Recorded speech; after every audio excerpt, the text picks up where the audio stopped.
Hello, hello, hello, YouTube. Welcome, welcome, welcome. Today, I'm gonna be doing some game dev. I got some cats, I got some Christmas lights, and we got friends. That's all I need. Okay, we got one cat. He was like, this is too much hype. I can't deal with all this hype. Welcome. Oh yeah, we live on YouTube now. Yes, we start on Twitch and then we go to YouTube, one after the other, cause I love both of the platforms equally. But YouTube wants a nice VOD that starts out strong, so that's why we do Twitch first.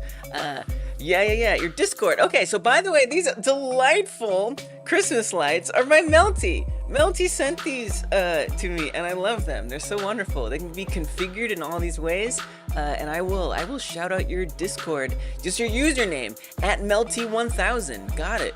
I'll put that in the description and stuff because I love this. Alright y'all, what's up? I'm doing some game dev today. Specifically, I'm continuing working on my fake operating system within my game. Yeah, it was easy to set up. Oh, it was super easy.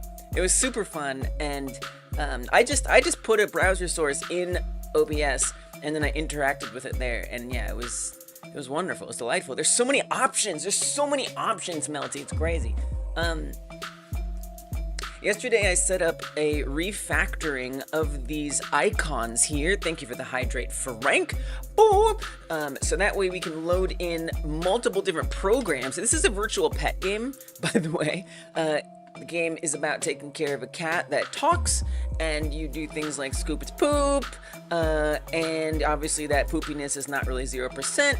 It's a work in progress. You come over here, you pet the cat, and the cat will be like, oh, I like that you pet me, I'm gonna lie down and get some more pets. And then you film the cat, since it's an amazing talking cat, and then you edit videos. Actually, in the background there, you can see the video editor has opened. Well, the cat has departed. Well, not, I always say departed, and it makes me think of, like, death. The cat has left at the moment. Yeah, we got some poop, Frank. We got some poop.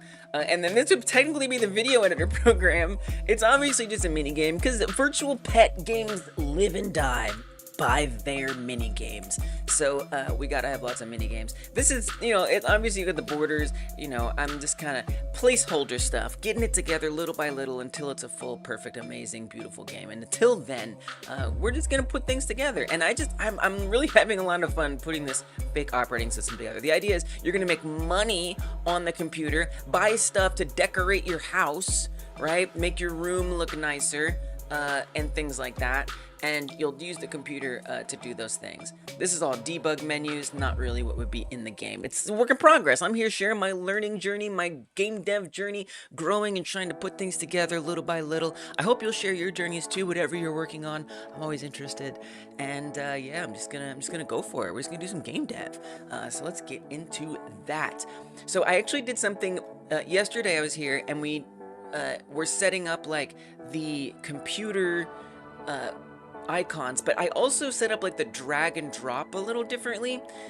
So here was the weird thing. When you clicked on it and you released, well, it would open the program, which is fine, but it would happen as well if you did it when you grabbed it, dragged it, and then released, it would open the program, which is not correct, right? Like, we wouldn't want, that's, if you pick up and put it down, it shouldn't open it. So yesterday I had like a delay on there, where it would have a timer, and as soon as you clicked, it would check to see if you had like released within a certain amount of time, and if so, it'll be a drag or an open, and that felt really clunky. So actually off stream yesterday, just like right after the stream, I was like, I gotta fix this don't feel right. So what I ended up doing for that was I created a drag threshold and a drag weight, and now it actually checks the distance between the initial press position and when we release, what position is the mouse at. And then it sees like the distance between those. And if it's gone past a certain threshold, then it's a drag. If it hasn't, then it's an open. Is basically how that works. And the weight is for interpolation. So this one's kind of fun, and I don't know, maybe I could tweak it.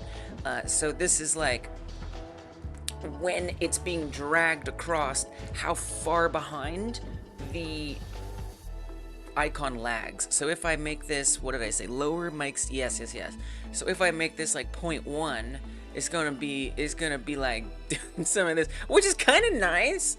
Like there's something kind of cool about this, but it also just feels kind of wrong and like it should be snappier. So I put that up a little higher, just so it just feels good. Maybe you can go a little lower, just like you feel a little bit, but just not that bad. I just don't want it to feel like wrong, you know, like jankified, you know what I'm saying? Oh my gosh, with the sub, thank you for the prime sub. Let's go. Ursalers, wait, what brings you here? How did you find out about us? Welcome.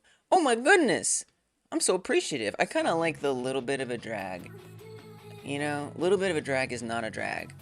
Appreciate it. So are we doing a song or drawing your user icon? It depends. How hard is your user icon to draw? I feel like on Twitch, nobody even knows about their user icons. Okay, you got a person on there. If that's your person, I'm not drawing a person. So I'm gonna sing you a song, Ursalers.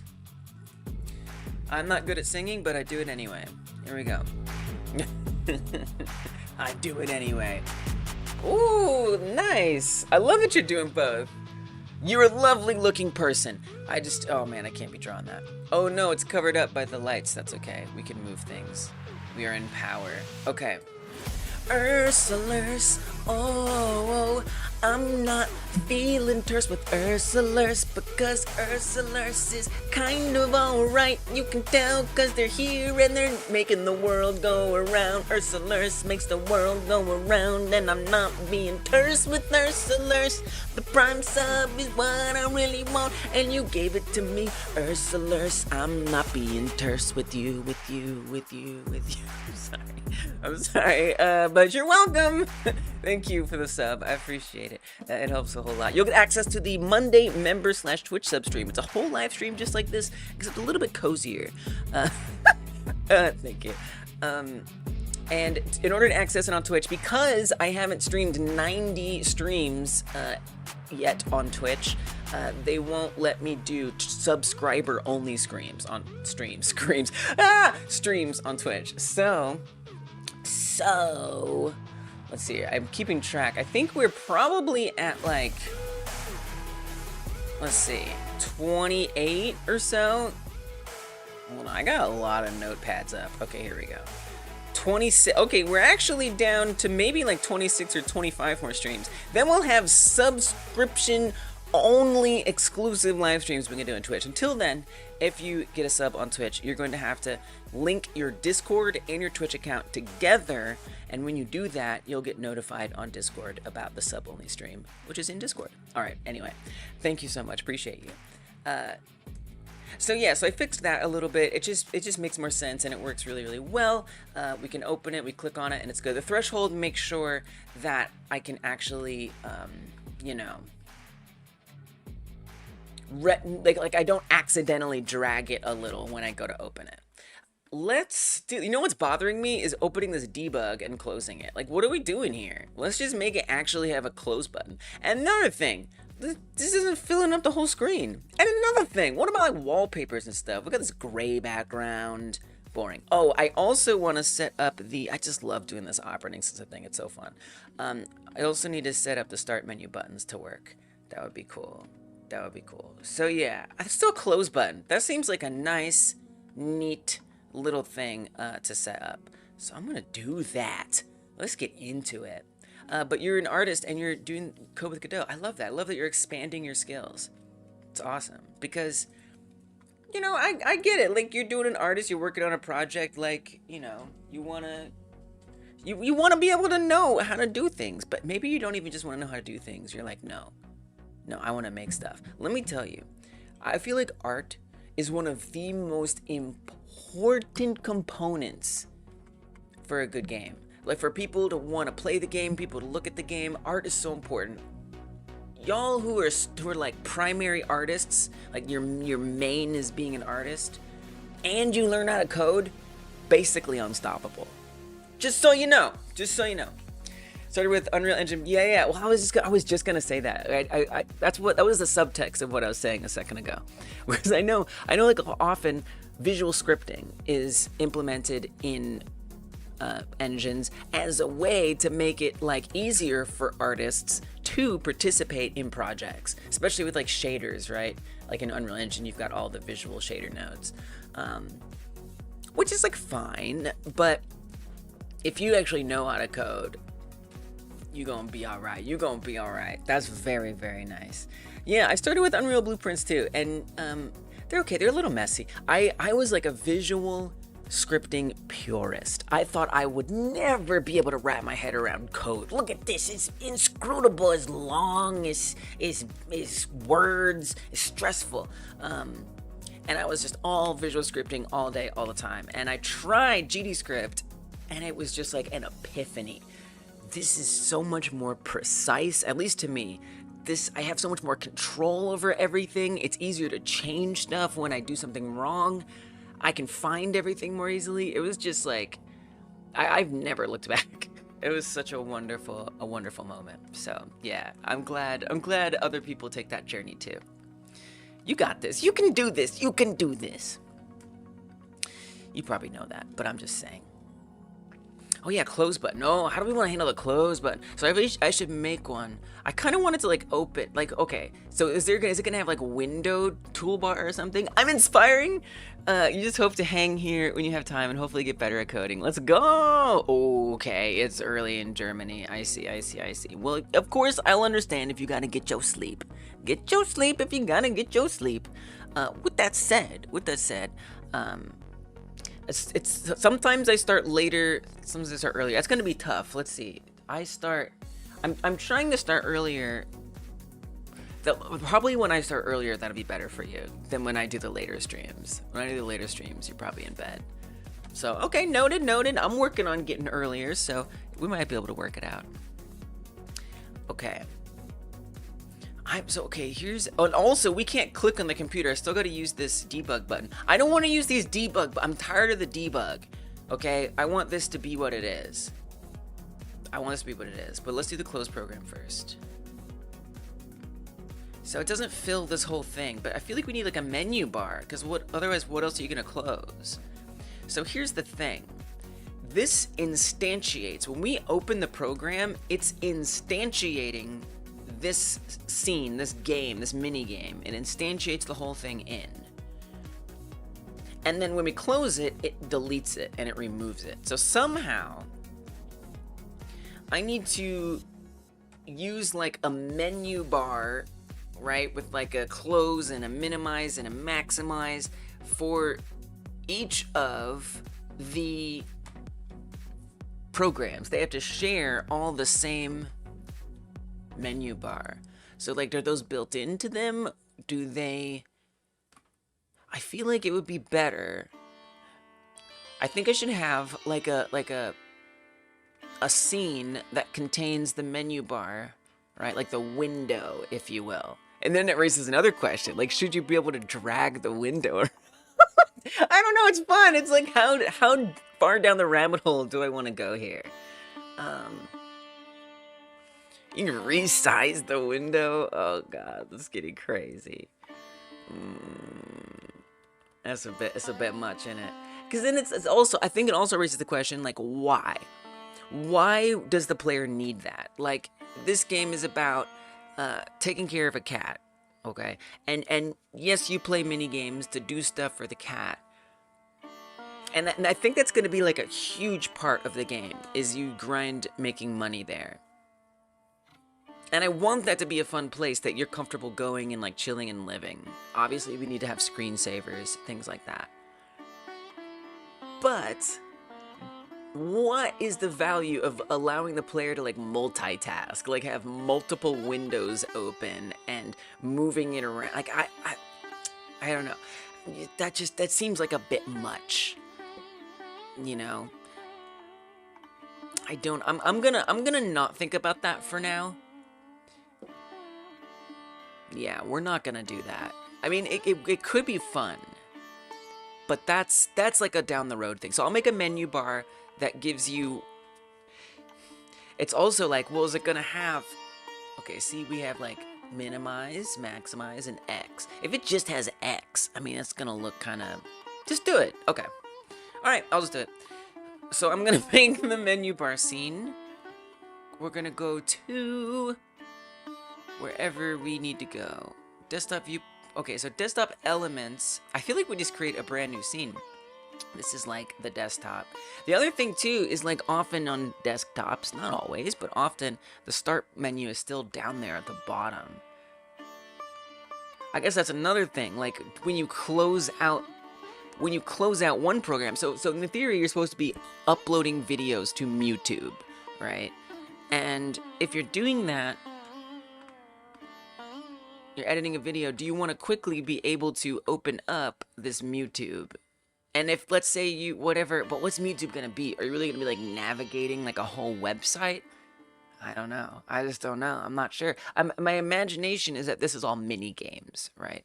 Not like really main things. But YouTube could be like another hub for mini games, right? I think that makes sense. And if that's the case, then if that's the case, then it would kind of suck if you closed YouTube and you like it backed you out completely. Make it remember what page you were on, and you just switch between them and don't think about it. I think that probably makes the most sense. Yeah. It's you know it gets complicated, but that's okay. Yeah, so I'm just gonna make the menu bar, and I think I would like the start menu to still be there. So then how do we make sure that that happens? Because at the moment, we have this slicing game. This is a mini game I made in an hour for a 1 hour game jam. And at the moment, it just looks like this. And then the embed is a node 2D that contains the node 2D, okay? And where does that go? I just don't remember. We put that in. Okay, we gotta go in a lot here. Room placement. We're gonna go through a lot of nodes. Room, super deep. Computer station, computer, placeholder computer, computer monitor. Oh. Full 2D overlay.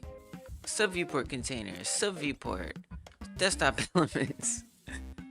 Okay, and then I think desktop icons. No, not in there. Margin container 2. I should really rename these. I'm gonna do that right now. I'm always like, what are these? Cause like most of the time these you don't have to name like everything something unique. But sometimes it gets a little frustrating. Where even is that? I think that's one level. Oh, it's a debug menu. Here you go, desktop elements. Okay, so we have margin container 2. This contains, oh, so this isn't actually anything. This was just like an example thing that I set up. So we're just gonna say this is debug image. And then this one is start menu, it looks like. Okay. That makes that a little easier. So then where does the game go again? Oh, we haven't opened it. Here, open it. There. Okay. So that just goes as a child to the sub viewport. And it's actually on top. Not only is it on top of the desktop, but the desktop is hidden underneath. Oh. It's not really on top, is that? Interesting. So I guess that's as simple as just not hiding the toolbar and only hiding the icons. Wow. Interesting. And so we would hide this. It does make me think I want to organize this a little differently. But just a little differently. And then, of course, the start menu is actually, the start bar is on top of this. So depending on like what's on this mini game, it would be covering things up. When we'd probably want it to have the mini game like bump up above it, right? So it's not underneath the start menu. Or the start bar, anyway.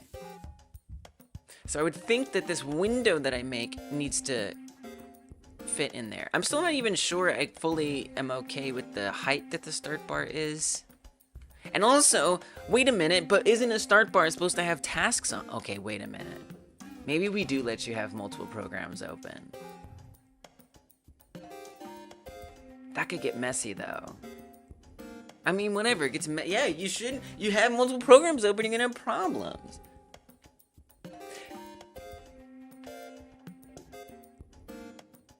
We could just not have a start bar. Like, it could just be like a little icon down here, and you pop it open. Hey, you're welcome. Thank you. Yeah, I'm trying to make like a fake operating system in my virtual pet game, and I'm trying to really decide. It's supposed to be like a way you earn money for your cat. You take care of your cat, you pet it, and you feed it, and you clean up its poop. And then it also is like a talking cat. So you make videos of it, and you edit them, post them online, make money, and buy stuff for your cat, decorate your room, and things like that. Yeah. It's Inception type stuff. I agree. It's fun. But also, you know, as a game designer, I have to think about, like, how far down the detail rabbit hole do I really need to go here? And I do want to think about it as much along the way as I can, just because the sooner I can know what that system's going to be, the easier it's going to be to put it together now. And then deal with it later, I should say. Because, like, what's the point of having the bar if it doesn't show what windows are open? We could just have, like, a menu. And so the point of it is supposed to feel like a home. It's supposed to be feeling familiar, like you're here in a real place. And I feel like this makes it feel familiar. Yeah. It's a fake video editor. So it's not like a real video editor, right? Oh wow, I have two open. Not supposed to be able to do that. Oh god, that was a mistake. Wow, we got some. It gets complicated. So it's not a real video editor. This is a mini game I made in 1 hour when we used to do our 1 hour jam, and I'm just gonna kind of like base it somewhat on this. The cat's ears popped up while we're, oh yeah, right in the background. I know, right? Okay, yes. Welcome, Stonehaven. That's what I want. And you know, it's like maybe there's clips that are bad clips and you skip them, and good clips and you cut. I don't know, something like that. Or you cut the ones that are bad and you leave the ones, you know, it's just mini games, right? Because that's like such a core part of virtual pet games are the mini games. Hi. And I just feel that it's not worth it to try to make an entire video editor. You know, we're not going to give the player the option to, like, you know, record actual videos or anything like that. When you're vibe coding, you always try and work things into some of your initial prompts for structuring the code in a way that leaves room for easily implementing new features. You don't know if it ever helps, but that is something you think about. Yeah, you definitely want to think ahead for sure. What if later on you want to add a feature that means you have to restructure the logic? Yeah, exactly. Yeah, I mean, it's sometimes you just have to do it. You just gotta let it be what it is. And if it's slowing you down too much, then I think it's not good. But if you can anticipate, all the better. And then I often feel like project to project, right? So if I make one project that does one thing, and then in the next one I'm like, oh, I did this before and it didn't go well, so now I'm gonna know to make the system ahead of time, so that way I don't have to restructure as much later. But then ultimately I will restructure anyway. It's a weird it becomes a weird thing, but yeah, it's good to think about. That's the most important thing. Video, yeah, it'll be a mini game. Exactly. Make a pulse slider with stuff like intro, joke, midpoint, and an end, or even a loop. Yeah. Totally. Best practices for leaving that kind of room in your projects? I don't know, just like modularity. That's a big question. Yeah, I mean, at least for me, okay, so I mean, I'll just say this, like, it's hard. I feel like I know the answer, like, along the way, but like, I'm not a teacher, you know? like I don't have the syllabus to give to you. Yeah. But I mean, here's something. Actually, I have an example right now. I actually have a good example for you, truth be told. So this just yesterday, I was refactoring. Oh, see you later, Ursulers. See you later, Ursulers. Thank you for the Prime sub. Appreciate you. Yeah, I'll be here. I'll be back. Yeah. Oh, next Game Like Jam. Oh, that's a good thing. I forgot to promote that. I should promote the Game Like Jam. By the way, we just secured at least one sponsor for the next Game Like Jam. So there's gonna be prizes again. There will be prizes! It starts in January.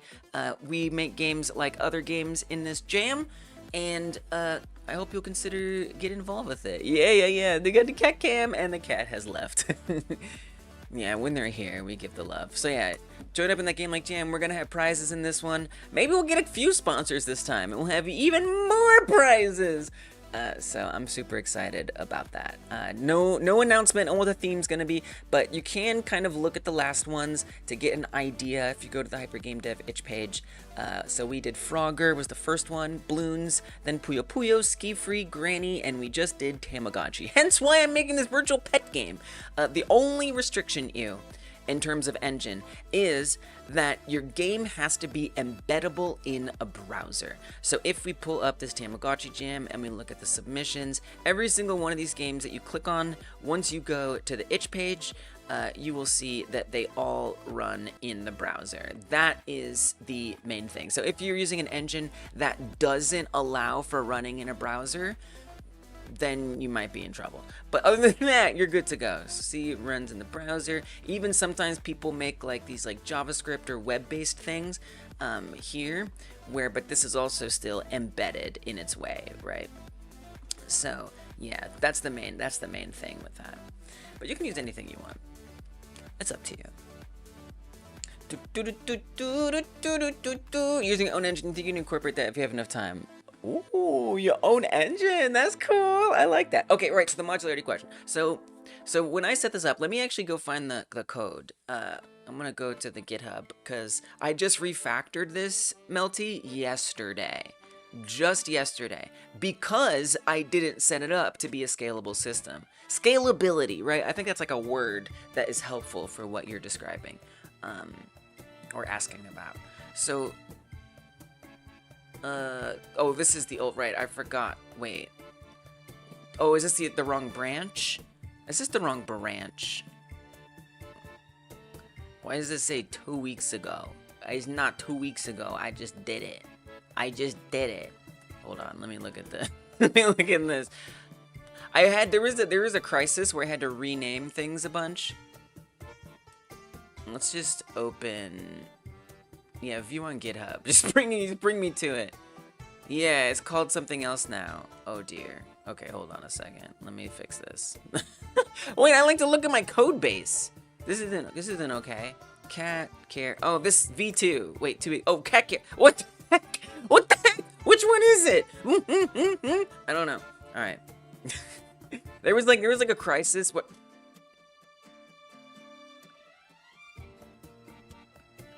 Main? Oh, okay. I see what we gotta do. There was like a crisis where I thought I was losing files. We need to make a different default branch. Where I thought I was losing files. And so I did all of this weird stuff. And now we're back to normal. Okay. Anyway. So... I had to refactor this whole situation, and let me show you the way it was before I refactored it. So before I refactored it, it kind of was in a bunch of different places.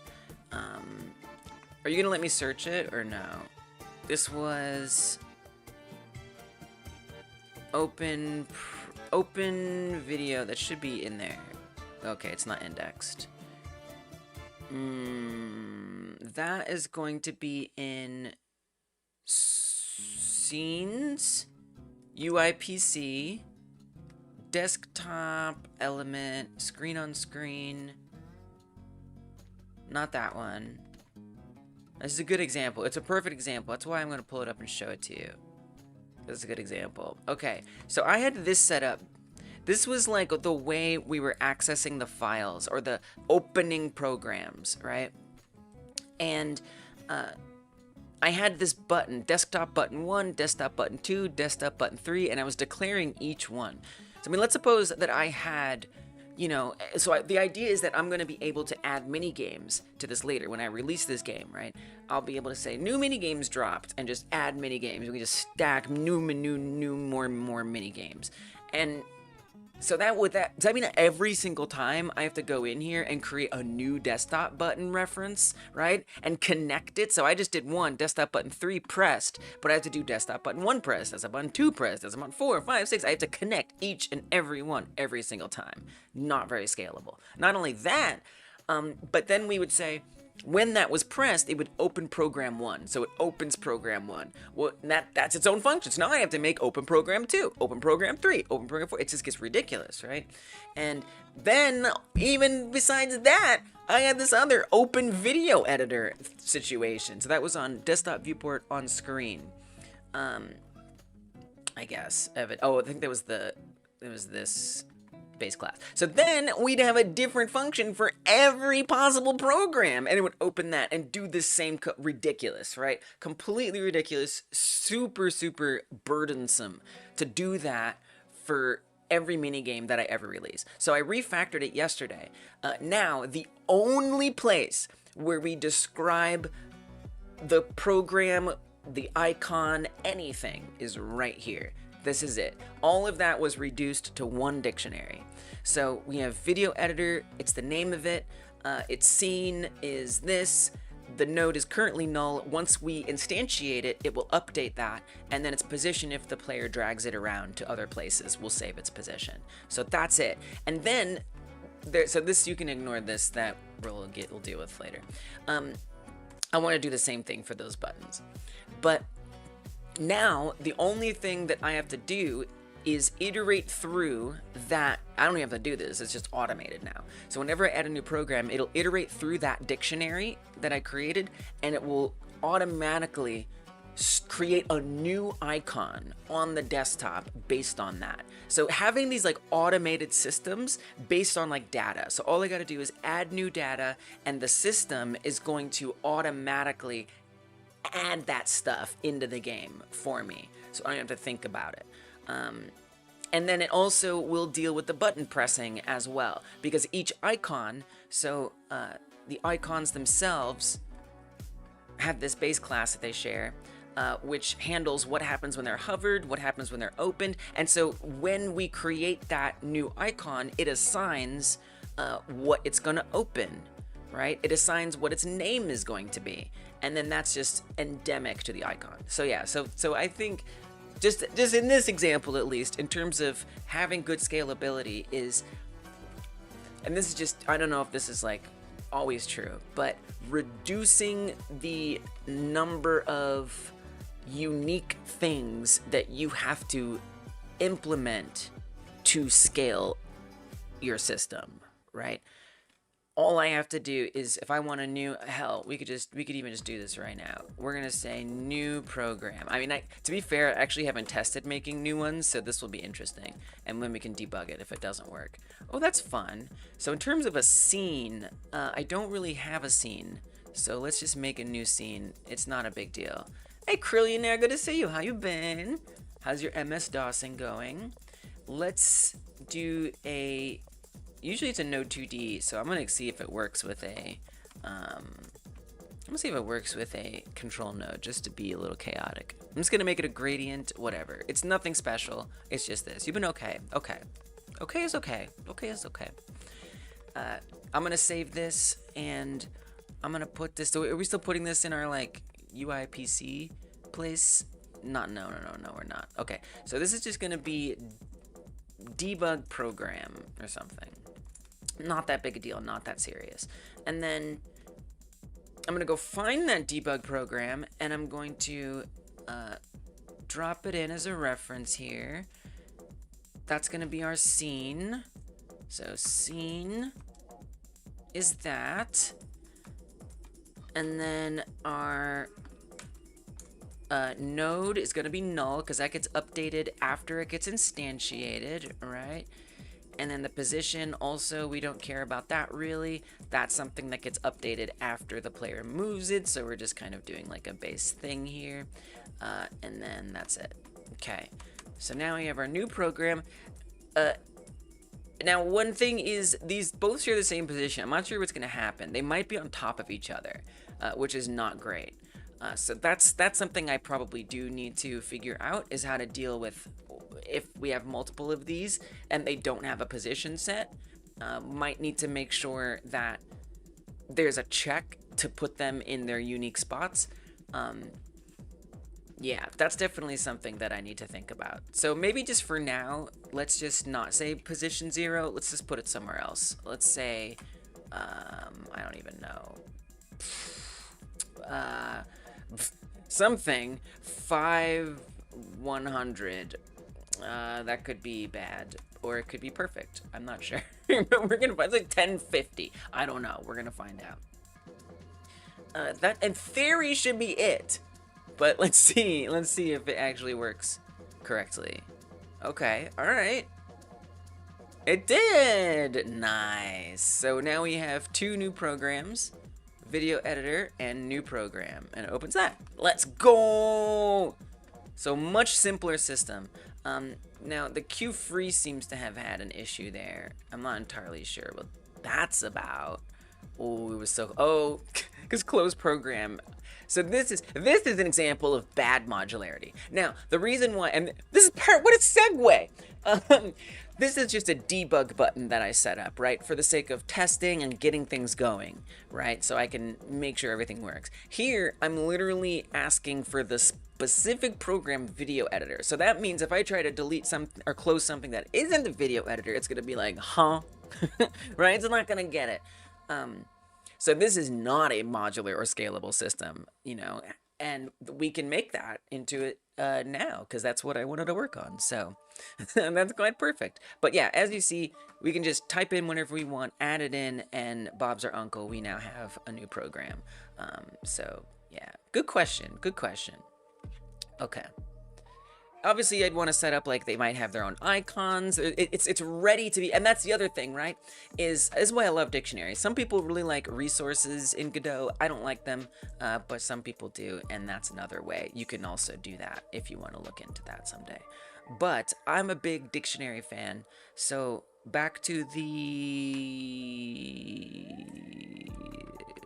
Remember the program launcher? I don't remember what this is called. It's not desktop icon. Desktop elements. Yeah, desktop elements. So in here, we can always add if we want to do comma icon, right? And like obviously for now, we're just making that godot.svg, but we can make that anything we want, or icon.svg. We can make that anything we want someday. At some point. So yeah, extensible. Now, if you have like a dictionary that is, you know, has like 800 things in it, right? Now adding that new line is not so clean, and it gets a little messy. And so you'd have to consider that. How much data are you really planning to put in this dictionary? And I don't know. I don't know if there really is. I feel like there's a point where you just sometimes you just have to like I don't know, have a big dictionary. Like, I don't know what else to say. I'm sure there is a way around it, but to me, there's a point where it just becomes like, are you building systems or are you building a game? You know, and I don't want to lose myself in that. All right. Anyway, thank you for letting me go on that rant, everybody. Let me catch up. Let me catch up. UX designed for a game within a game. Yes, it is Inception indeed. Indeed.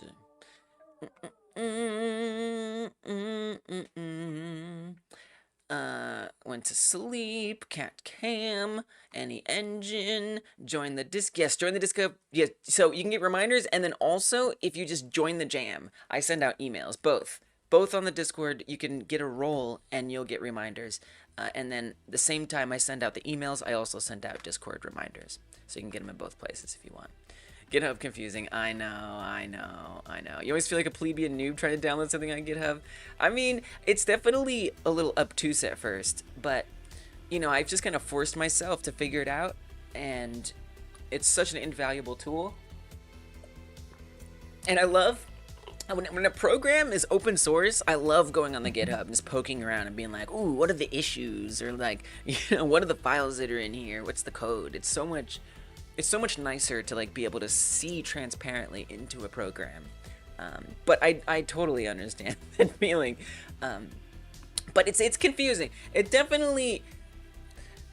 The confusion that I did, I started creating like tons of branches and different versions because I thought that my game got corrupted, like a file got corrupted, and I kept trying to like find like a version that wasn't corrupted. I came to find out that there was actually just a bug that I missed that had been there for a while. It wasn't anything to do with corruption other than I corrupted the code myself. So then I just had like this mess of branches and things all over the place. But yeah, it is confusing. Judah says, all my projects are based on code and have API or tools from at least 5 years ago. I mean, that's not necessarily a bad thing. I mean, is it? Oh yeah, I guess that is the other thing. You're basically creating APIs, by the way, right? So you're creating your own APIs within your own project that different systems can ping and pull from. That isn't necessarily a bad thing, unless it is. You're watching an app on a computer, on an app on a computer, on an app on a computer. Exactly. Okay. Alright, Krillionaire. You know what? I like you. Why are you doing this? Why? Why be this way? Why? You could be any way. And you do this. Come on. Can I moderate from here? No, I can't. You can't do this. I don't want to time you out. I really don't. That's bad behavior. It's very naughty. For shame. But it would be wrong if I didn't. You know, what kind of example would I be setting if I didn't time you out for a little bit? I'm gonna do what I gotta do. You forced my hand. I didn't want to have to do it.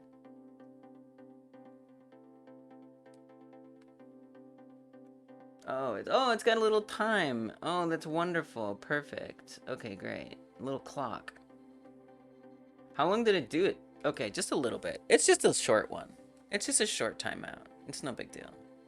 Everybody saw it. It's okay. But I need to set the example.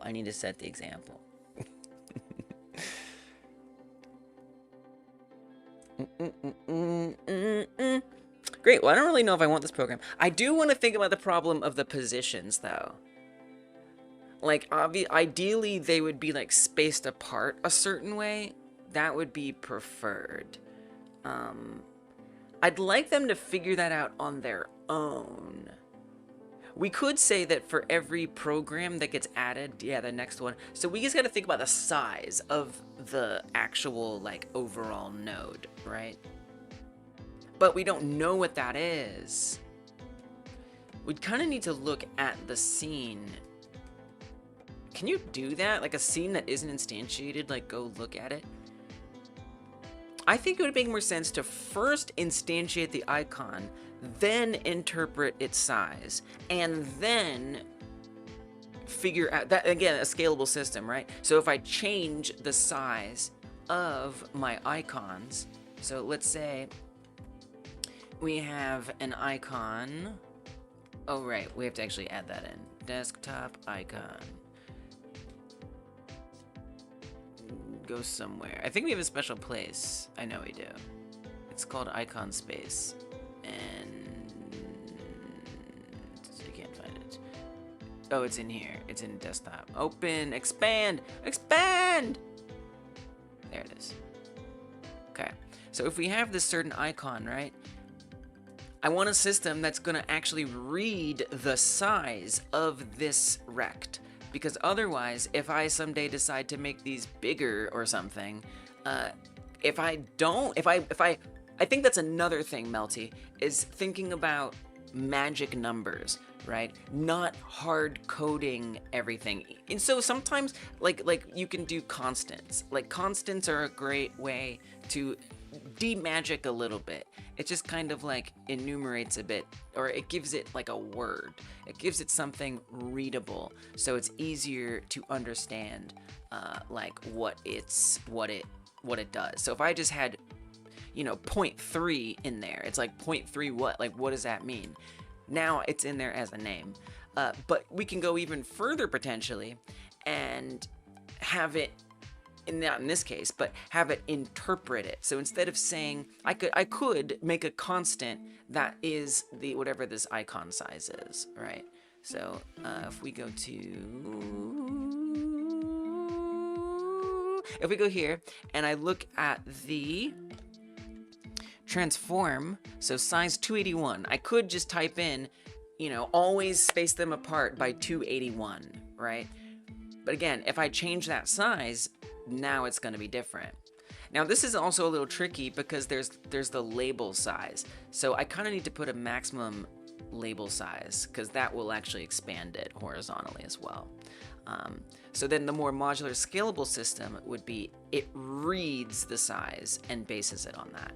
But that does bring up an interesting point. I do want to do the close button, but this brings up an interesting point that I should make sure that there's a width limit here. Otherwise it's going to be kind of hard to do any of that. So we can say this is pretty good. And as far as auto wrapping, I guess we want to wrap. That's tough too, because like vertically, how do you align that? It's gonna be a little tricky because you're kind of creating your own like flow container, which is not awesome. We then have to iterate through all the possible icons and find the ones that are the longest, and that would be the next row. That's a little rough. Now we could use an act. Here's the other thing. Here's one I think might be better, is if we put a flow container in here, and that doesn't mean the player can't drag and drop it somewhere else, right? It just means that it's in the flow container.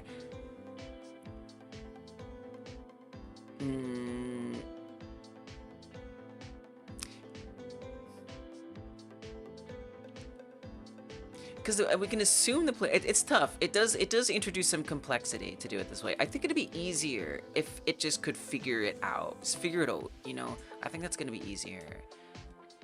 So if we do the wrapping, we just have to set like a minimum size. So auto wrap mode, word, make it smart, obviously.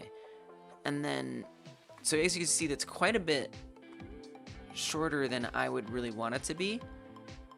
So I think if we increase the minimum size, that will give us more width which to expand it there.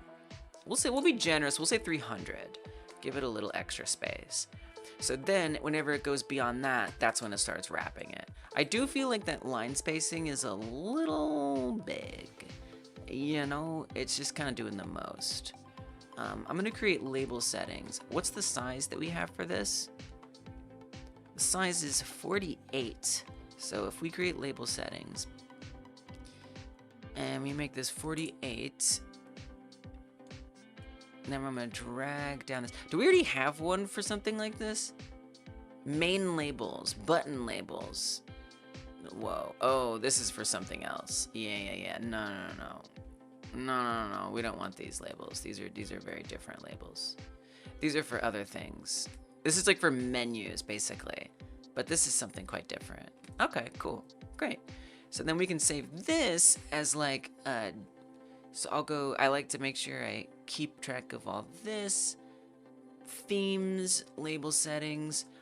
This will be desktop UI 1 or something. Okay. Now I'll set the line spacing to be a little tighter. It feels like a bit long. Sure, -16. That's a bit much. Let's say -15. Okay. Maybe let's say -14. -13. -12. -11. -12. Okay. Great. So now it'll always be the same width. The labels aren't going to increase the width, which would be suboptimal. So now we can potentially look at the width of these things. I like it. I like it. I'm here for it. I support it. Do do do do do do.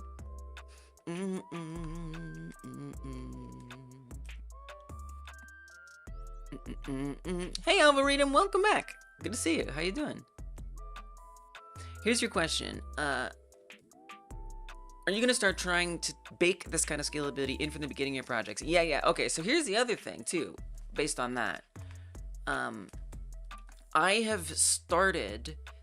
So a couple different things. First of all, I usually harvest code from my past projects. So I'm like, oh, you know what? I built a system just like this in my last game. I'm gonna go in there, I'm gonna find the code, and I'm gonna make it work for this. But that can be a little tedious to like take apart the last code and make it work for the new one. So I have been trying to start save things blank. So like what I just described there, I harvest from a last project, I bring it into the new one, I strip out the things that were relevant to the old project, and then I make it relevant to the new project. What I'm trying to do is I'm trying to stop at that moment that I strip the stuff from the old project. I stop there, and then I save that, right? I set that aside as a template.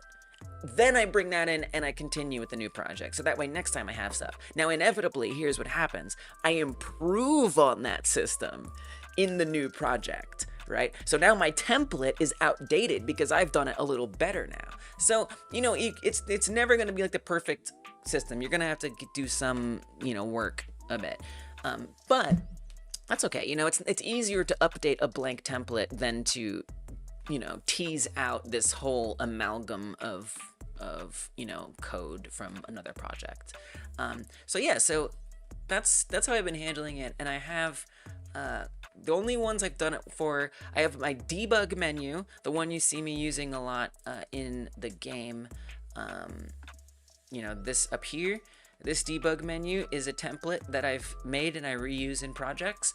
And then the other one that I made is a first person template. And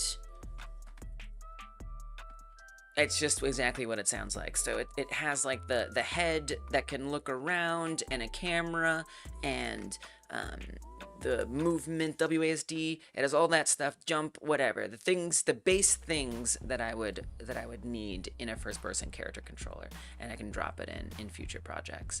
And then the debug menu. Then I guess the other one you could say is my print. So I have a very special way that I like to print my outputs. So yeah, so I do try to have these templates. I like to have these nice, I like to have some very specific nice things, and I'm working on it, you know, little by little, trying to preserve those systems. But yeah, I think for me, I don't worry. I make sure I build everything as modular and scalable as I can for the project at hand, and then in a future project, if I realize that I want to reuse something, I make it neutral, set it aside, and then use it in the new one, and then when I need it again, I'll update it as needed. That's my current. I'm not saying this is the best workflow, but it's the one that I have. It's mine at the moment, anyway. Oh yeah, YouTube changed stuff, Sean. I knew that was you, but YouTube has changed stuff. I don't know, within the last like month, they started showing your @handles instead of your name. I don't know why. And then there was like a week where it went back. I don't know what they're doing. It's good to see you. Welcome back. It'd be funny if you set it up so all of the games and programs would be launched from within the downloads folder. That would be more realistic, at least for me. It is a recent change. Imagine having to make something modular and scalable as something like Godot. That would be hell. I know, right? I mean, it is, right? It is like that. I mean, some people really enjoy that. And to be fair, Godot is a labor of many. So it's maybe a little easier when you have a team. But that's very real, and that's why someone was just coming through the other day asking about if Godot has gyroscope support. And so I looked it up, and it doesn't. It does not. But there is a pull request open. Let's see if I found the right one. Yeah, there's this pull request. It's open, and I think it's this one. Okay, here we go. Here. This journey this project has gone on is kind of interesting, actually. Okay, I think it's this one. I believe it's this one. So if you look at it, it's this close to being approved. It's this close to being approved.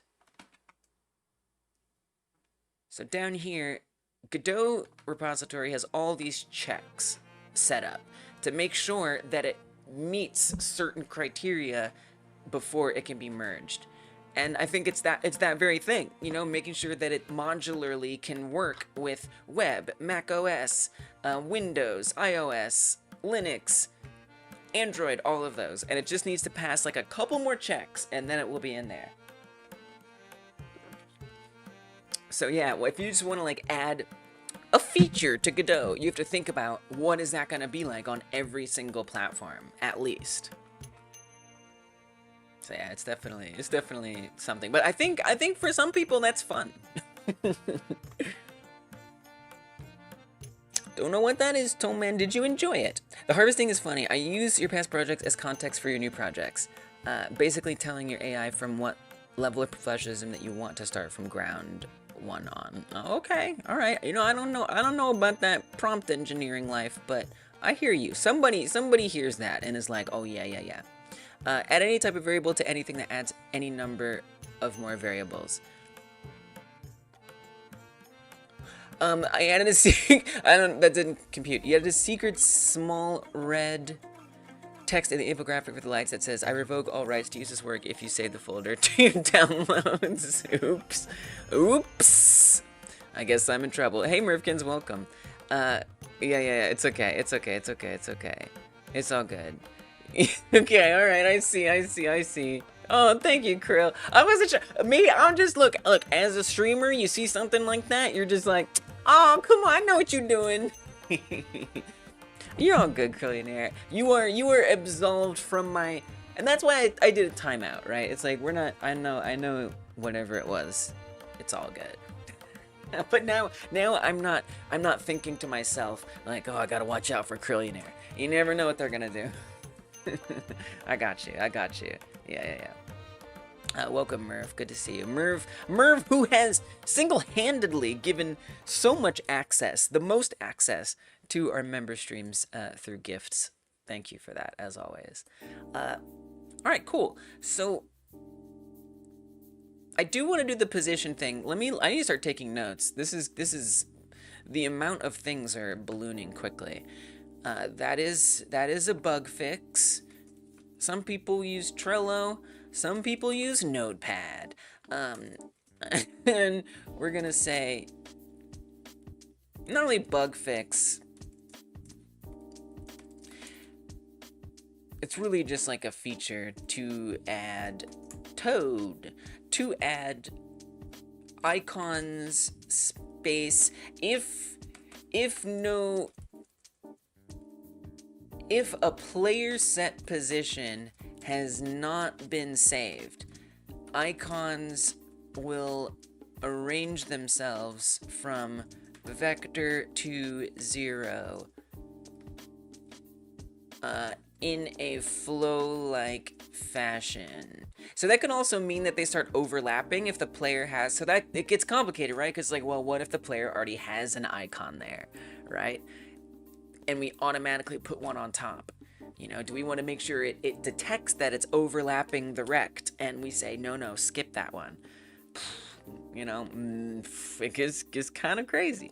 If player set position has not been saved, icons will arrange themselves, I'm going to say no, from vector to 0 in a flow-like fashion, based on 1, the width of the last icon before it, and 2, the height, if a new row,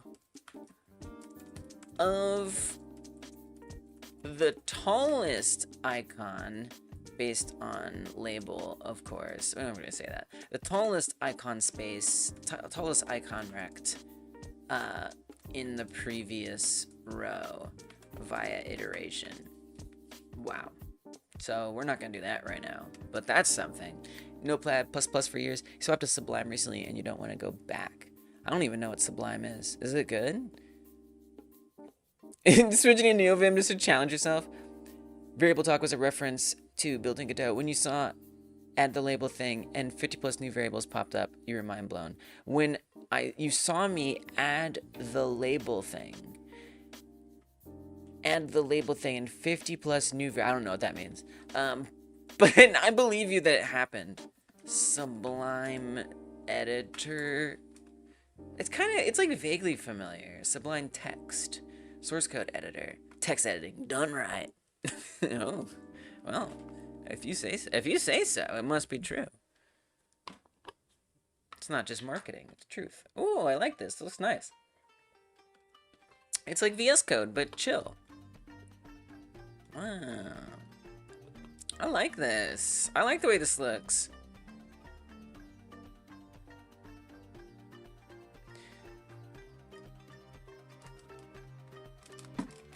I'm not kind of into it.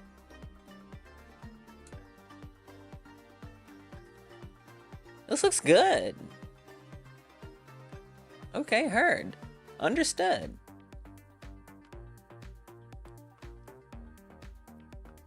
Viewer. Oh, you streamed, Melty? I didn't know you streamed. I guess it makes sense. I suppose I should follow.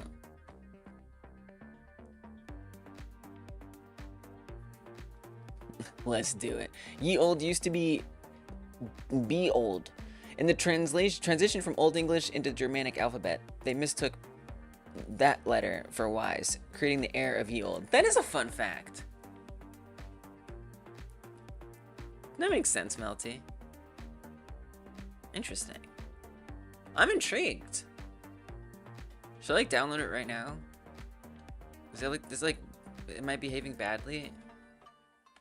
Oh, it's got a portable version? Yes, please. Yeah, I think that's what we're gonna do. All day, every day. Give me that portability. Don't have to tell me twice. It's pronounced like oh, I knew that! I knew that! But I never knew that it was that letter. That's interesting.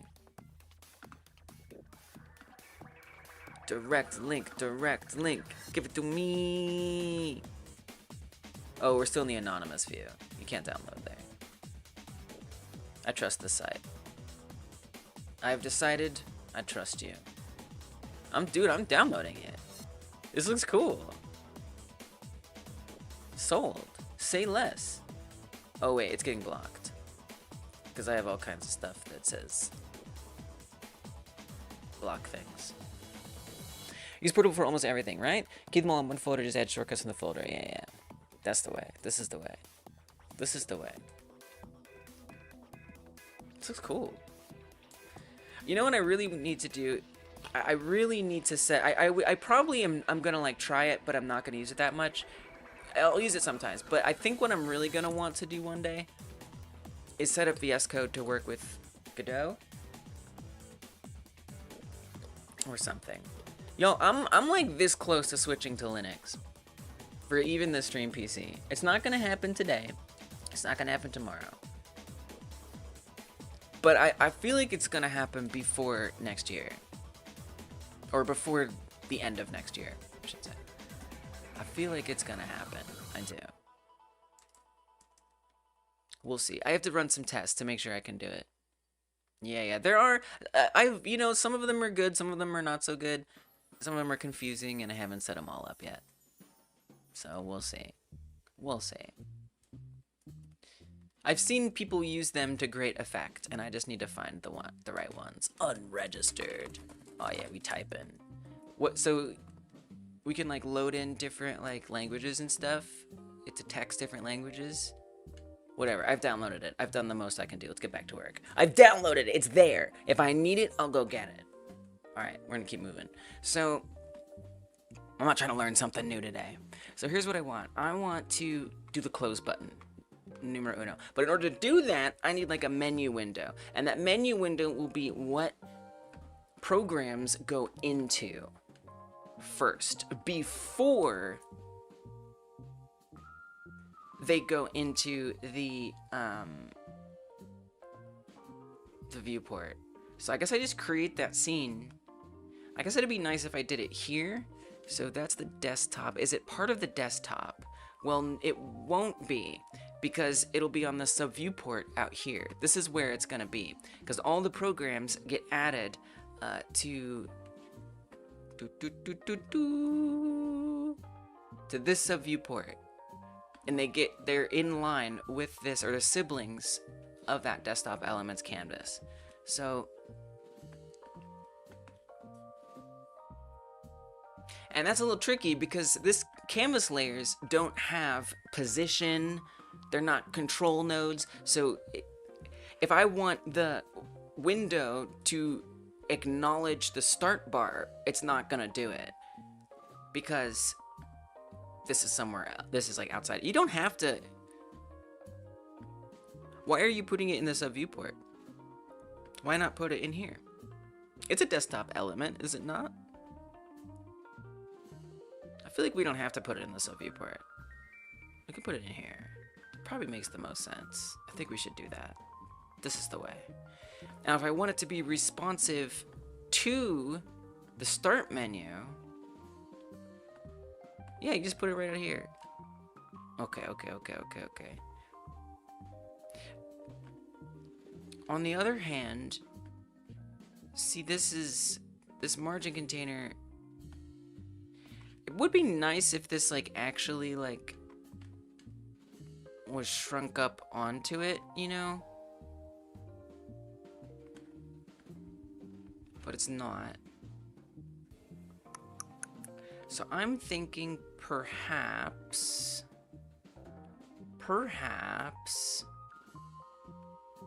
we put it inside the start menu, except it's not the start menu anymore. In fact, what if we make this be quite a bit bigger? What if we just fill this out? What if I make this full rect? You know, just do that. And then instead of this be start menu, this will be menu top layer, above desktop, not desktop. And then we can call the V box the start menu. And in here we have our window. So what is the window going to be? Probably a panel container. Panel container is very useful. I think that's fitting. Well, I would actually want to have even another VBox, truth be told. And that be what the start menu goes in and what the panel container goes in. Oof. Okay. Yeah, we're gonna have to make that look gooder. Okay. And then this is gonna have to be a lot larger, right?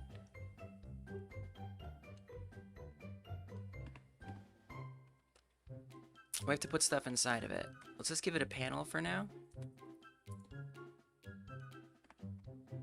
It's pretty small. It's pretty small. Not a lot of good going on there. So there it gets a little bigger because of the label I put in. So we want a margin. Margin containers are life. Margin containers are probably one of the most useful control nodes, I think.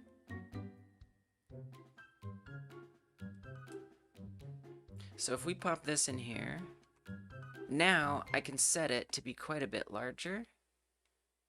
Now the only thing I don't like about margin containers can be that it will break the boundaries of stuff, which can be undesirable. I'm not a fan of that. But it can give us a little bit more space to work with in here. I mean, here's the thing. Do this for me. Put in the game. Put in the actual game. Right? Just like put that in. And then you can see like what that would look like. So in theory, we would put this in the window. Not Not looking great so far. It's looking pretty bad in there. Wow. Why go there? You could go anywhere. Now here's the other thing. This is a Node 2D. Node 2D, this is part of why the sub viewport was more convenient. Since this is a Node 2D, Node 2Ds don't fit within control nodes. They don't obey the rules of control. They don't inherit in a way that is nice, and they don't fit.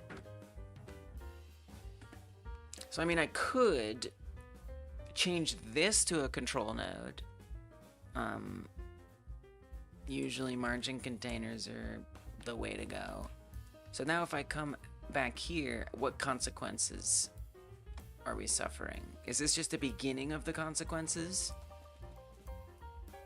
Or are there no consequences? I'm gonna re-add it in now that we've done that. Same place. Yeah. Okay. See if there isn't something we can do. No. No, there's not. It's very strange. It's like I can't even... This definitely complicates things. Is it the fact that it's a Node 2D? But it's gonna need to be. Sometimes I want it to be a Node 3D. What's that gonna be like? I think it would still be a sub viewport that would just be looking at a 3D thing. Oh, sub viewport container. Oh.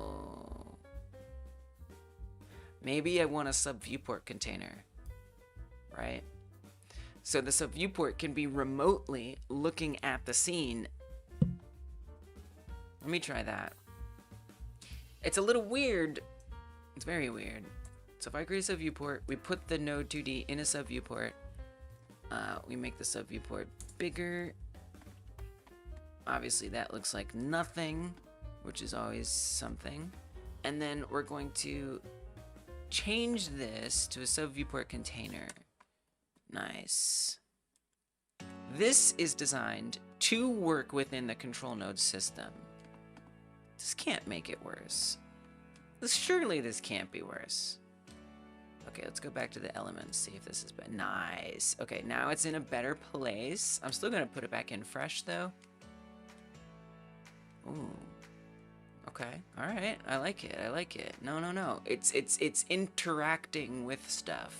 This is good. This is very good.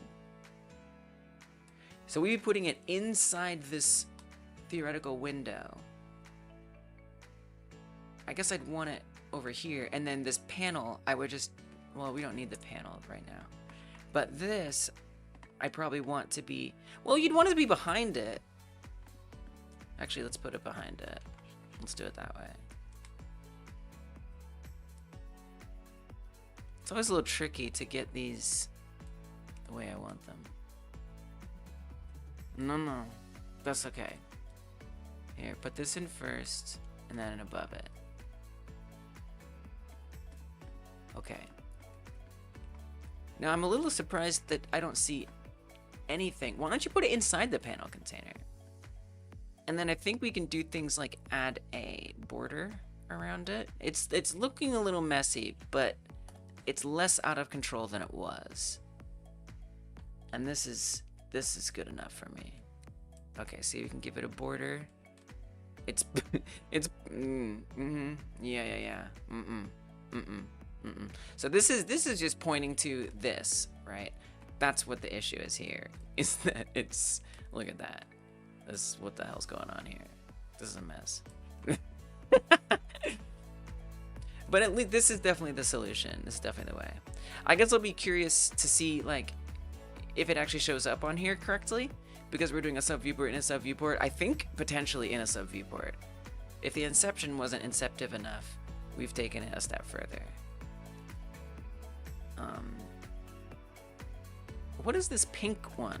Is that... See, there's like a pink outline and then a blue one? I don't understand what that is. That's part of the slicing game itself. Oh my. So I want to be clear about this. This is something... I made this slicing game in 1 hour for a 1 hour game jam. And I very haphazardly slapped it in here, mostly as a experiment. So I'm gonna forgive myself for what this looks like, and we're gonna fix it. We're gonna make it less what it is. But how? How are you gonna do that? Because it seems like that's just like what the game is like. Now you can change its position.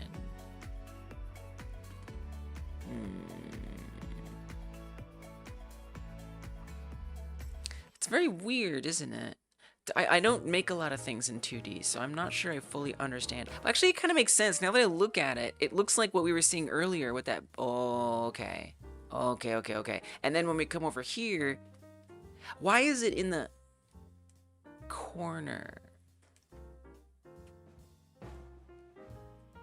I don't know. Some of y'all know 2D better than I do.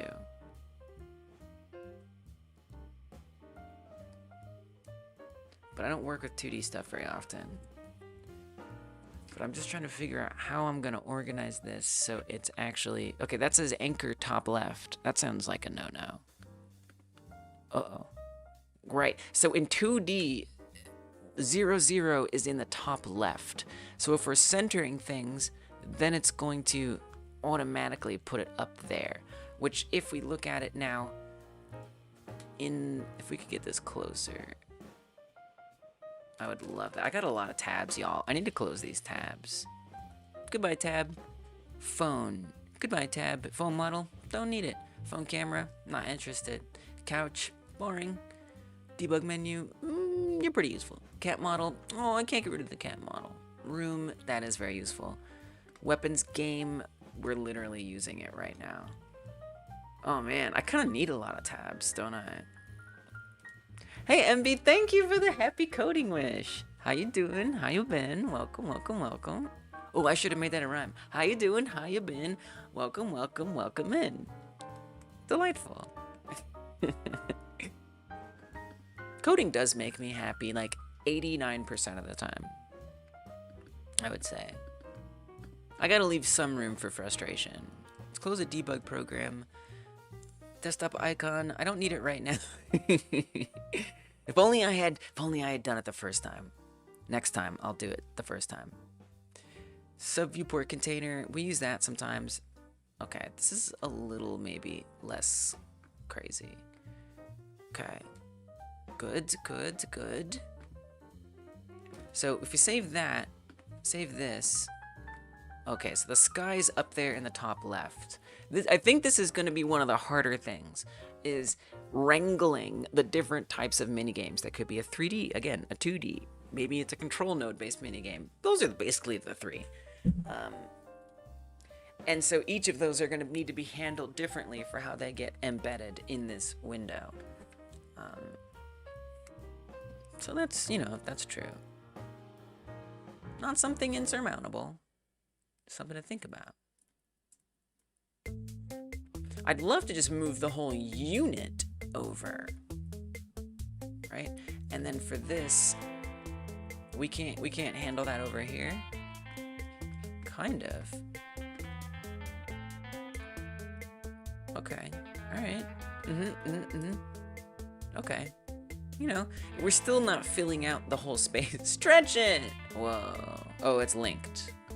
Stretch it. No. That's bad behavior. Don't do that. Whoa. Okay. Not really what I want. I think this just comes down to the base game needing to be centered better. I think that's all there is to it. So I'm gonna have to actually do game dev on this right now. So what's the ground? The ground is this world boundary shape right here. It reaches all the way across, so that's good. I think we just have to stretch things out. Now, obviously for this video editor program, we don't need grass. We don't need a sky, right? What would it look like? I mean, I think it could just be like, it could even be like scissors.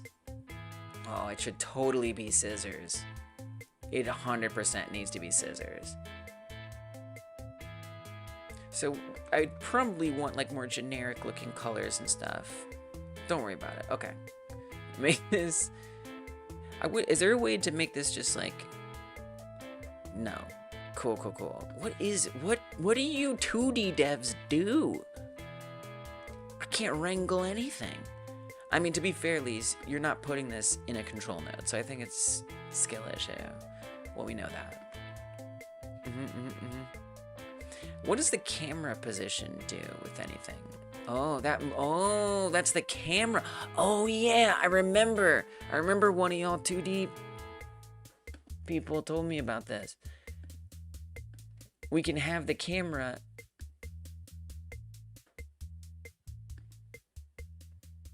maybe not be in this position, because you see there's like the viewport, right? That's this blue line here. And then there's the camera. That's the pink one. The camera is what we see. The viewport is just like, you know, the project size or something. I think it was this, anchor mode. Fixed top left. The camera's position is fixed so that the top left corner is always at the origin. Drag center. The camera's position takes into account the vertical and horizontal offsets and the screen size.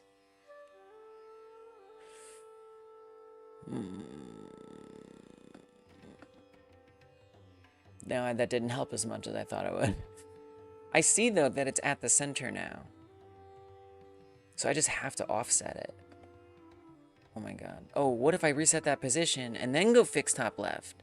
Ah, there we go. We got there. Nice. Okay, so this was just already at a weird position. Now we're in fixed top left, and you can see, hopefully, it's a little thin, those lines. But now they're aligned. Okay, we're getting there, little by little. Now, we want the game itself to be shifted to be within that range. So I'll take our ground, which someday will not be grass and stuff, and we'll just make it... I wouldn't change the vertical position if I were me. And I am me, so I won't. The sky is locked. I probably was having click issues. Okay, come here. That would make sense. Make this a little bit longer. And yeah. What's that like? Save it. Come back to desktop elements. Nice. Okay, this is fitting much, much, much, much, much, much better. Alright, so we still have the problem of it pushing outside when we use the border. That's okay, but what I really want is for it to push the inside, right? So how do I want to do that? I think you want to deal with the, like, V-box at least. So if you want, like, a menu title bar, it's a little tricky.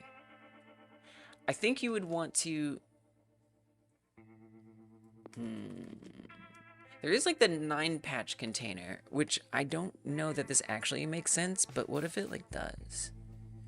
So I can have like something on the left, something on the right.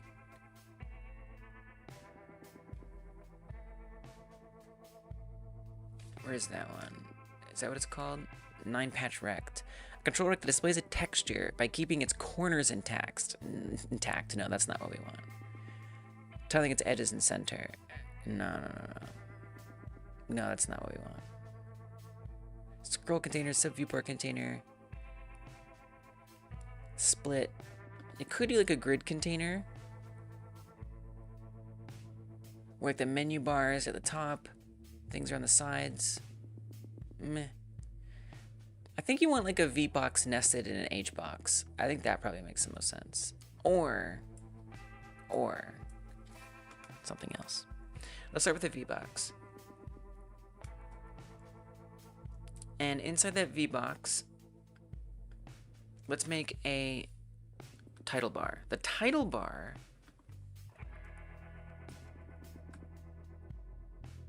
make it a panel container. And then let's just get a texture rect for now. Just as like a placeholder. Nice. Menu bar. Let's go. Of course, this isn't what it would be. But we'd have like an X in the top right and stuff. But it pretty much gets at the idea. Do I really care about borders on the left and right though? Do you? I don't. You know what? I don't care. Don't worry about the left and right. This is perfect. This is all we need.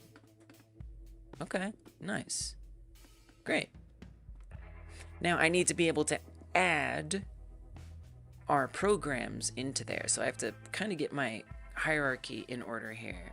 It's kind of a bit chaotic at the moment. Let's clean it up. Let's clean up this mess. So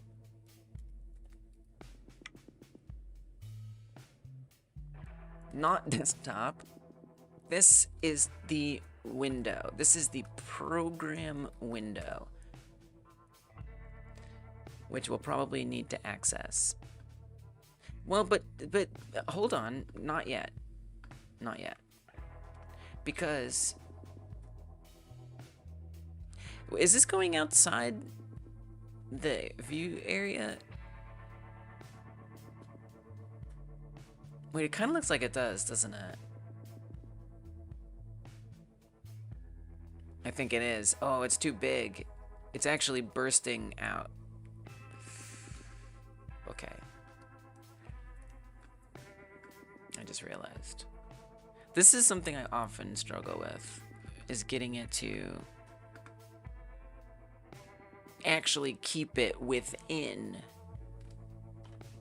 the area space. So it's kind of hard to tell, but there's like this thin blue line here.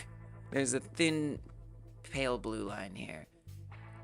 And then there's a red one here. And it's going outside of that, which is actually not that good. And what I want is, ideally, this game would shrink itself to fit. Whoa. Okay, alright. Not that much. A little bit less than that.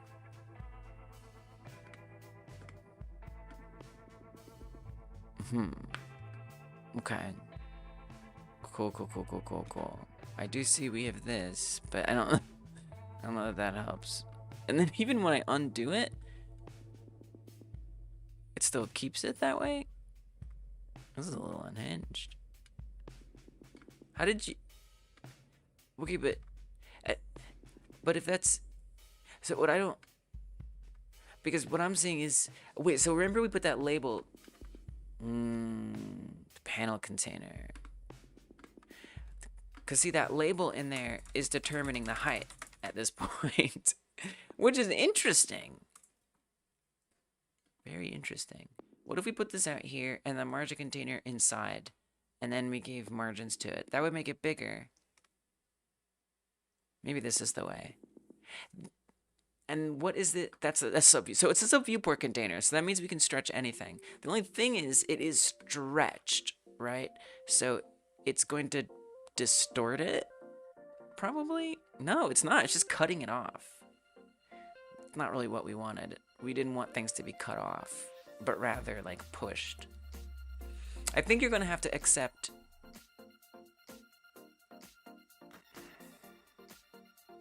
some kind of overlap.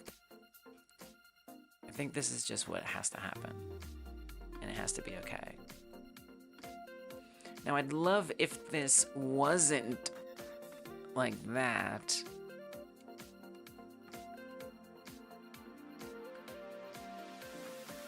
Wait, where did this, if that's, where's the start menu? Oh, the start menu is in the program window? No. That's not correct. I think you just named this wrong. Yeah. Shrink end. Okay, there we go. That's the start menu. Open this. Okay, this is better. It's tricky. It's a lot of clicking around to figure it out. It is what it is. Is this just like perfect size? I just kind of dragged the margin container around. You're telling me I just guessed the right size? Seems unlikely. What is orange and sounds like a parrot? What is orange?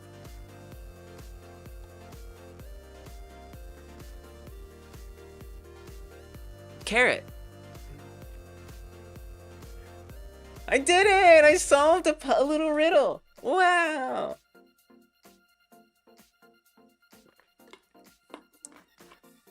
I'm proud of myself. I see how it's a trick though. Because it's like, you know, is the parrot making noise? Wow. I feel smart. Why is 866? See, this concerns me. I feel like this is not scalable. But the only way I can really tell... Here, well, you'll have to load in a different program to find out. I have problems. I have problems with this. This is definitely solidifying that there's no way in hell that we're going to bother with maximize, having multiple programs that you can move around. No, absolutely not. It's not gonna happen. Forget it. Hell no. That's too much. Oh, the ground is up high.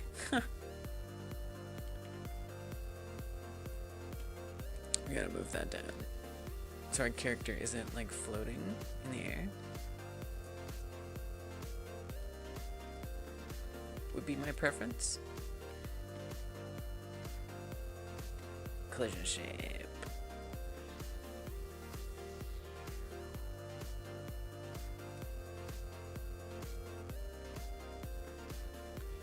Okay.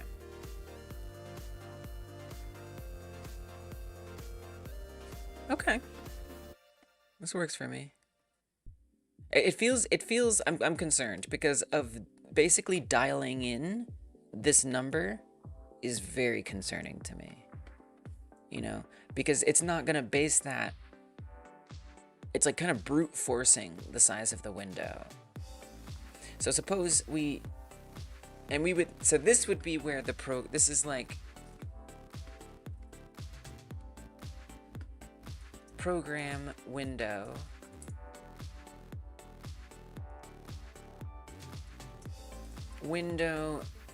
menu bar. This is the program space, I'm gonna call it.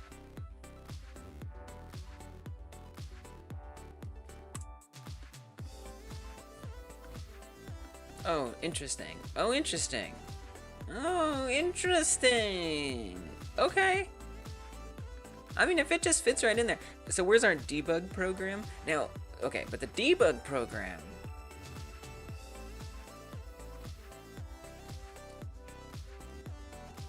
we need to set up a little differently. Slicing game embed. So viewport slicing game itself. Do I want to do the same thing? I mean, kinda, yeah. I sorta do.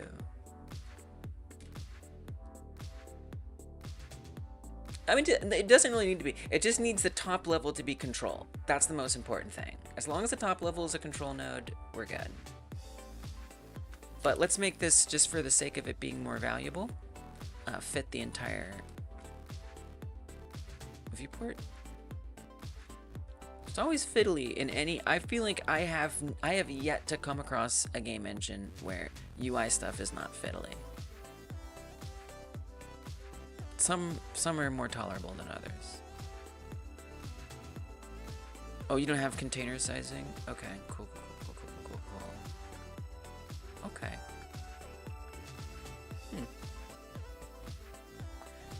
Well, there's no container. For one thing. Here's to a panel container. Forget the texture rect. Texture rect's not useful here. Make this. It's gotta have something in it. Actually, give me the texture rect back.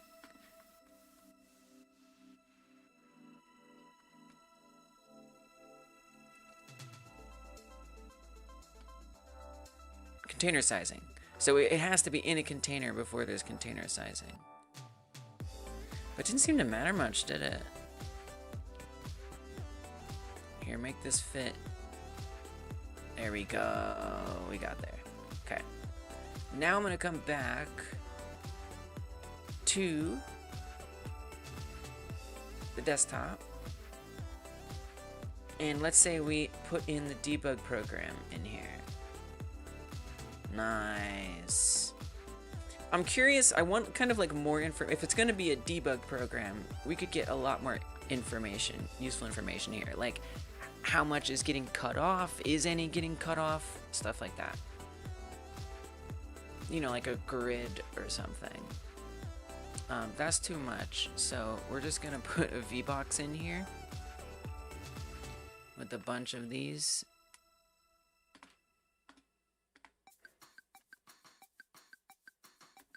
Right.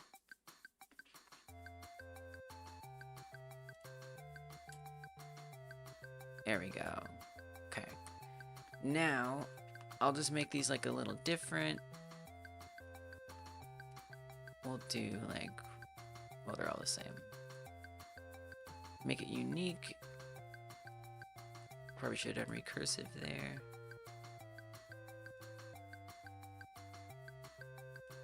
Let's actually do 3 colors. I know this seems like a lot, but I think this will be useful.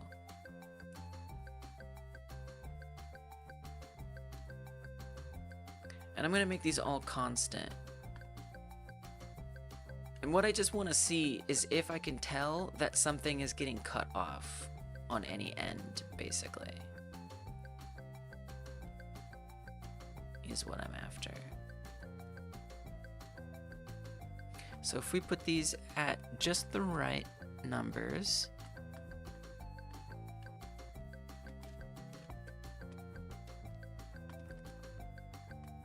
say 0.3 and 0.7, oop, so that way it's even on both sides. Nice. Okay. Get rid of these, duplicate it, make it unique recursive, so the gradient also is unique. And then I'm going to change these colors.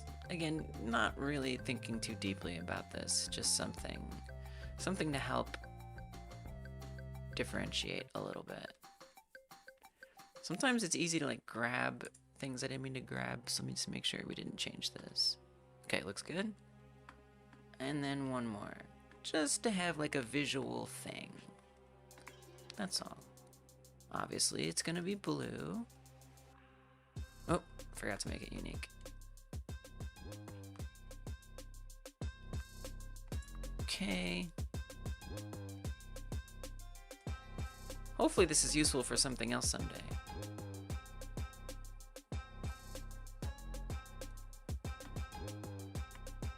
Okay. Great. Could just maybe do a little spacing. Whoa, that looks weird. It's interesting. Why am I doing this? I don't know. I just am. I am because I am. Alright, there's my little test test area. This probably could be more useful than that, but... Alright, so if we hide this... Oh, it's squishing it. So that makes sense. So it is distorting the actual, and now I see that here. Yeah. Not, I guess, okay.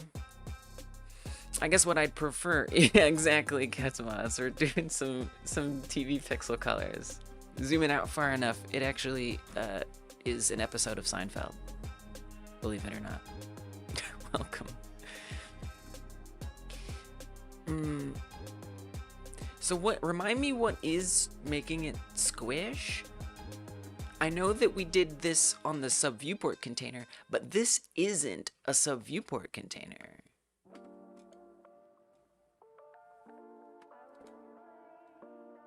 Is it squishing it? Oh god, my eyes are deceiving me. Am I bugging? No, it's definitely... Well, it makes sense because these are control nodes. So it's not squishing it, it's just adjusting the... It's being responsive. So, okay, if I were going to take this debug a little further, which I obviously am, let's add a panel container in here. Let's say in the center one.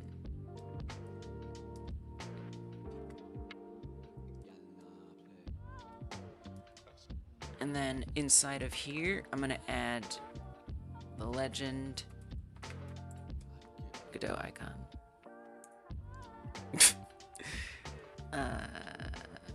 Oh my goodness. Yeah. Yes. Like that. That's what I want. I want to see if it looks stretched or not, basically. I don't think it will. I think just the sides around it, yeah, it just gets closer. It clamps it in. That's fine. But that's definitely going to be happening here. Wait, I took off stretch. What is...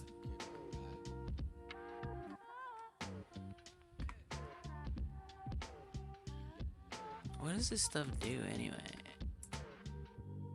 It's hard to tell. Here, come back over here. It doesn't look squished, please. I don't think it is squished. I think you're bugging. I think it looks fine. I think it's fine. Alright, okay. I said corrected. No complaints from me. I think we just have to get in there and test it proper. Cool. So this is where we load programs in, is in the program space. So if we're gonna do that, well, let's get the close button set up before I go there. That's what we are doing all this for after all.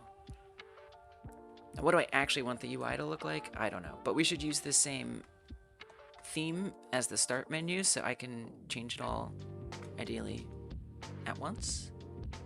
So how are we doing that? A panel container?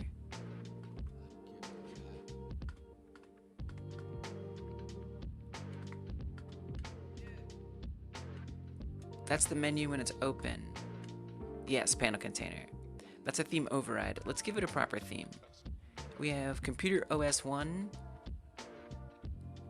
I feel like I should have named that better.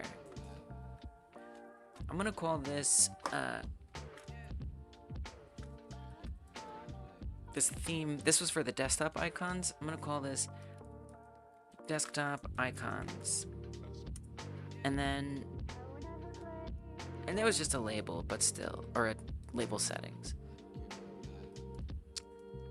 I think. Wait, was that? Is that what that was?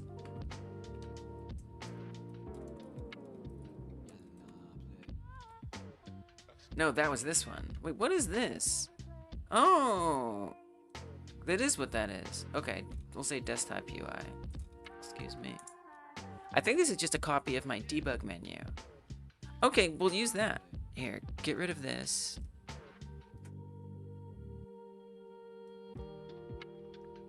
Oh, don't be mad at me, Godot. I know I renamed things.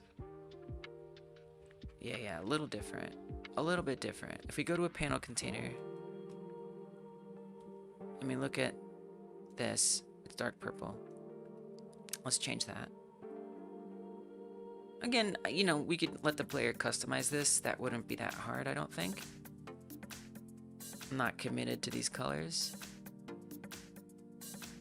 but they get the job done for now. Okay, great. That's the theme we use. Now, for the title bar, again, not the prettiest, you know, this, whatever, I don't care. I just want it to be good enough. Placeholder. So we have our window menu bar. Right now it's just a texture rect. Let's make a panel container, which we have right there. And in here, I guess I want the button. Do I want a regular button or a texture button? I mean, I'd like a regular button. Would be optimal. I would prefer that. And yes, the close icon is going to be a Godot face.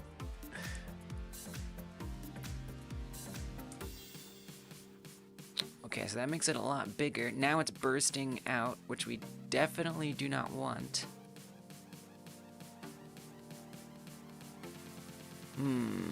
So that was very important. Yeah, see, this is kind of what I was worried about, right? Was the unscalability of it. Because, literally, because the margin container is what's defining the available height. I think you just have to commit to something, you know? So give this a minimum size. Can we bring the texture back? This was 60. Oh yeah, that makes sense because that says 64. We're just gonna do that. It's a little messy, but if it doesn't create problems, who cares? Okay, now we'll put the icon in here. Legendary Godot head. And then we need to tell it to expand so it shrinks it down. Icon alignment on the right. But this whole button is taking, wait, we want to put that in the center. We just don't want it to take up the entire menu bar. We want it to just be in the top right. So to do that, I'm gonna add in a split container, a horizontal split container. And we do need to put a little something in there, I'm pretty sure, in order for this to work correctly. So I'm just gonna put a color rect and make it not visible or something. And then we use the H split to adjust how far over it goes. I mean, ideally it would wrap.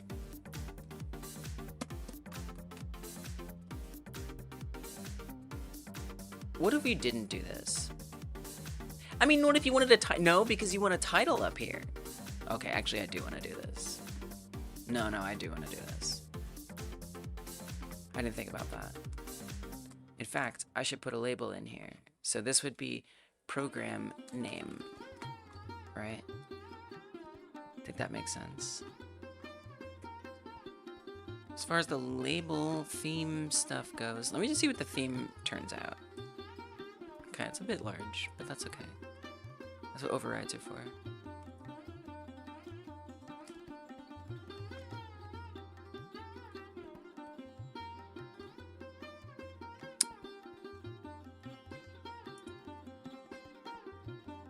There we go.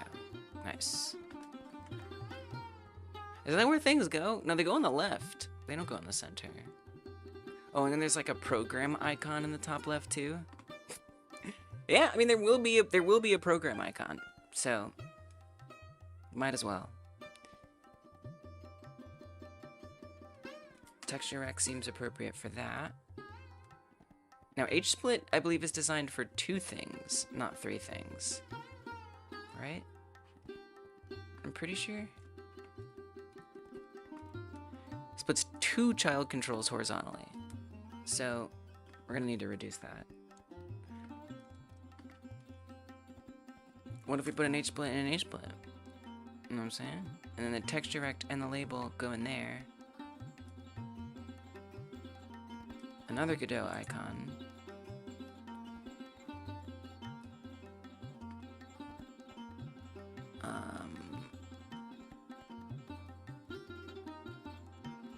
We need it to squish down. Please.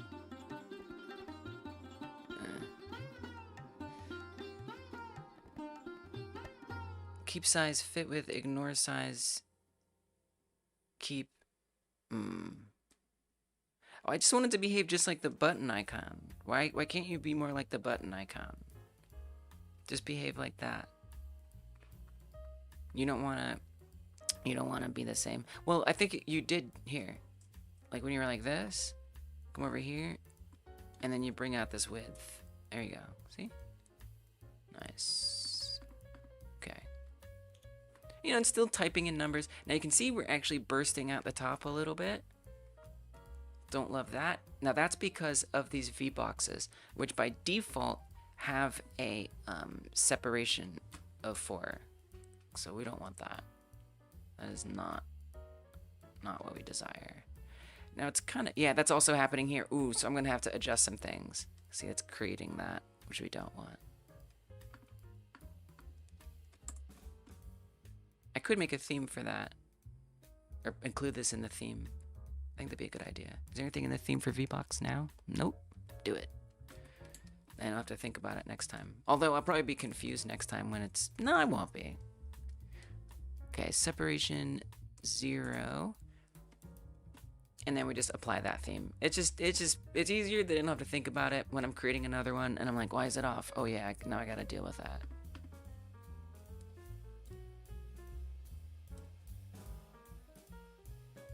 Okay, now it closes that. Scalability.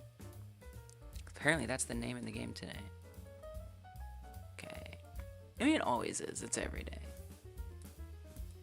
Cool. It's looking better. Now, with the close icon. Oh, and one more thing. We don't want the player to be able to adjust it, so we're going to turn off dragging enabled. Okay. Now for the close button.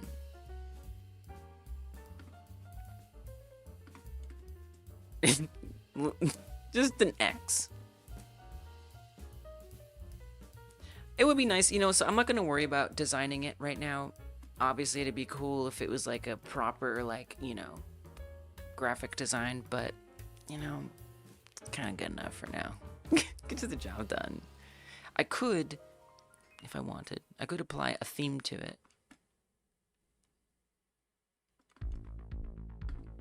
Which might make it look weird. Okay, it literally didn't do anything. Really?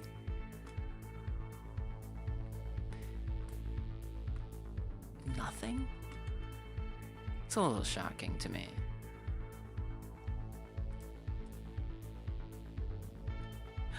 Oh yeah, buttons are in here.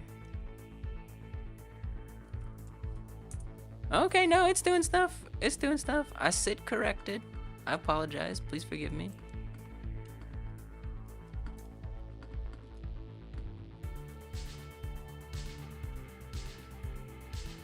Just didn't do anything we can see.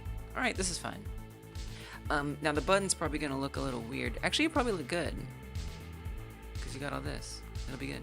Perfect. You got it. Oh, and then this we're not putting on the center.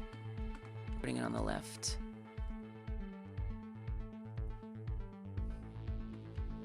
I feel like I want a little more distance between them.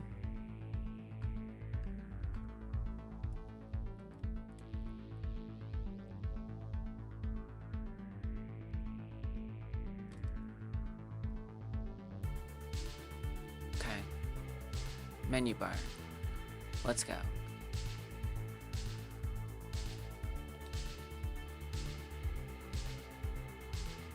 You okay, internet? You doing alright? You good? We don't want to see no buffering. We don't want to see no pixels on screen. Looks okay. I got my eye on you, though.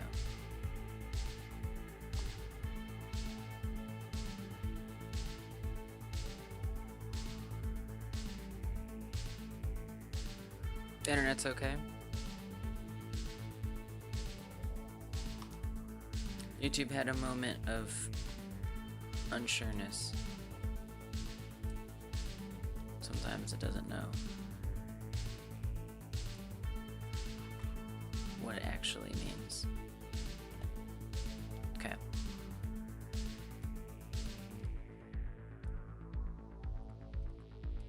So we've got the not desktop. VBox container. Can we just give this a name? This is... It's just gonna be easier. Window and start menu.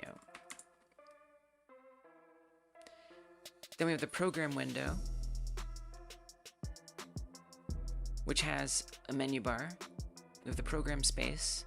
Contains a margin container that is kind of fudgily making everything fit, which I don't feel great about.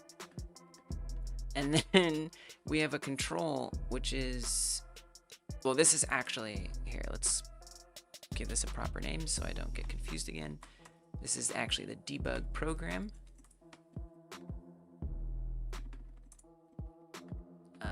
This is where the programs go. Now, I have a bit of a concern here. So if your program space has a margin container, if you're ever going to iterate through here or something, it's probably going to get a little confusing because you might accidentally iterate through this margin container, which is not good. So I don't really like this being in our program space.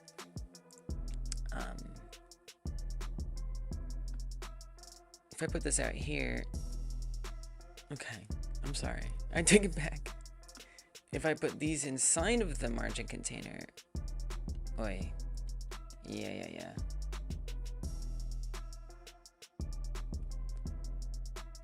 And if I put something inside of there, what do you think about that? Control node should be safe. Yeah, okay. This is the way. So this isn't the program space. This is the program space container. Program space margins. Program space container. I don't know how I feel about this, but this is our program space. It's a little messy. I know. Okay. Then that's where our programs go, where we'll instantiate them. Then we have the start menu. Oh!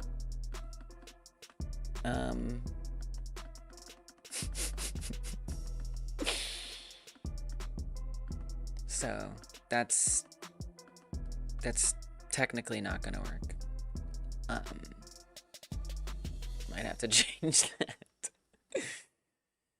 Cool.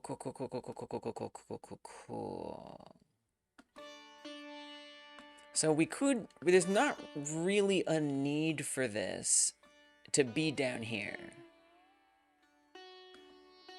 Because the bar is separate from that. So whenever you click that, it can open something completely different, and it's not going to matter. So I'm going to say we move this outside of that. But we need to put it on the bottom, so that way it shows up on the top. That's the most frustrating thing, is that now it's not going to be responsive to the size of the start bar.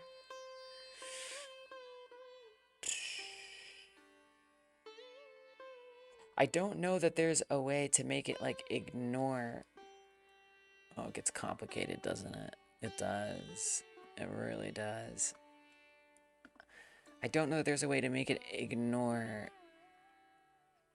Or rather, the V-box not acknowledge it. I don't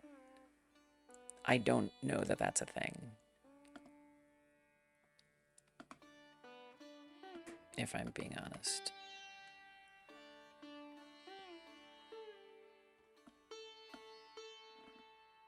Yeah, I mean, no, that's still not gonna work. Yeah, I mean, okay, you could do a negative margin. But again, we're getting into really risky fudgy behavior. Because suppose I want to add a new... We'll see. Let's see. If I add a new button on here, what happens?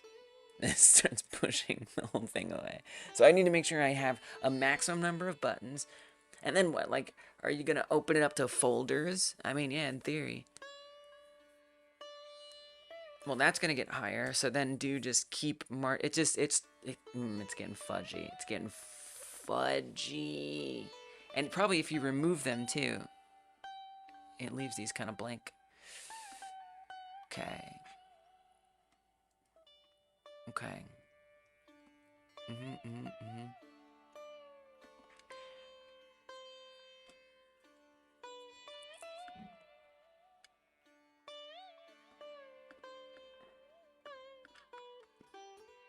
It's getting messy in here. I'm gonna just be okay with it. I've decided. And I'll fix it later. This is not my favorite sentence to utter. It's a concerning sentence. But we basically have to limit. So we would need this, instead of being like video editor, this could be like tools. And this could be internet. I don't know what else there'd be. Shopping? Well, that's still internet, isn't it? Social media. It's kind of ridiculous. I don't care. Shopping. Because really, it's a game at the end of the day. So we want the things that are going to be relevant to the game. Tools are the video editor. Social media is like YouTube where you post your stuff. And then shopping would be where you buy things for your house, for your cat, and whatnot. It could be a tutorial section. That would be fun. I don't know that I need more than that.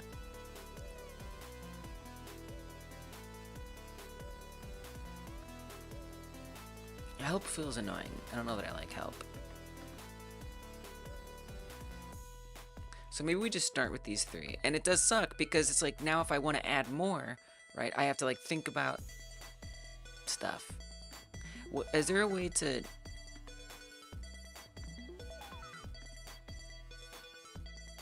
get this to wrap more tightly around that?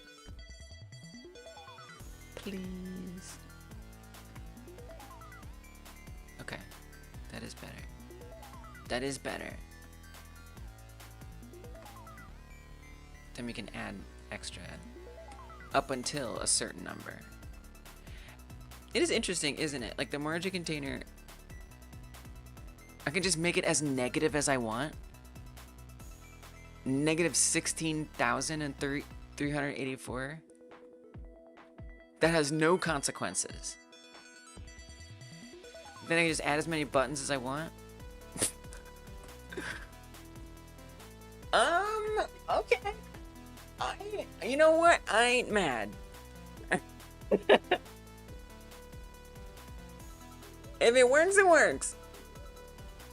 Don't have to tell me twice. Say less.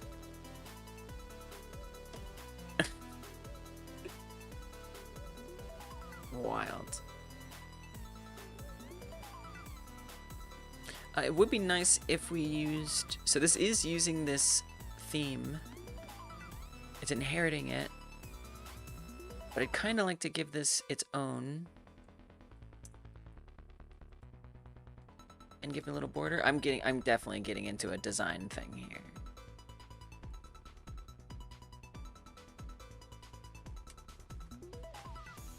It's hard not to. What happens if we do it on the left? Oh, yeah. I mean, if it's going to pop open on the right, you probably don't want to do it there. Oh.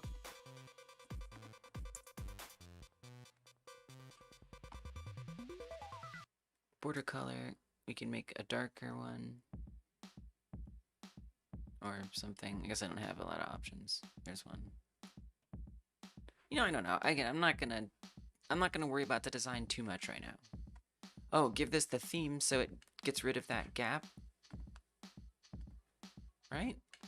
No? This one? Somebody's gonna get rid of that gap for me. No? What's creating that gap?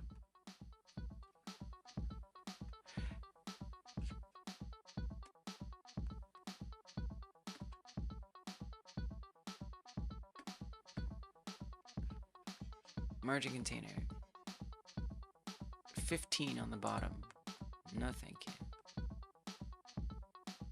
That's weird that it must be inheriting that from a theme or something. I don't know. It's weird. Left. No thank you. Cool. Alright. I don't really love the little... I don't love that. Should probably make the background be the same color as the buttons.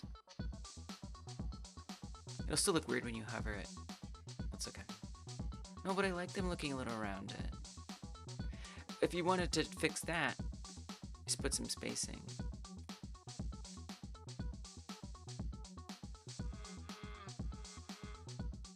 Alright, I'm gonna stop micro designing it soon, probably. There's a good chance, probably, that maybe I'll do that. Now, actually, I kind of do want a border on the right. But just a little. Whoa.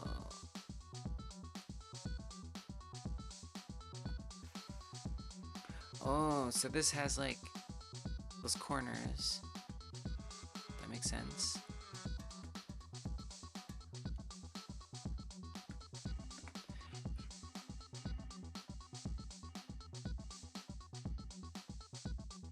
I figure I might as well put some effort into this, because that way I have something to hate later and be like, I hate the way this looks, I need to change it.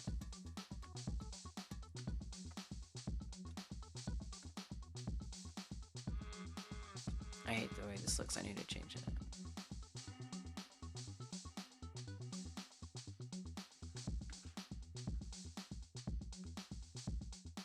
Please, what? I think you should make this the same color. Okay. That's what I think. Better. Be on. Okay. Wait, one more thing. Well, yeah, one more thing. Bottom border. Nice. Alright. Temporary, but I like it. Can you please make a commit? Window and start. Window, program window, implementation begun, start menu changes. So, this was all because of a close button. But I was just trying to get like a lay of the land so I knew how we're going to get these programs in here. Program space, that's where we're going. And then we'll want that button here. So this is going to be, I'm going to call it button close. Program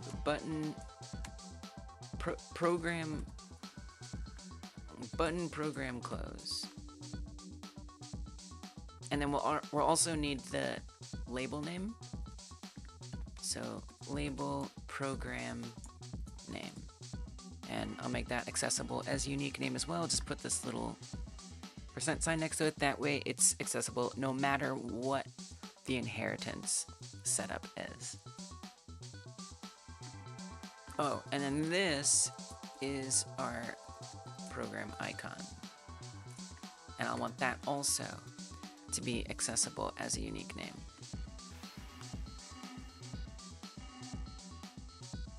So the things that I'm going to need to make references to are these and that. So let's go to the script and do just that.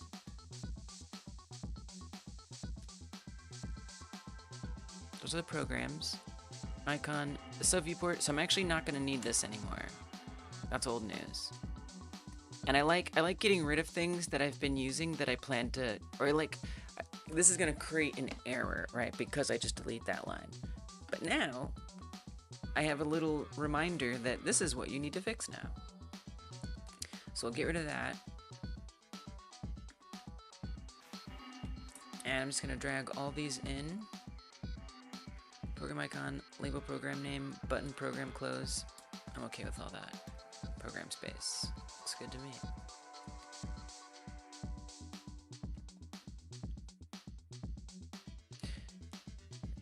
So I guess I'd want to do this at the same moment that we set up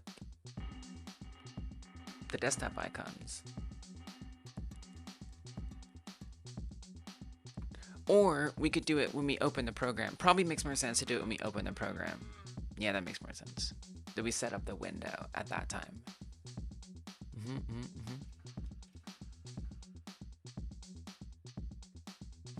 And then for close program, that button, let's do that first. That was our whole intention here. It does make me kind of want, like, if we're only going to have one, I don't know. I don't want to say if there's any program open, close it. I want it to be closing the correct program. Okay, anyway, also, instead of sub viewport, we want to say program space. Might as well fix that. Easy enough. I'm actually going to remove the programs now because we're going to instantiate those in. Let me just call this debug program, since that's what it is after all. It'd kind of be nice to like make an icon really fast for the video editor, just to like make sure everything is working. You know, all the components that we're considering here, make sure they're all working. I don't know that I have like a square assets for this yet, so let's make it.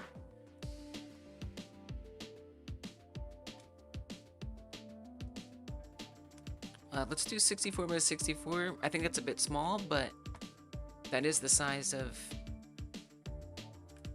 that we're measuring everything to be. So why not? And then I'm gonna give it the name Cat Care Game Icons or something. This is for a video editor. Whoa. So tiny. I'm just gonna put some scissors in there. Let's just use some basic shapes to do it. We're not gonna get complicated. But I kind of want this to even be the player character. Just like a pair of scissors. Why are those highlights so big? I don't know.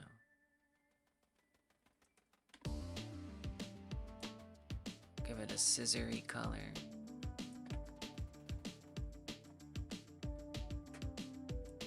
Oh my god, everything is so small. That's crazy.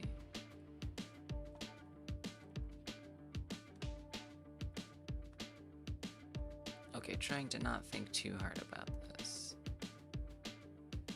Scissors, what else does scissors want? Like probably some kind of hinge of some kind, and then like some loops that come off of it. Temporary icon. You know I'm gonna use this icon for a long time. The amount of time I'm putting in this right now. Okay.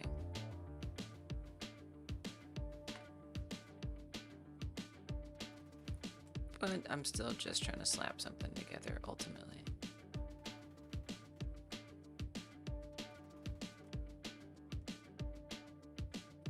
Welcome back, Judo.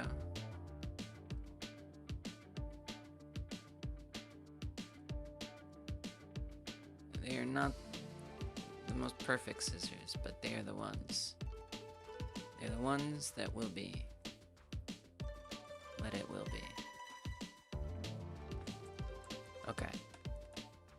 Placeholder icon. You know I'm gonna rock this for a long time, though. Very long time.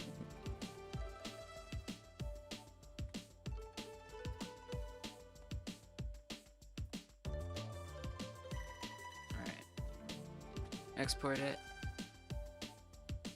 Just something simple. Not a big deal. Go find that in downloads.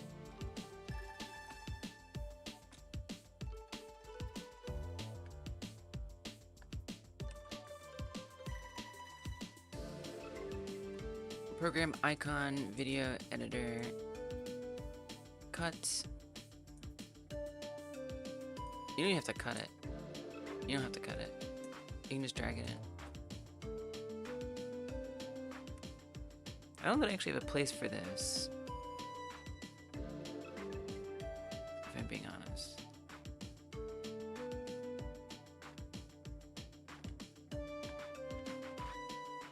I guess you can make just like an assets folder, textures, icons, images.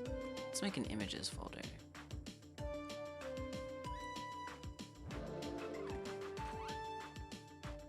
I'm just gonna toss it in there.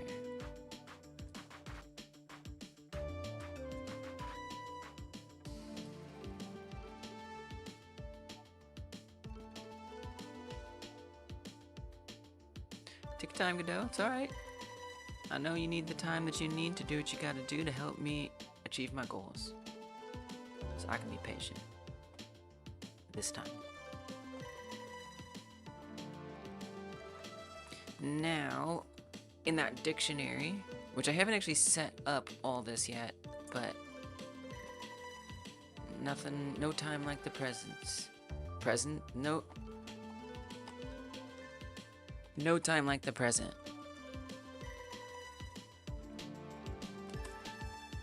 Drop this in. That's the wrong one. We actually, let's just keep the Godot icon for a debug program.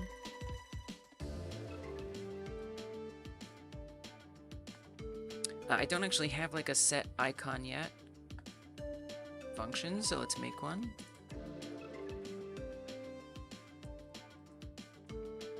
Set icon texture.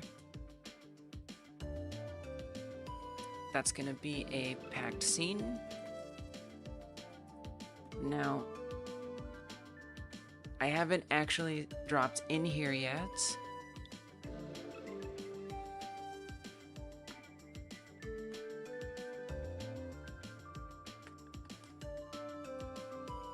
The desktop icon. Oh, I guess it is just the button. Okay, never mind. No problem.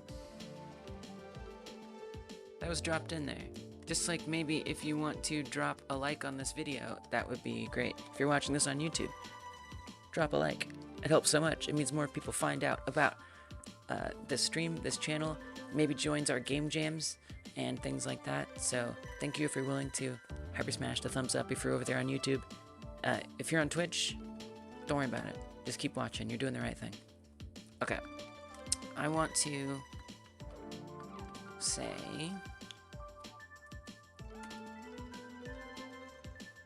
Is it called desktop button? Yeah. Yeah, I think that's what it's called. Okay. Desktop button. It's a weird name, but I'll take it. Now I gotta figure out... Because we have different for normal versus pressed versus hover. I don't think we should do it this way. Here's what I think. I think these should be overlays. I think that's gonna be super annoying to do it this way. It's just kind of what we already have.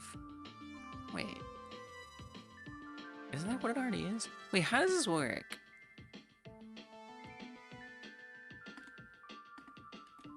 Where's the Godot part at?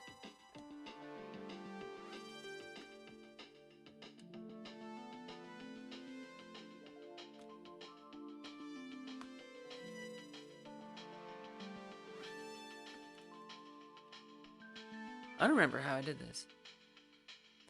Because right now, the normal has a transparent image on it. Or it's just a gradient that's transparent. This one has a semi-transparent purple and a semi-transparent gray. For pressed, hovered, respectively. So where does the Godot part come in?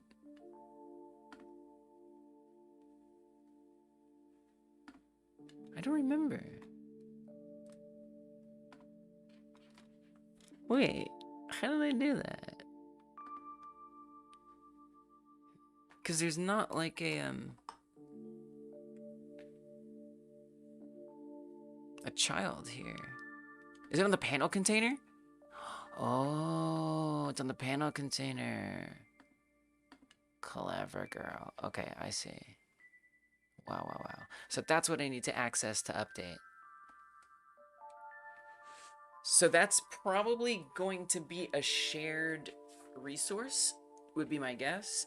And if I change one, it's probably going to change them all. So I'm likely going to need to create a new texture here.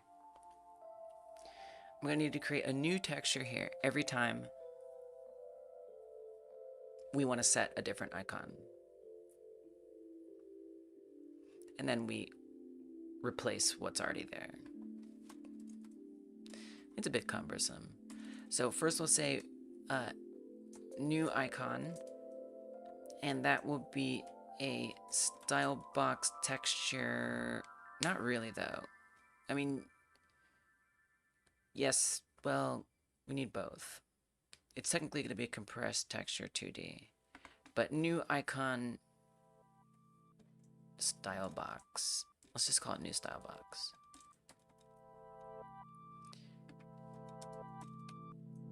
And for that, we'll say style box texture. Oops. Style box texture new. And because just to be clear, the reason why I'm doing this, because if I don't do this, and I just change the icon, all the other desktop icons will change to the last one that got changed, because Godot shares and links all these resources together. So that's why I have to create a new one that is not linked to anything, and then add it in.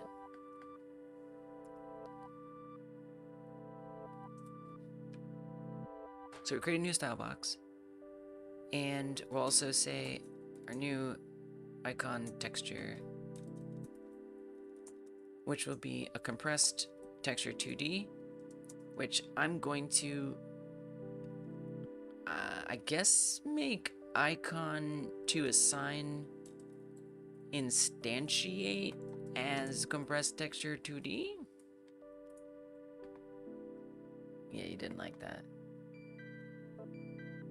That's fair. You know, that's so fair.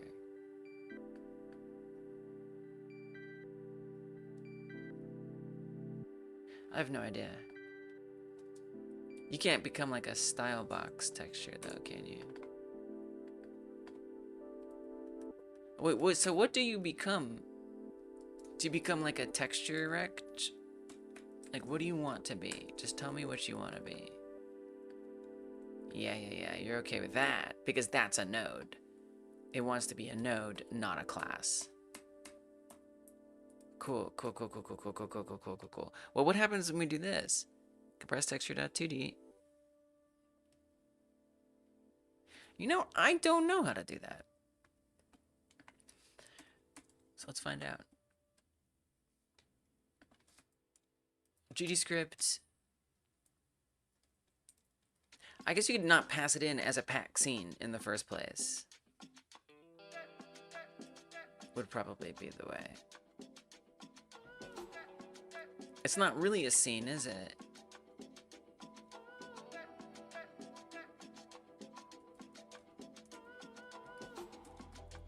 Preload type for images GDScript.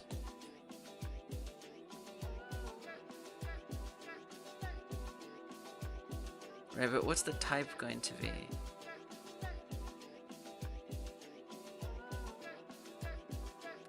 If y'all know, you can tell me. Because I'm about to ask the chatbot. Because it's such a specific question. It's probably going to be wrong. But I'm going to need some specific guidance on this one. Hey, Rosalani, welcome. We got within a booty-shaking dragon. Dragons can throw it around too.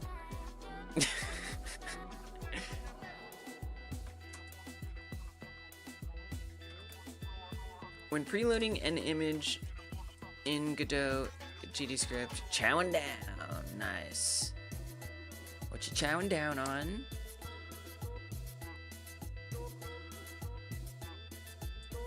i.e. SVG, PNG, etc. What is the type? I.e. if it's a TSCN, it will be packed scene. Don't talk or explain, just directly answer the question. Cite sources if possible.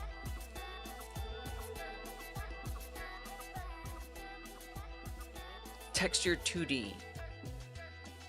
Okay. I think you might be wrong about that, but you've been heard.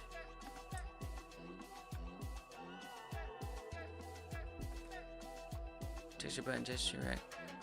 Wait, where do you get that? How is that in that source? It's not in that source. I'll have to take his word for it. Well, we'll find out. So it might just already be that. You know what? It probably already is that. I bet that's what it already is. So I don't think I have to do that at all. That's my guess. Well, hopefully after this, you'll have a clue. We'll all have a clue now. So I guess we don't have to instantiate that at all, which is nice. So instead, we're going to say desktop button, and this right over here is what we're updating now.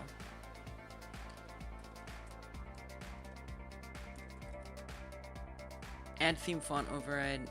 I think we want to do style box. Add theme style box override. A string name. You want me to name it? It does. I agree. I also learned that right. Creates a local override. Okay, what do you want for string name? Oh my god, it's so tiny. Why do you make it so tiny? My eyes are not that good. Creates a local override for a theme style box with a specified name. Why does it need a name? Just because? Just because it's useful? It's nice? So the name doesn't matter. It's whatever I want. I can make it Bob's Uncle and everything's fine. Okay, I'm just making sure. I think I can. I guess that's just like what appears here? Or do you want me to do panel? It said normal. Okay. We're just gonna do whatever I want. I'm gonna ask the chatbot actually. Just answer directly. I swear to God. What? Or can I make the string name param for style box for... It doesn't always know, but at least it gives me a little assurance. Can I make the string name param for add style box whatever I want? Or does it need to match some property?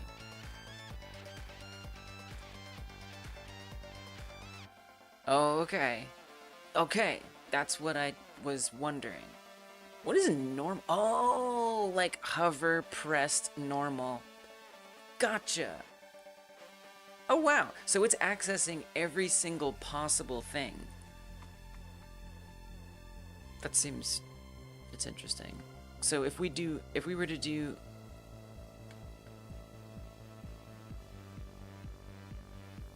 If it was a texture button, that's where like the normal pressed hover would come into play. But this isn't a texture button, so it is panel. Okay, I was like, there's no way. Why would they do that?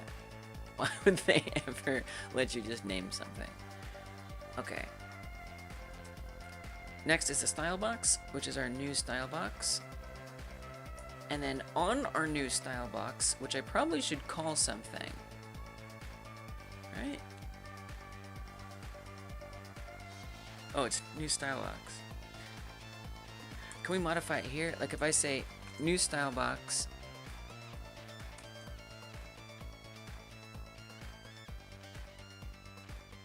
texture, probably have to like set texture. Set, we can just do dot texture like equals icon to assign. I don't know if that's gonna work, but we're gonna find out. Certainly gonna find out. Okay. So that's gonna make the icon set. Let me make sure I call that function over here on ready icons. It is science. It's literally science. Variable icon to set is going to be a compressed texture 2D.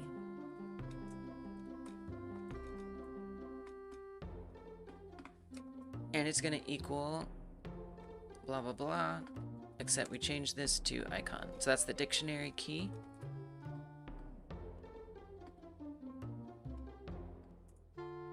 And we say new icon dot set icon texture icon to set.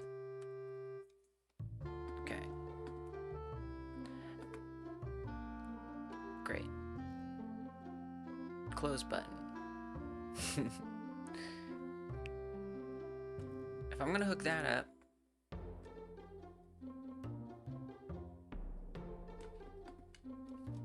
we're gonna put it in here.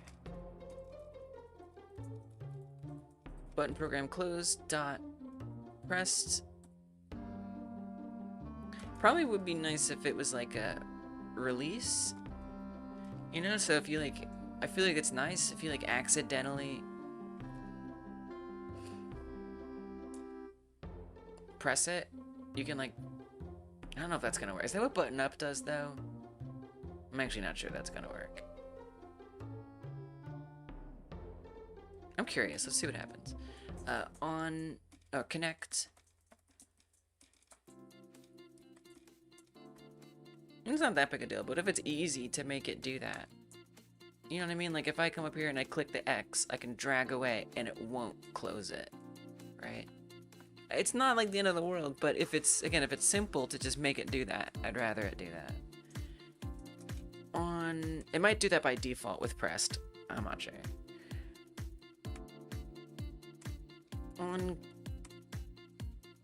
window close button pressed. I don't like that these aren't the same, but I don't care.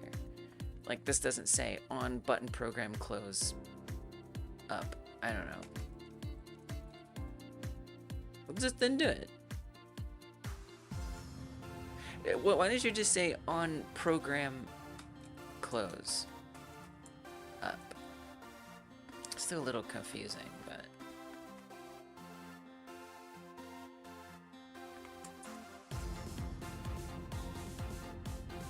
on program close. Did I put a D at the end? No, good. On program close up. It's confusing. And this would literally just run close program, but here's the thing. It needs to know which program is the one that it's closing.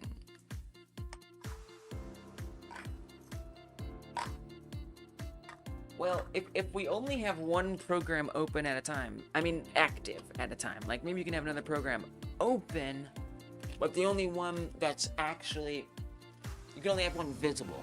We're not gonna let you do split screen. Wait, that'd be dope though. No.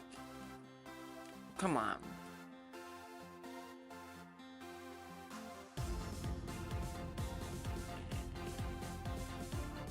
It could be kind of fun though. Like you have to manage the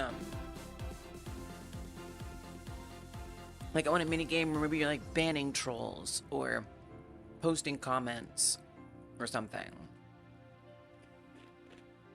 And you can have one mini game posting comments in one half and banning trolls in the other half. It'd be kind of sick. But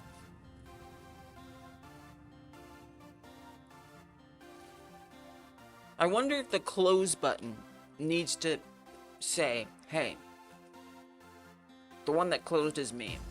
I think that's gonna make more sense. That way I don't have to make that decision now. But I can leave that open. Again, another example of thinking about scalability ahead of time. Like,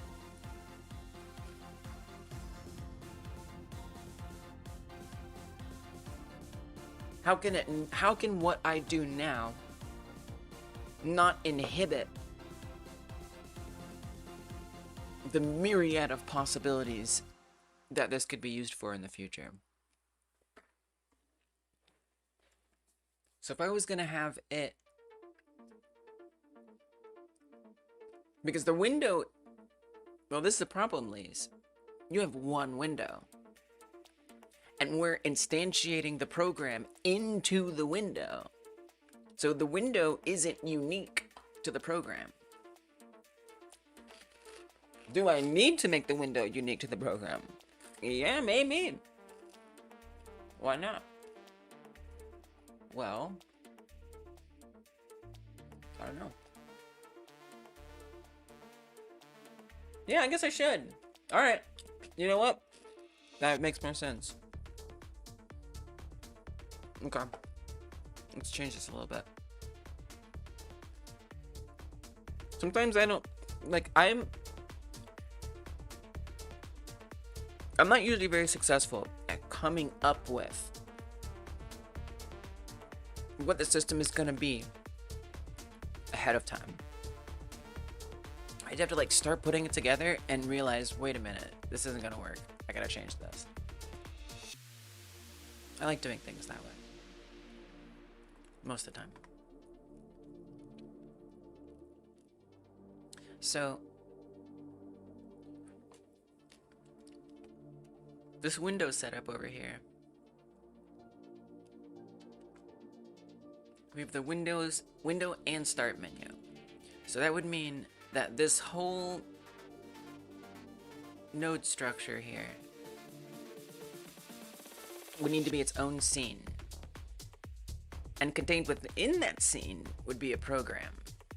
So I would think we would actually need to instantiate a program window and then say, now instantiate the program into that program window.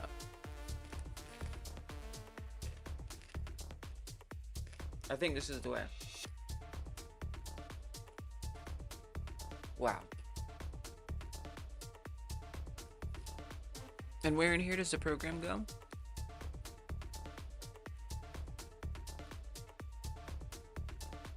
Yeah, program space.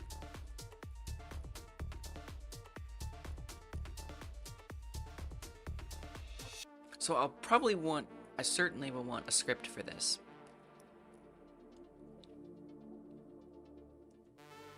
Do we have anything like that yet?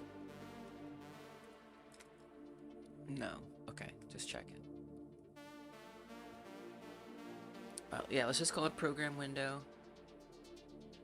And there will be multiple, so we don't need to make this a static reference. Class name, program window. Apparently it extends a VBox container. I could see that changing someday.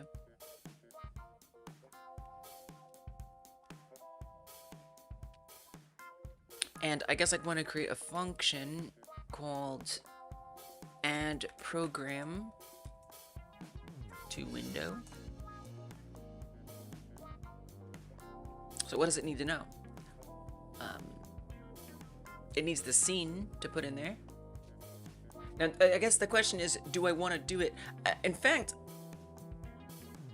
well, I don't know. Yeah, do I want to handle it like I handle the icon setup? So this also is interesting to me, right? Because we have this ready icons where I do this one. This one's fine. When I do this one where we update the label, this one where I add in the scene, this one where I add in the texture, and then this where I do the icon position. And it does raise the question, why not just have a single function, new icon dot setup icon?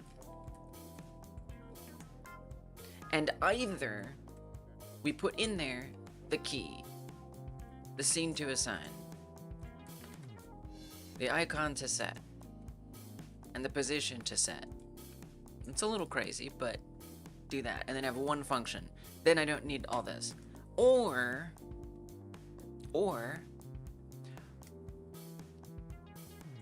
we simply pass in the program name. Because the program name happens to be a key in this dictionary. And then on the other end, when we say setup icon on the new icon or the window, whichever, that's why I'm thinking about this, because do I want to set up this repetitive system where we chunk this, we chunk that, and we add that, we add this, or because this just gets, where do I want to put the bulk? Do I want the bulk to be here, or do I want the bulk to be somewhere else? So then we would go over to setup icon, and that's where all this would pull from here. It would actually ask the desktop elements, what are the programs? Which even raises a further question of, does it make sense to put the programs here? Should the programs list be somewhere else? in a resource or something. That way, it's not cluttering up this desktop elements script. I mean, then what's the desktop elements doing? It's not doing that. What's it doing? It's not doing anything. I think that's what this is for. I mean, it's for pressing buttons. Start pressed, close pressed. Opening a program, closing a program. I know, so sometimes it gets a little crazy, like trying to figure out what's the best way to structure it. Should this go there? Should this be here? You know, I don't know. I try to just pick something, and then when it becomes an issue, deal with it. Or if I really see that, wait, this could be a lot better, I'll make it better. So then essentially what I would do is when we open the program, I might create a... I mean, basically we're redoing all this. So here all we're doing is we're setting up the scene. We're instantiating the scene, setting it as the node, and then adding the child with that node in there. So I would do like extra steps. We'd set up the title. I think you should leave it here.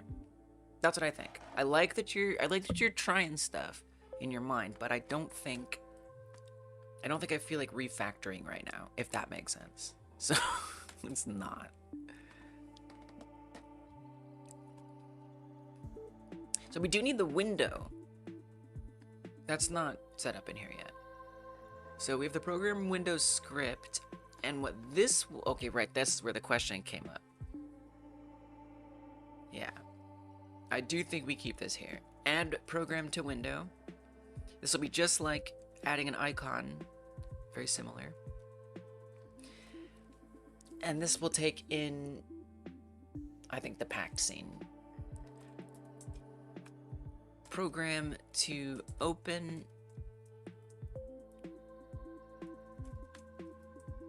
Packed scene. And we also need to mark down the program space.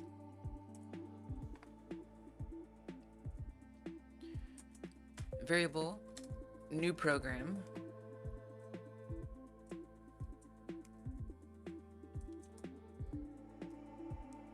Which will be a, well, currently,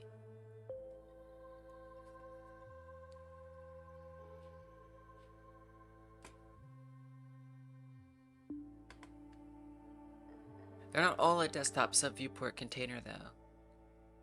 What have we been doing right now? Have we been typing it as something quite specific? Or no? We're just calling it a node. Yeah, that's probably for the best. Okay, just checking. Yeah, because it's not like I need to access all of the type-specific things anyway. So it's probably fine. So new program, it's a node of some kind, and it equals program to open, instantiated. Oh, my bad. Wait. Oh, we don't have to put anything in there. Program to open. As on the open bracket, and I was like, oh my god, what do I have to do? Nothing. As node. Normally I have to do an as node, because you kind of want whatever it is to be there. And then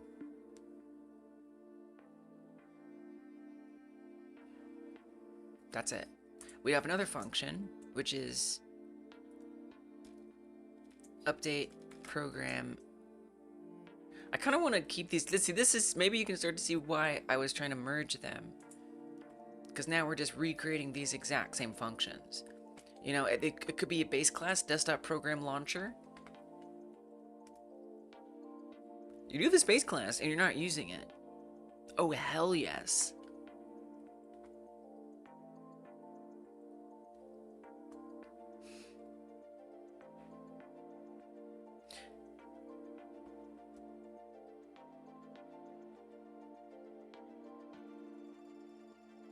Some of these aren't going to be relevant,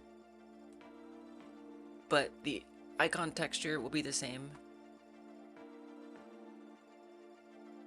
The label will be the same. And that's it, just those two. You know, is it worth abstracting this for the sake of like 2 functions? How many other things are they really going to share?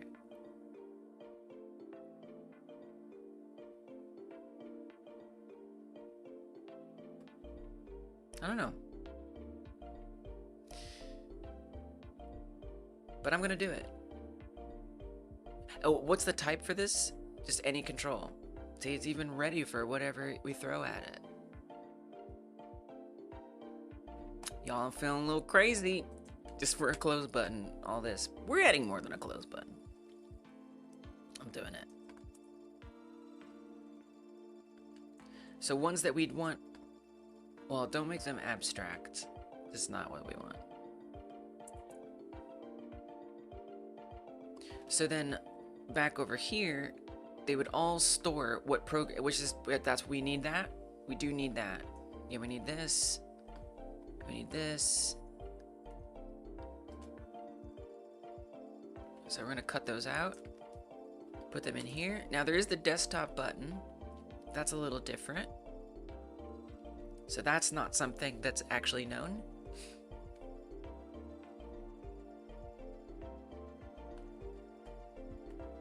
By that base class. So we'd have to like say, we'd have to add something in here that clarifies like what, if it has a button and what that is. So that's where it gets a little weird. Well, I mean, if it's set icon texture, we just say set to what? Well, that's just it. How do you know what to set it to? How do you tell it that it's like a texture button versus something else? You know? You could do like an enum. Kinda hate that. But I could. That feels pretty wacky.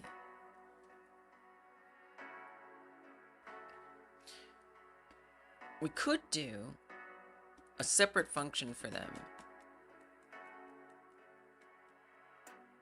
I think I like that. Because yes, we'll have to set an icon texture for the window, but the window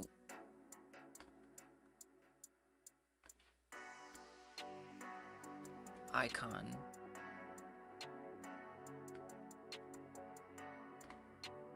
it's a texture rect. So we do have to create a texture, but we don't have to create a style box.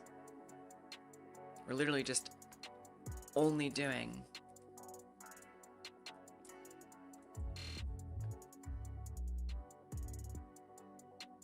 this step.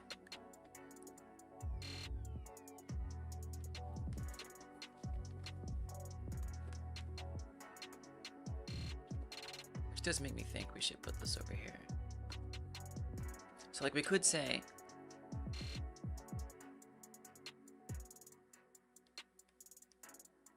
I guess I could check to see which it is.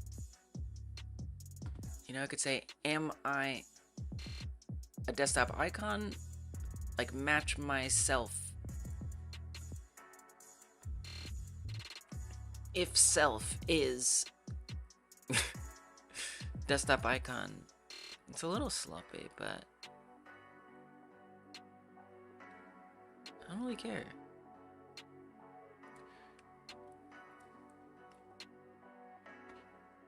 You know what? Let's do it. Let's do it. And I think this slows me down, and this is why I haven't been fully finishing, I think, in part, besides scope, my projects in recent game jams. Because I've wanted to like find out the best way to build good systems. And I like the game jam for that extra pressure. The next game like jam, I plan on making a mini game for this game. So it's gonna be a lot easier. But I care a lot about learning how to get in the habit of choosing the right systems to solve the right problems. Desktop icon, program name. So this is being used in here somewhere. Definitely need that. Come back to our launcher. Put that in there. Now obviously we still need this. We still need to fetch that right there. Yeah, the lights. Courtesy of Melty1000 at Melty1000 on Discord. Just came by, said they made this. It's got really nice settings. And I was like, yes, you know, I'm pretty bad at getting in any holiday spirit. Not for any like emotional reason.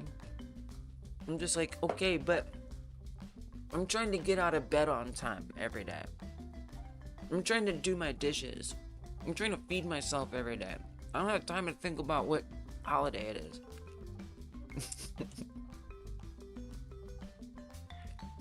So Melty came through and mentioned it. I checked it out. I was like, this is great. Save me the trouble. Bart's on YouTube was admiring your Christmas lights. So I was making sure to give due props. Well, you made the base tool.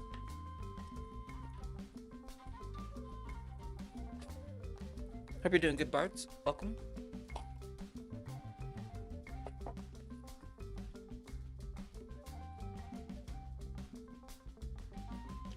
I think either way, we need to define.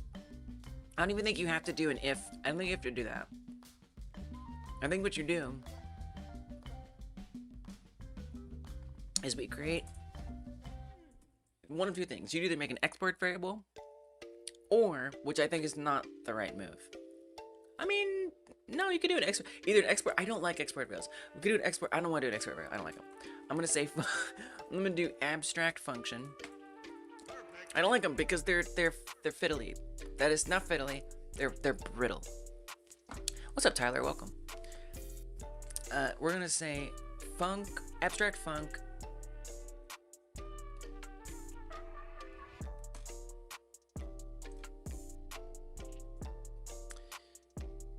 I'm gonna say like has icon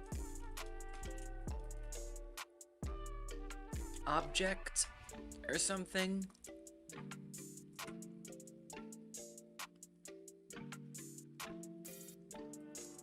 And then that return some kind of node. Probably a control node. Almost certainly.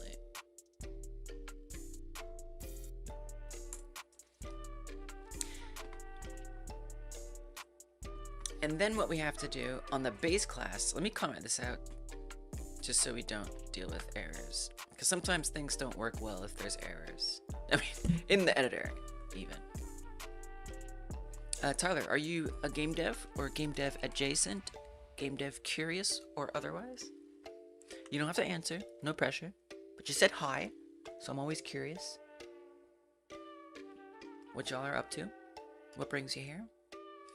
Okay, I'm going to go back to the icon. So now this is going to give me an error because I haven't implemented that abstract function has icon object. Chili mac or stroganoff. I'm not sure I am familiar enough with stroganoff to be able to know whether I prefer it. So I would probably choose stroganoff if you literally presented me, so that way next time I would know. But maybe someone else has a more nuanced opinion. So we need to make sure we implement that, or it's gonna be very upset.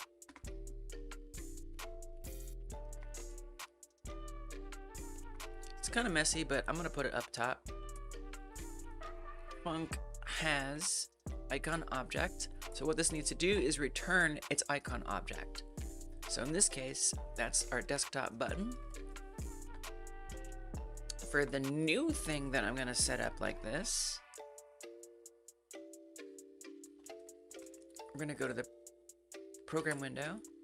Instead of setting a VBox container, I knew that was going to change. It's going to be desktop program launcher. And it's going to get mad at me because I haven't added that function. So we're going to add it. As icon object. And this time, well, we gotta set it up first. This time, let me do something real quick. I need to make this a scene so we can instantiate it proper. It's the program window scene. Let's start working on it in here. And we want program icon.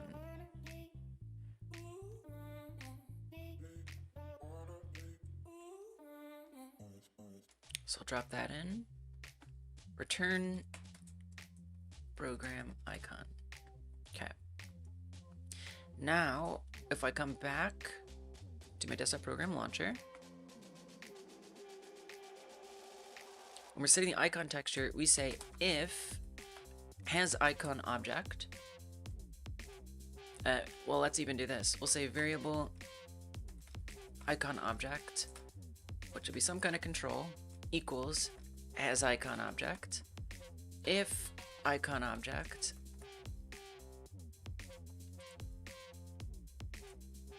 we could even do it here. We could probably be better about this. If not icon object, return. So then anything down here will run, because since we returned, nothing's gonna go back. Unless it is an icon object, then it will continue. Just to keep from like nesting too much, which can be annoying. So now I want to check. This is where it gets a little weird, because I don't think the type. What I wanted to do was check. I really wish gdscript.live still existed. I don't know what happened to it, but it was this website where you could just like test code online. It was so convenient. Because right now,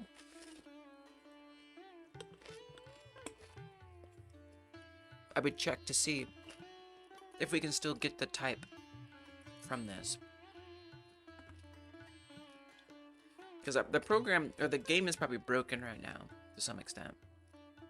So, in the absence of that program, I think I'm just going to open another Godot instance. I miss gdscript.live. It was very nice. If anyone knows whatever happened to it, I sure am curious. It just was gone one day.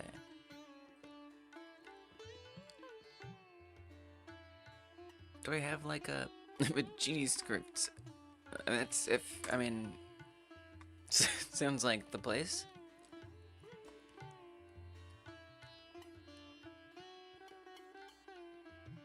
Yeah, words. Yeah, this is definitely the place. Okay. Cool. So I'm going to call this. I think this is like enum dictionary test.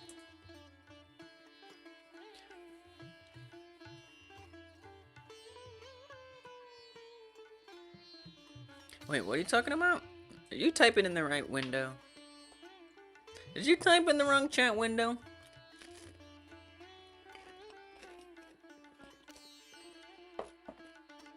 Okay, we're gonna say detach this, put a new script in there.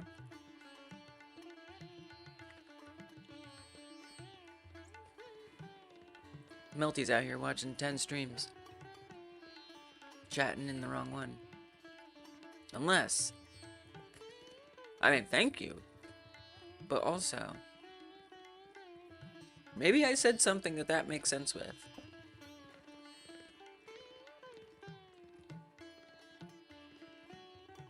I don't know. What am I trying? Oh yeah, typecast check. Whatever. So if I have a... Okay, I gotta recreate this scenario. If I have a...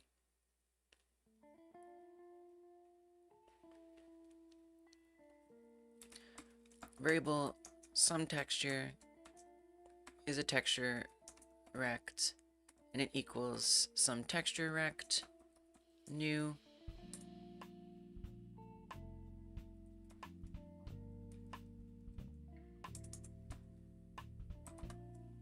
Oh, I was talking about if else.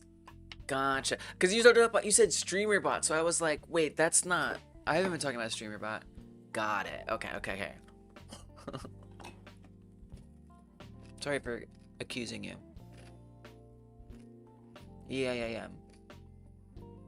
Can be annoying.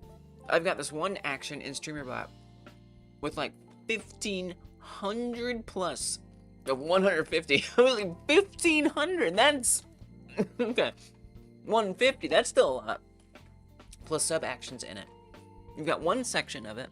There's 3 while loops. That's inside of each other.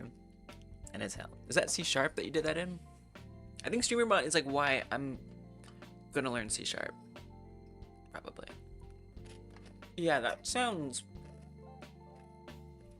Do you have like an alternative, or do you like have to do it that way?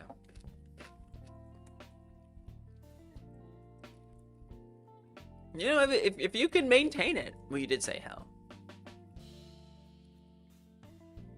I'm gonna set it up the same way. We're gonna say func cleanse type. I don't know. Cleanse type. It'll take in some control, which is type to a control. It doesn't even take it in. It just needs to return it. So it returns a control. And we say return some texture. Now I'm gonna say func ready print cleanse type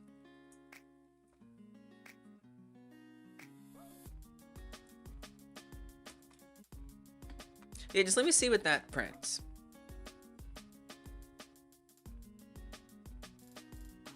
Texture rect. It still has the type, even though we returned it as a control. Okay, now if I do variable some or cleansed texture as a control and have that equal cleanse type, and then put that in here, we're laundering types over here.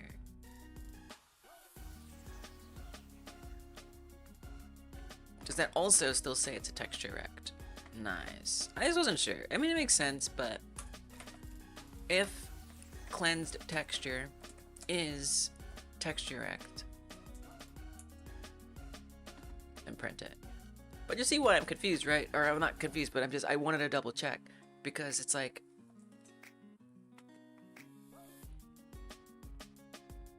in multiple places I'm referring to this variable as a control. Now, if I were to say as control, I do wonder if that doesn't change it. Okay, so if I print it now, it comes out as texture rect. If I say as control, I wonder if that breaks it. And we'll say elif cleansed texture is control, which it probably might just be like, hey, I can't do that. It is a control OMG.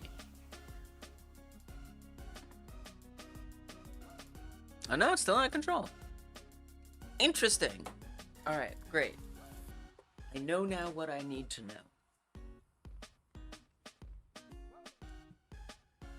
It's very forgiving of Godot, I will say. Would you mind if hypothetically you took the Game Like Jam logo and did some experimental intro-like animations? Oh, interesting. You know, someone was asking about that. Fallen Lime, who made the who did the voice acting for the cat. But he was asking about like a stream intro in general, and I was like, well, I don't usually do stream intros, so I'll try to think of something else. I hadn't thought to do game like jam stuff. That's a really good idea. No, hypothetically, I wouldn't mind. I should pass that on to him as well. I like that. Go ahead. But here's the rule. I want to see him. I want to look at him. Y'all are awesome.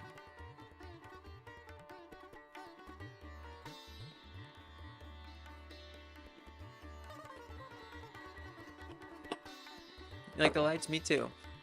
Melty 1000 made them.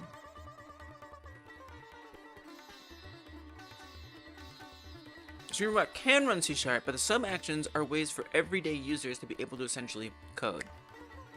It's like a visual coding program at this point. Building that action specifically was what got you into vibe coding. Gotcha, gotcha. Hey, Bone Circuit. Yeah. So it's like, I see. Yeah, I see what you're saying. But I didn't know you could do like a while loop with visual type stuff. So like you're talking about like, I have Streamerbot. I just, you know, I haven't dug in. You're talking about like this kind of stuff, like extending this out and these kind of things. What's up, Wings? It's too late to study Python? No. No. Of course not. Yeah, it's too late if you've given up. Have you given up? Then no. Thanks for the follow, Kudrat. Welcome. Merfkins, you have made a good point. Indeed. If y'all are on YouTube and you still haven't hit the like button, I just asked you like an hour ago. If you still didn't press it, and look, here, let me have a frank conversation with you. If you're thinking to yourself, oh, thanks for reminding me to downvote it. Okay, well, let me tell you something. Thank you for the downvote, because YouTube will consider that as engagement. So well done. You've actually helped me. Thumb it up, thumb it down. It's all good for me. If you really want to stick it to me, you should honestly stop watching. Like, the hate watching is doing me a favor. Anyway, please hit the like button. Wow, okay. Unhinged.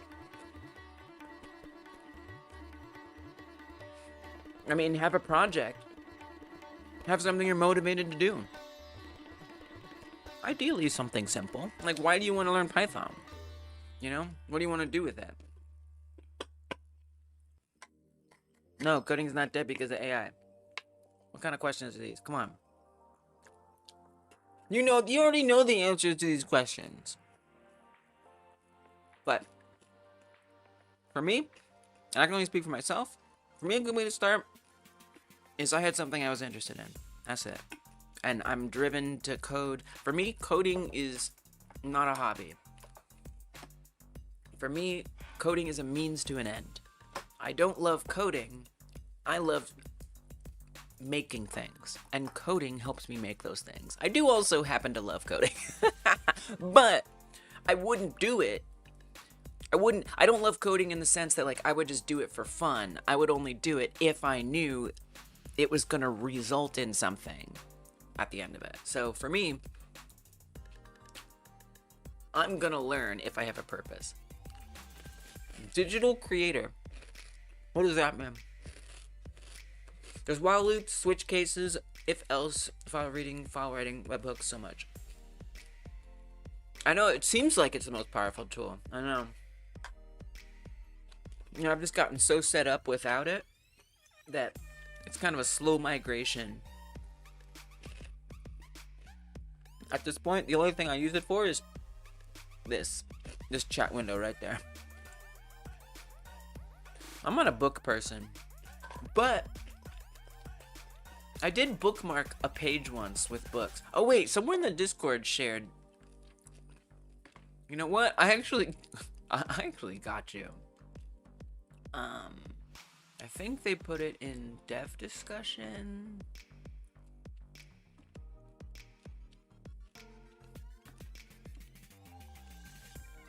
Maybe... Wait, where did they put it?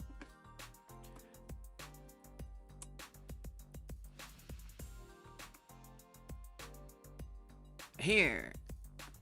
Owlcat Games published from Anjac.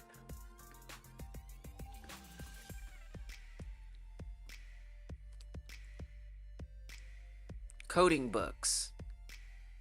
Knock yourself out, my friend. I'm not a books person. But if you are, there's your list. Question? Yeah, I think that's this is a question mark, yeah. I think it's a question, yeah.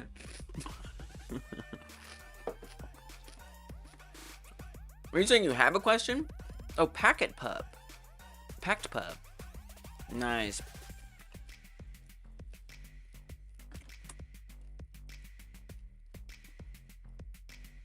Whoa. Advance your tech knowledge. We're hooking you up, my friend. We are hooking you up. You have no excuse. You got this, Wing Wrens. What do you want to make? Like, maybe it'll help you to say it out loud.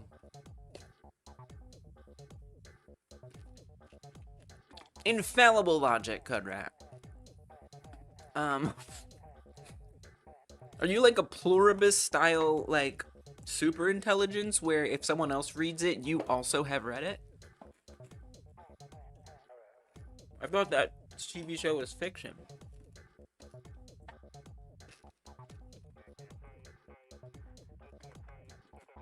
Alright, so we're gonna check which it is. If icon object is a texture button, 2D games, nice.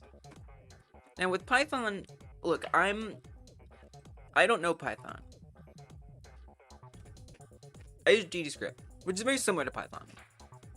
And it's made for the Godot engine. A lot of people will talk about,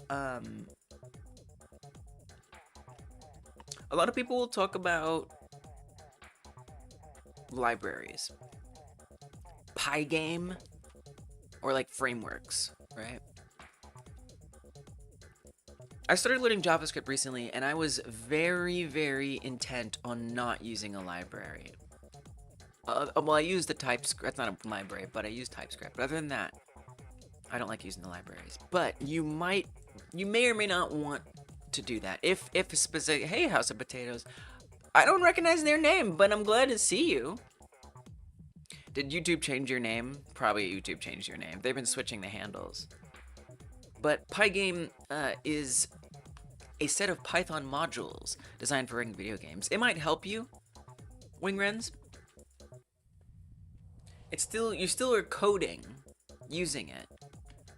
It gives you like methods and things like that make doing specifically game development related tasks easier. If I were starting in Python, I would probably not use this, because if I was starting in Python, I probably would want to know it in a more general sense anyway. But if you're just starting out in general, this might be nice, for sure. Oh, yeah. Yeah, I vaguely remember that name. Oh, yeah. That game. Yeah, that game seems to have, like, code in it. Yeah, for sure. Farmer was replaced. I feel like it's, like, basically Python. That game does look very cool.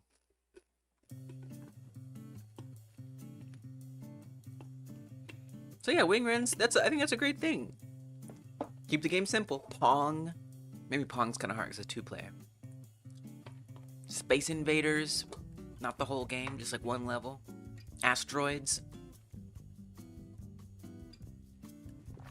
Oh yeah, Raylib, that's another one. So many different things. Did I do Raylab? No, I'm not gonna teach you. No. Raylib is C++ though, isn't it, or something? I don't know what I don't know anything about Raylib actually. C Sharp, C++. The person did specifically say Python though, so.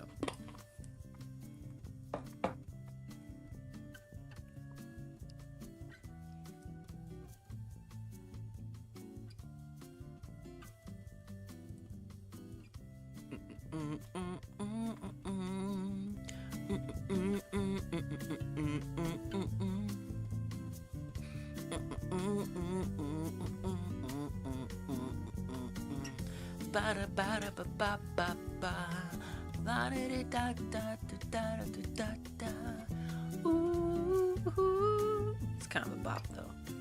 Bossa Nova. Okay.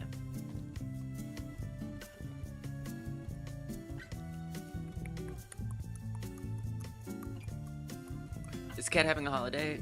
The cat was here earlier. Well, not right now. You're interested in banking sphere. Oh, like making, like you want to like get a job in banking, and that's sounds good. Sounds like a good career. Sounds exceedingly boring to me, but things that get you paid usually are.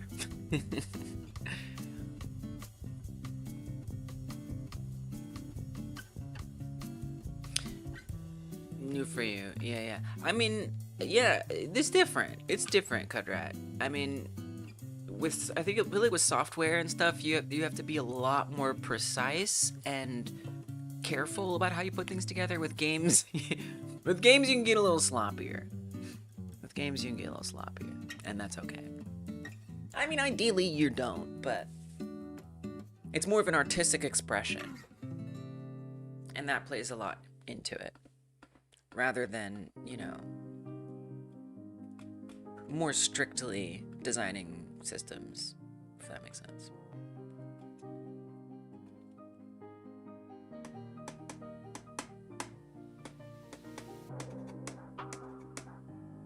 In a virtual environment in Python, so libraries are bundled at the same spot and not across operating system. I bet that's really good advice.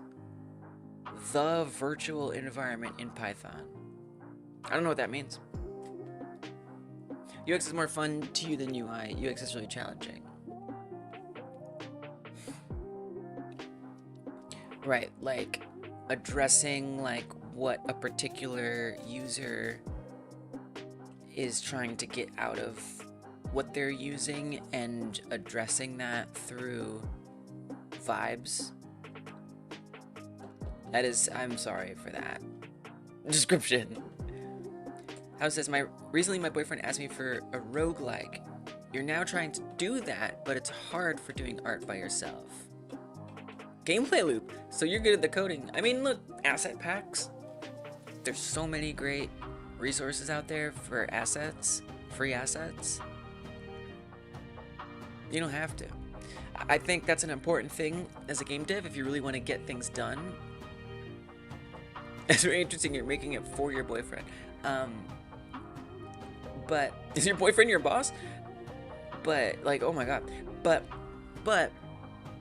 I think it can be important to understand, like, okay, where are my shortcomings? What don't I have time to do? How can I get help? How can I get some outside source to make this up? Because it's everything. When you're making it by yourself, it's sound, UX, it's UI, it's code. Obviously, code breaks down into a million different things. Art breaks down into tons of different things. And you have to do it all yourself. So, the more you can outsource, the better.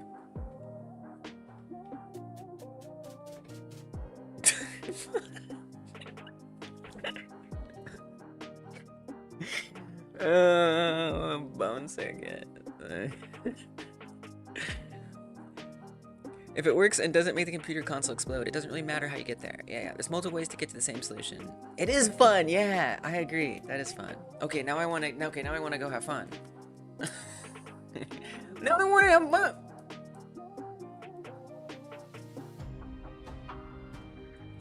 If it is a texture button, then we set up the style box, and we'll do that with our icon object. However, if it is a texture rect, it would kind of be nice if we said variable texture button. That way we could get more of the, yeah, this would be better. And that's going to equal icon object as texture button. So now when I use this variable, I will get completions for texture buttons. Same thing here. Variable texture rect. Type it to a texture rect. And have it equal the icon object as, or casting it as a texture rect. So now, when I say texture rect, we can get the autocomplete that's relevant, and we can say that that equals icon to assign.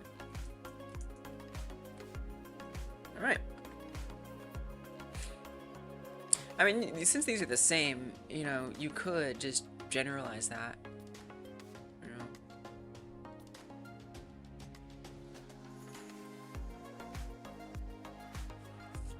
know. Eh. Okay. Set icon position, great.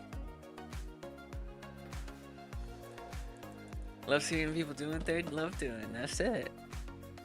You did download a lot of CC0 assets, perfect, perfect. You wanted to add some funny things into the game, and learning is fun, though you love learning. That's one of the reasons you watch my channel, thank you. Oh, the cat McGibison, the cat has returned. I do love learning, and it's like, it's come at a little cost, right? Because a lot of the people who come through, or have come through, have been, I think a lot of the reason they were here is because they liked helping me, right? Which was nice, but I have started to feel that it is not helping me to be helped. So I've put a moratorium on backseating.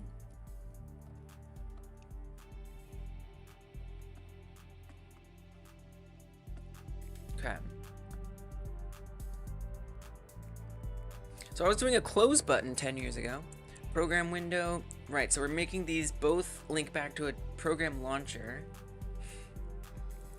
I gotta refresh what I'm up to. I'm basically making a fake OS within my game. It's a virtual pet game where you take care of a cat that talks, and you make videos of that cat, and then you make money online, and you play mini games to do that. To earn money to buy stuff for your cat. And so this is the little operating system, fake operating system that goes on the computer in the game. And where did it go? I got lost. And I'm setting up a program window that the programs load into, basically.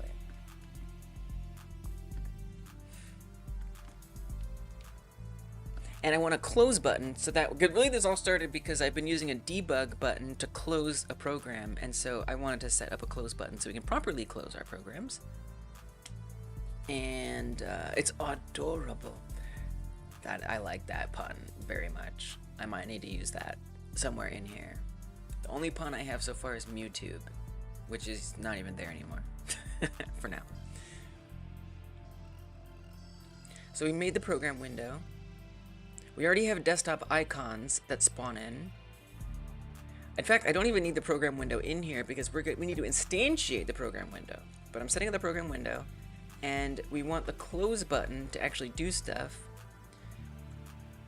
So I haven't even dropped the the close program button in here. Did we put this somewhere? Wait, this is tripping me out. We did this. I put it in elements. Don't. Yeah, I think we were in the process of changing that very thing. You're doing it using Raylib library, using basic placeholders. Nice, nice. I was scared to use things like that.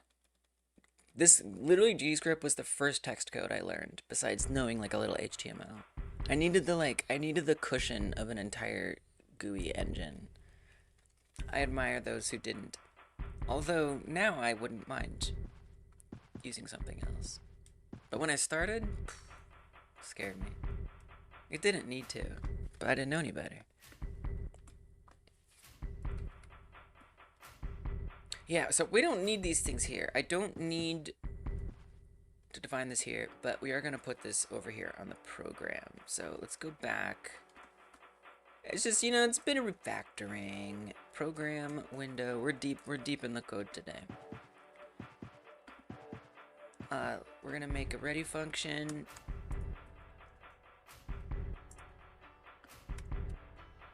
Handles this.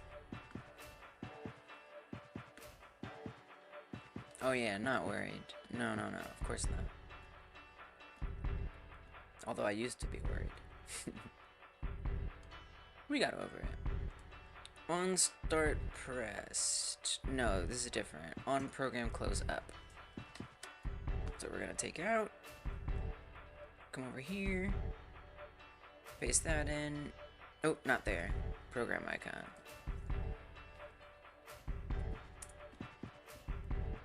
Or program window, sorry. And I want to add in this close situation. So what this will do is this will go to desktop elements, close program, which does feel weird. Why put this on desktop elements? It just needs to queue free itself. It does need to, we kind of do though, because we need to make sure, yeah, I think this is still good. This is the other thing, is I need to think about what, there's a lot, I honestly upended a lot today. Hey, Insane, welcome. That's okay. For now, we'll just do this. So we want the program name, which we should already have in here. It's kind of just like, I gotta just start putting it together and realize how it's supposed to be. Oh. Non-static function on the class desktop elements directly. Make an instance. Right. Wait, why is that not a... Oh yeah, it is. There we go. Forgot the .ref, because it's a singleton, basically. Singleton pattern. So if we come over here, I've got it set up with a reference to itself, so I can access the whole script without it being static functions all over the place. Okay. Add program to window. Program to instantiate. And then we have our program space. It's going to get added to there. New program. Do we want to do it as anything? I don't think so. I don't think that's necessary. So we'll say program space, add child, new program.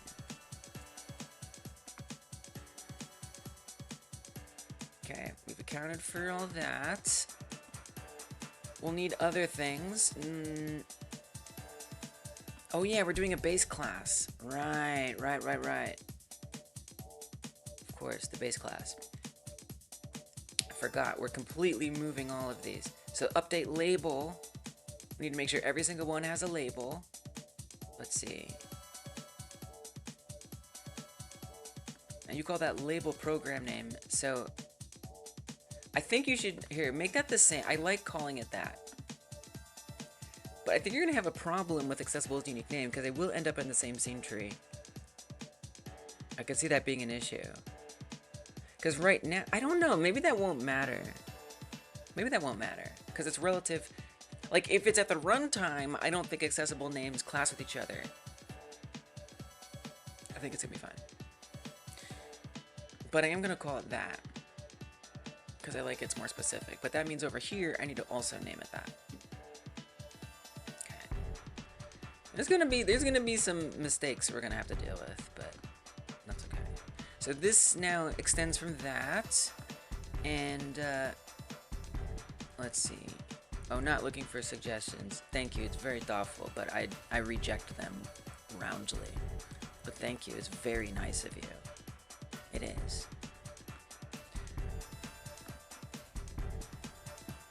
Has icon object ready setup, process, handle clicking. Oh yeah, I love the mistakes. I live for the mistakes. But you know, it's also I'm like, okay, I'm bracing myself for, wait, I've detangled something and then detangled this, and I started to put it back together, and then I came and started putting this back together, and then maybe I put that back together, and then I'm gonna run it and it's gonna be like, hey, you forgot about us. So we'll see. I know I've done things wrong. I'm just gonna run it. Sometimes this is just the easiest way for me to find what's wrong, is just to press play and then fix those things. So that's what I'm gonna do. Okay, good. Node not found. Program icon.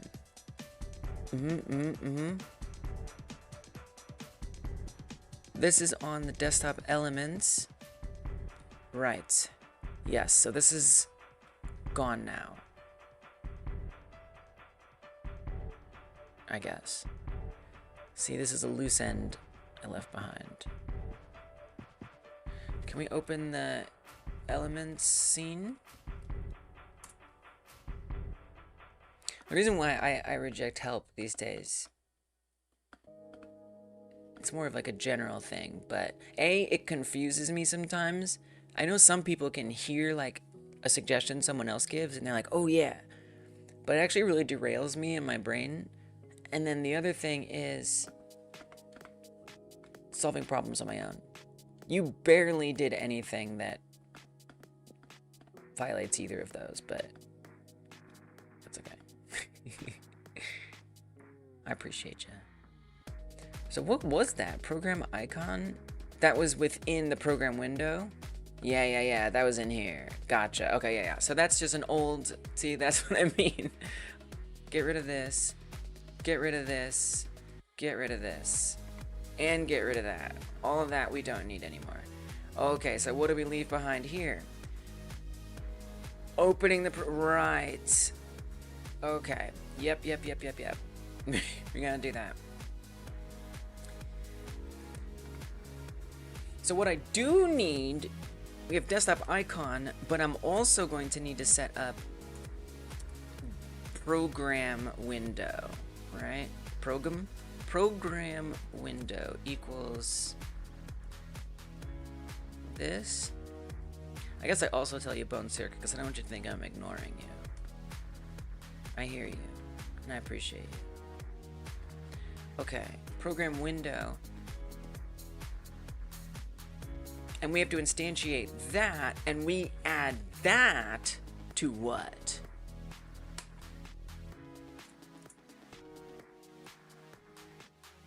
We add that to window and start. Now that's a little weird, right? If I indulge in my typos, some of them made me program. It's a program. Some people do. I've seen people do it. They're just like, oh, it doesn't matter because the reference, as long as they match, it's good enough. I can't do it. I can't. I have to have it spelled right. I can't stand it.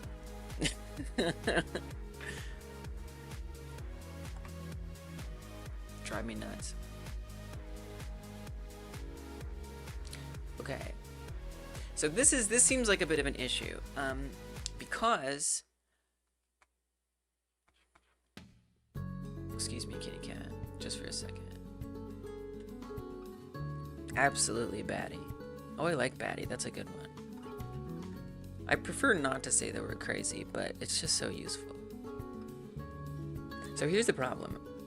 When I instantiate a program window, right now, as it is, not instantiated, it's already above the start menu here. Right? And that matters. Very much matters, because if I take this and I put it underneath, I mean, whatever, but this is not the intended result, right? That's just right. If you want the player to put their start menu on the top, I don't know. Hell no. So that's a problem, because when I instantiate it in and add it as a child, it's going to end up after. That's where it's gonna go, is after. So I would have to make sure that this ends up below it somehow. So I'm going to need to figure that out. Like, I could reparent. I could unparent the start menu and add it back in. Then it would go to the end. I hate that. I don't like that. But if I want that to sit above based on the setup I have, I guess here's the choice. Here's what we do. Oh my god, bone circuit. Okay. But seriously though, consider what I said earlier, your first nice warning. I appreciate you, but I have to not look at it. I don't want to see it. I don't want to see it. I didn't see that. I didn't see. What'd you say? I didn't see anything that you said. What I'm gonna do, it's tough because I ask questions, but I'm not asking you. Does that make sense? Okay, I'm gonna say, we could do a control node. We could do a margin container. Maybe something like that. Yeah. But you're right also, and that is what I'm gonna do, bone circuit. You're definitely right. You're correct.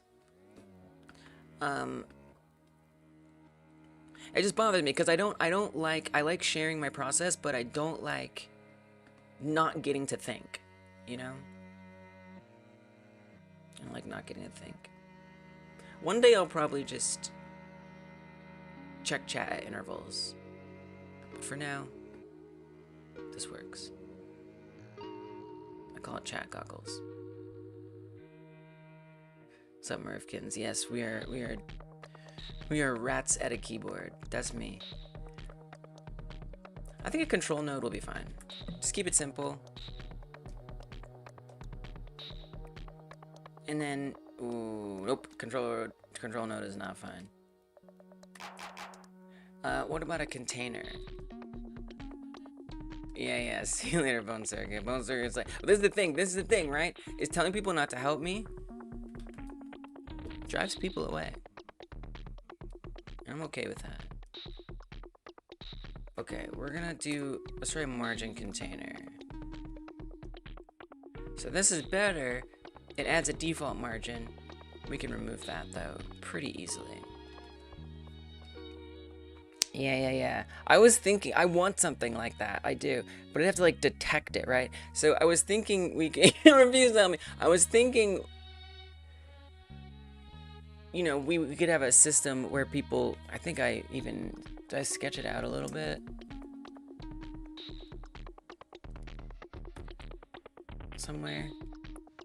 It's very hostile. I don't handle it well. I know I come off very hostile. It's like anti-personality behavior. But my allegiance is to the process, first and foremost. What was it called? Backseat command allows messages that guess or assert what the solution is, and after I solve it or give up, check the backseat messages.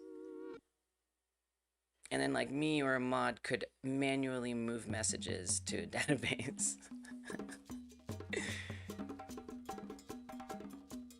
So yeah, it'd be kind of like that. Exactly, Roslani. Spoiler. I like spoiler better than backseat. That's way better. It's way more affirming. I should put that in here. Call it spoiler, not backseat, lol. Sorting cards and just chilling. Ooh, what kind of cards?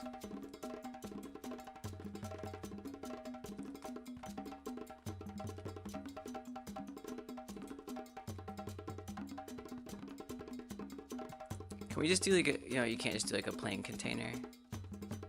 Yeah. Okay. I usually just do margin containers for everything as like my basic container. You could also do a panel container. Panel containers are also nice.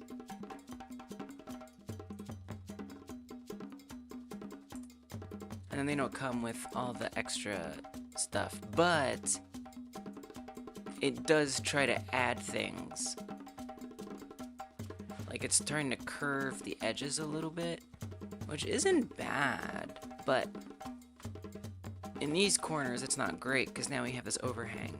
Although we can do visibility, clip children, clip and draw, and that will do that, but it's still kind of weird because you see it's got like that, so it's like it's not really, it's not perfect by any means. Sorcery Gothic. It's a new set for a newish trading card game. Neat. Anything else? Yeah, questions. Oh, I love the questions. Yeah. No, I love that.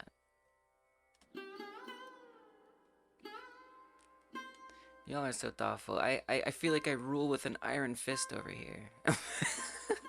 Everybody's afraid to say anything. I know. No, you good. I'll let you know. I think it just embarrasses people. You know, that's what I want to avoid. I don't want to embarrass people, but unfortunately my delivery can be sometimes blunt.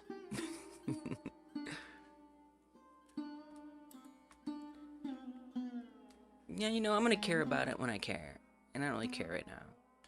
So I'm gonna call this the program window space.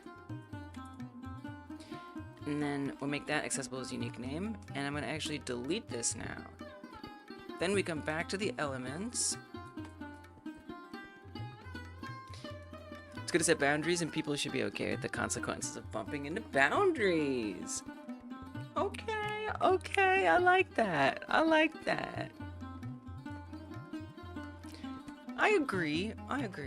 But you know, you're like a streamer, right? And it's like your personality, if people don't like you, then that's not good.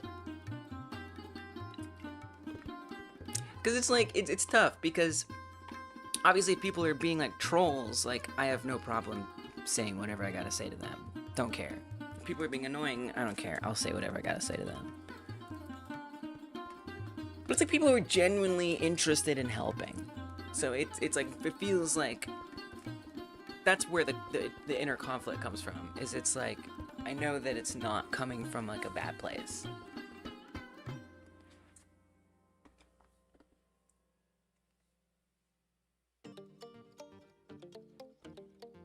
So instead of so we're not actually going to be instantiating this anymore. I do want to do stuff like this. But this will actually probably happen on the program window itself. Yeah, fostering it. Yeah, I mean, it's weird because, like, it's a bit of a shift. When I first started doing Godot streams, I was very like, help me please, everybody please help me. I don't know if I said that. I actually never said that. I was just here learning, doing my thing. It was actually the same. The difference was people would help me and I wouldn't reject it. I would accept it willingly. And I know that a lot of the people who have been here and helped build this community are here because they liked helping. And they like helping others in general. It's just like their personality. So it also feels like I'm like betraying what was normal. But there just came a point where I stopped really needing the help. You know, like sometimes there are problems like certain trigonometry stuff that's like really over my head. But generally speaking, I can figure out how to do pretty much anything. So unless it's a brand new language, but even then, I'd still rather learn without depending on like, you know, chatbots or a chat. Yeah, I've come a long way. And it's tough. It's tough to like go through that, to come a long way, and then like that makes me a lot different. But here's the reality. It's the period where I hadn't come that far is always going to be shorter than the period where I will have come that far. Yes, taking the training wheels off. Like, I'm not going to go back to that, you know? So it kind of, the change has to happen, ultimately. But it's an interesting thing to, like, get better, you know? You look forward to when you get to use your hammer for once? I had to time out somebody earlier. It turned out they didn't realize how what they said could be interpreted, yeah, in a bad way. Yeah, you missed it. It's okay. Yeah, I mean, like, I don't know, like, timing out people for helping feels... I mean, I have done it, so... Yeah, I mean, so yeah, I think spoilers is a good way to think about it. Like, a lot of streamers do that, like gaming streamers, right? They're playing a game and they don't want spoilers. That's such an already figured out thing. And I like that you use that word, Rosalani. I like that way back, because backseating feels like an accusation. People are like, I'm not backseating. I'm not telling you the answer. And it's like, okay, all right. But spoiling feels a little more generalized. It will, yes, it will always be when you're not here that you'll miss it. I think that's accurate. Why'd you type modulus, Americans? I don't know, but it looks cool. Okay. So in the program window, when we do, yeah, add program to window, right. Okay, but see, we're sending the whole program as a scene. But I don't think I actually want to run add program to window. I do, but I want to make it be a program name. Oh, another cat has arrived. Backseating your mother did that a lot? Oh, I bet. Same.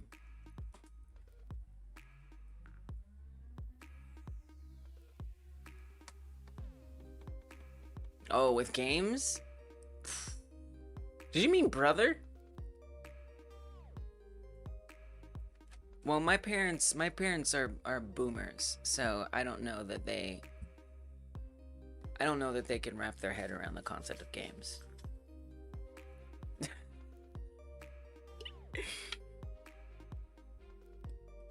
Gotcha.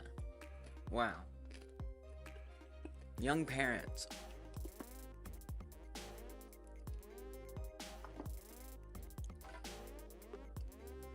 Wow. Wow.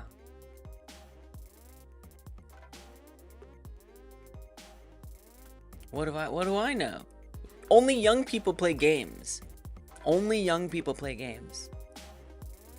This is a fact. And if you're not young and you play games, then you're young at heart.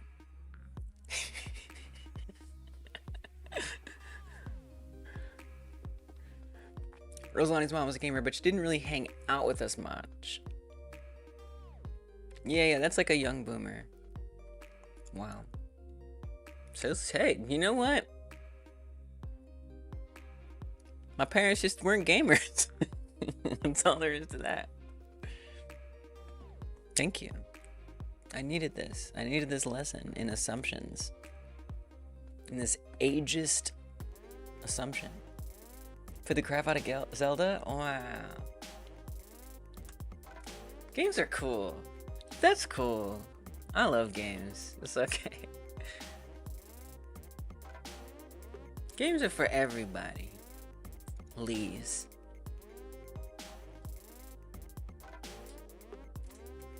Oh yes. Get cozy. Yeah. Yeah,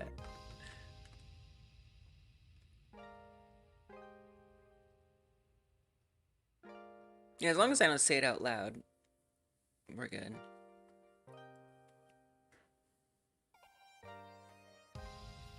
You follow an old guy as a veteran, plays shooter games, and destroys everyone? That sounds amazing. Yeah, that's okay, Rosalani. Honestly, sometimes it slips out. I try not to. Are you kidding me? I be cussing up storms. Insane. I feel like you accidentally saw me cussing up a storm once because Discord like outed me as doing an unlisted live stream on YouTube, and I was just like setting up something, and I was just really mad about it.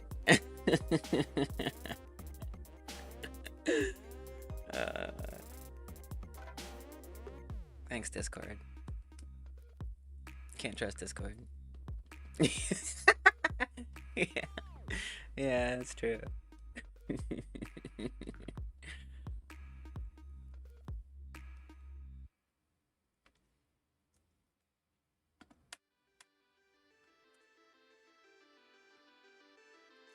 Desktop elements .ref .program. So this is not great. This is not great. You need to no, don't do this. Well, yeah, see, that is where it gets tough. Yeah, I actually think, well, if you think about it, shouldn't that be held in the programs, not on the elements? Why keep all the programs there? Is my question.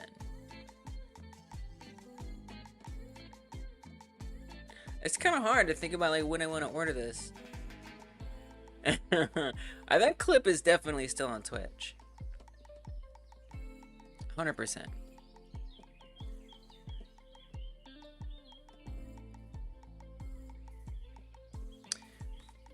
Sometimes I get so tangled up in this. So if I want to keep, I mean, if you have like,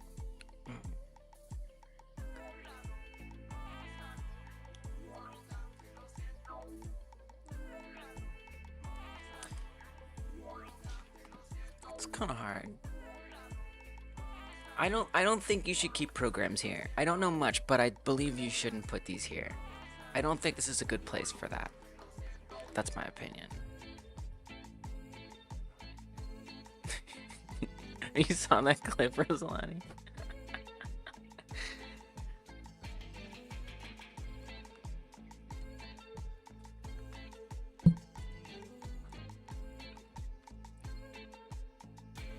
A couple times. I feel like a couple times. A couple of your games.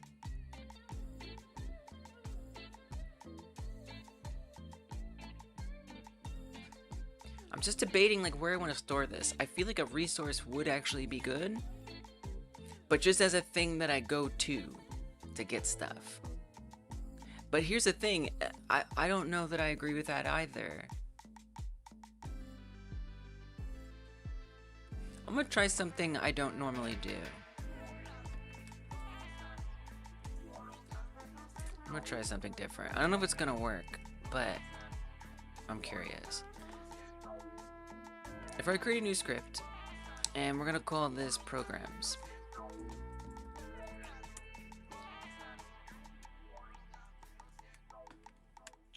And on this program script, I mean, you can also just make it a singleton.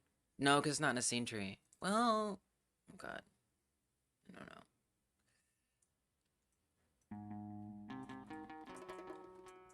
Class name programs extends. So yes, there's resource, but then there's also like the ref, like could I even do like ref counted?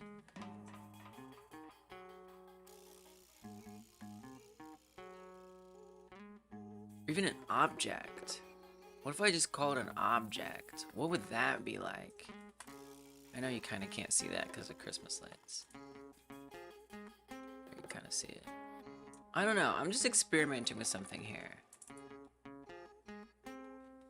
Because I really don't feel like I want to put this dictionary in any of these places. It just don't feel right.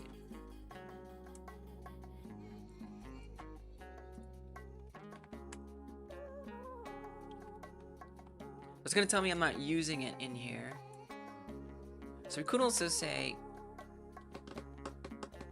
but if we want to request something from the dictionary, how do we even do that?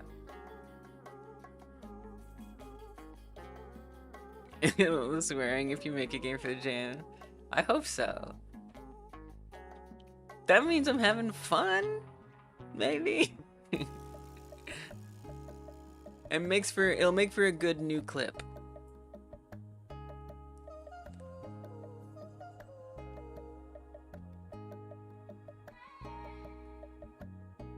Because if I have like a function, I mean, you could do like an enum, but like that's annoying. No, it's not. An enum's awesome, but then you have to create like an enum and dictionary. So that is something that I've been doing. What game did I do that with? Was it this one?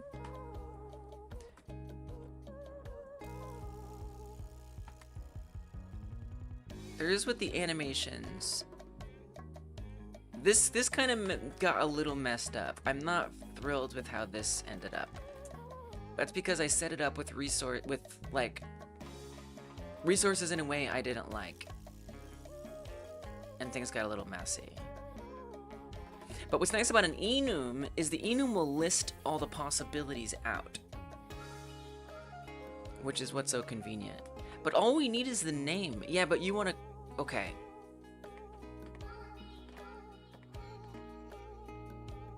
What was the project where I had it? I feel like I tried to make it like dynamically fill a dictionary based on enums. I can't remember.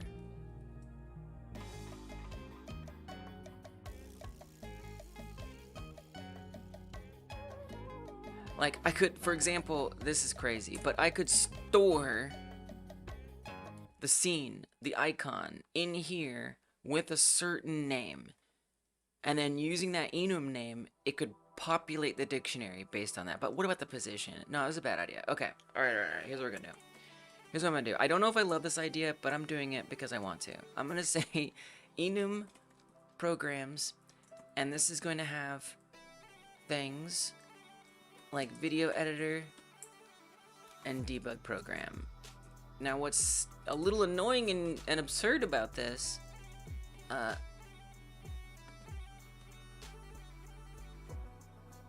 oh, my bad. Sorry. What's a little absurd about this is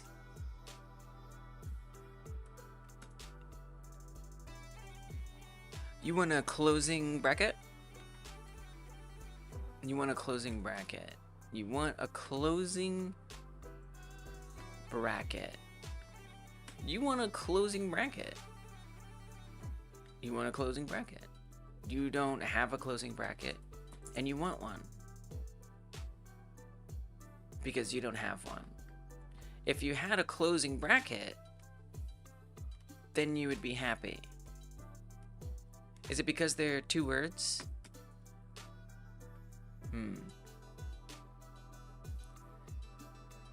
Yeah.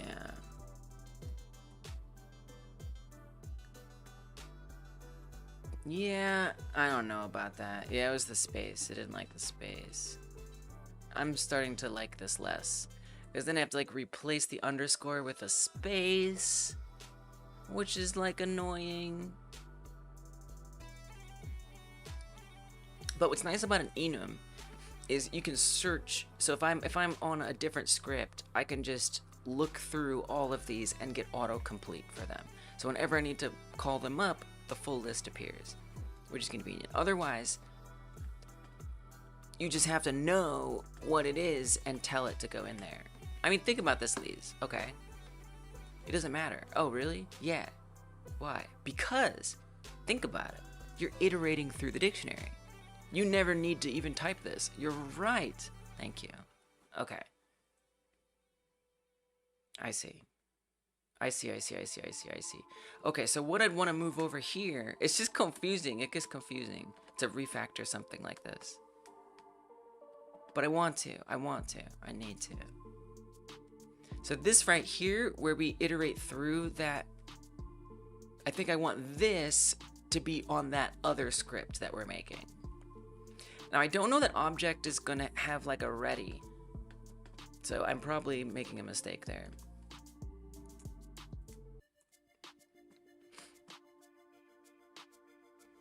It's on a node which inherits objects. So yeah, we would need to make it a node. There is no ready on objects. So it at least would need to be a node. But you don't have to do ready. It could be a function you call from somewhere else, right? Right. So we would say like programs. This wouldn't just be ready icons. We wouldn't, well, okay.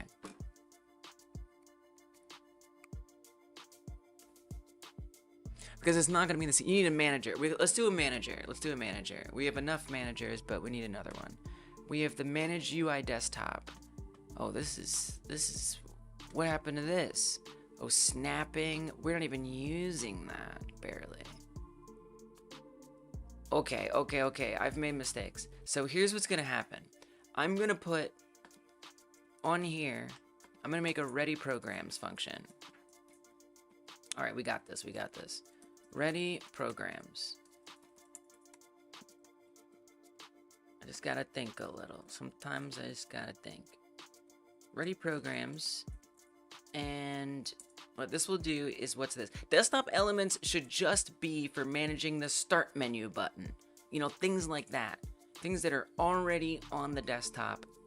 Not all this. You know, it's like I really want to keep straight what controls what and chunk those up into different places. So for now, let's just take this entire function and move it over there to somewhere that makes sense.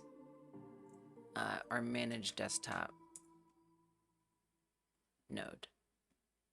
So in ready programs, we iterate through this. Now, where do we get that from? We get that from our program script. Can I do this as like a static? Yeah, why not? Static variable ref set to itself, but we're not going to have an init. Init has to be on a node. Oh, it's on an object. I did not know that. I did not know that. Let's go. Okay, cool. So that's very interesting. Ref equals self. I did not know that. So I'm going to come back to the desktop managing. I really wish I just called it manage desktop. The UI is a little annoying. Hey, dumb guy, welcome. I'm going to start calling you smart guy. What's up, smart guy? Good morning. Or just guy with indeterminate intelligence. This doesn't sound nice. I hope you're doing good though. So then we'll say programs.ref. Well, I don't think you don't even have to do that. You could just say programs.ref get programs. And then what this can do is return. So get programs. We got this. It's going good. I'd show you, but I've broken everything apart into pieces. I am trying to set up. Really, this all started because I wanted a way to close a program from inside of the computer inside of my game. And it prompted me to set up like this window that holds the program. And now I have to like, you know, find a way to create the window and then add the program to the window. But then I realized that a lot of the code for adding the window and creating the window is the same code that goes into adding and creating the icon. So now I'm trying to make sure that there's a base class for setting up the icon and setting up the window, and then keeping track of all of the programs in the spec, keeping track of all the programs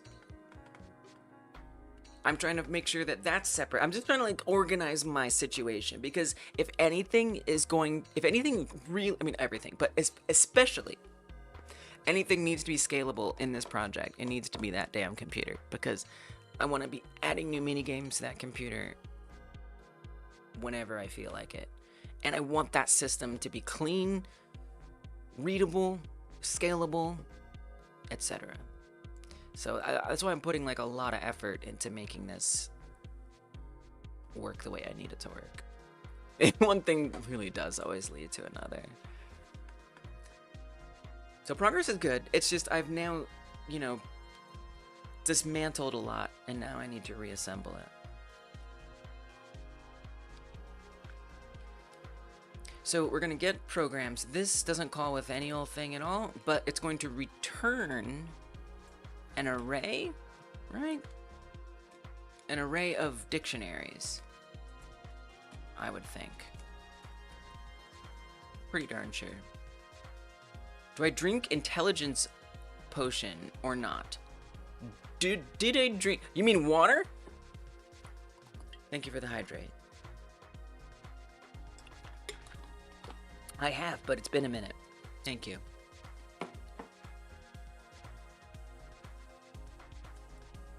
So then all this is gonna do is this will return programs keys. So then we never need to reference this. Now, I do need to be able to set the node and update the position. So update or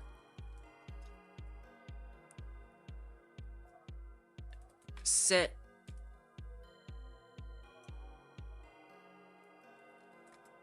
reference, set program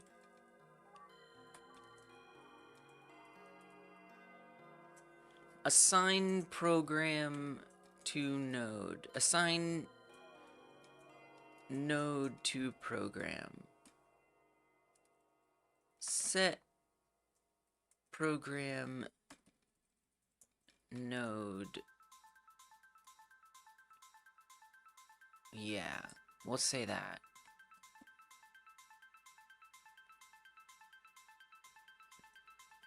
Program node, which will be a node, and then what this will do, is this still what's on my clipboard from 10 years ago? Almost. So do we instantiate it here, or do we instantiate it elsewhere? Where are you instantiating it? On the manager?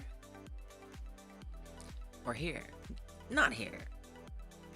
This is literally just for all that this does, hell, you could call this manage programs. But I kind of like that I'm making this an object. I like that a lot. I have a feeling I'm gonna make a lot of my managers objects.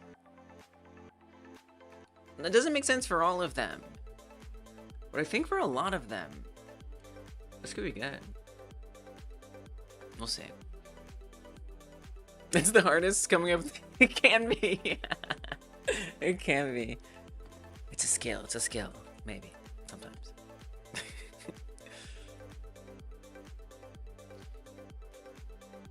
So yeah, I don't think we should do any instantiating on this. All this is doing is it's managing that. I feel like I should call this manage programs. It's kind of driving me nuts. No, just don't do it. So we're gonna say programs. I'm kind of like developing like a new way that I do things, and it's tripping me out. So in this case,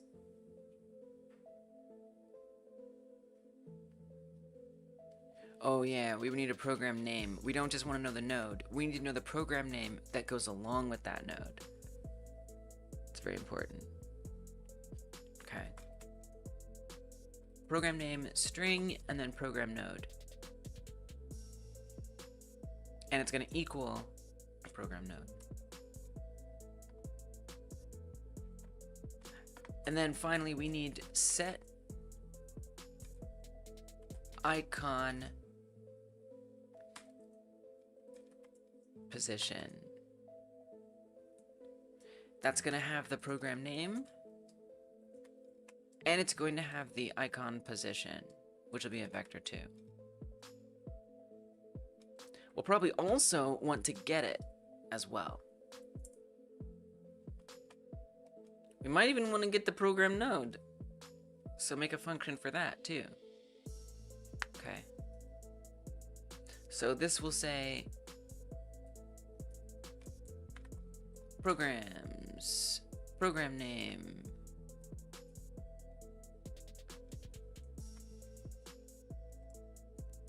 position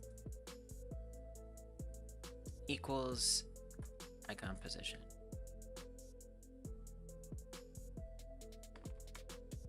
Okay. We'll certainly want a get for this. Get icon position. Program name is all we need for that. So we're very much going to be fetching the program name. But again, I'm never going to directly type this in because it's always going to be like through like an iteration or something through this. So that's why I don't need any enums as far as I know yet. We'll see. Hopefully not.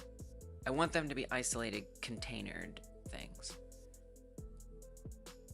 So for this, we would say return a vector2, and it would just return this. I'm guessing I'm going to need this. I don't love making things if I don't know that I need them, but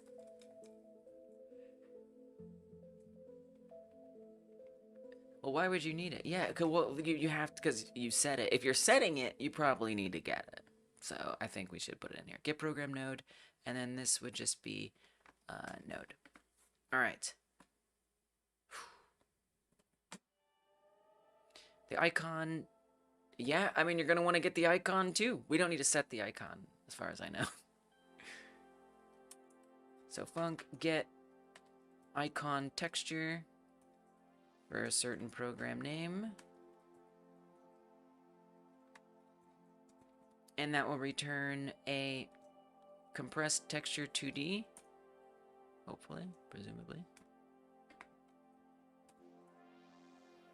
And similarly, we will return something like that, except it's going to be just icon. Okay.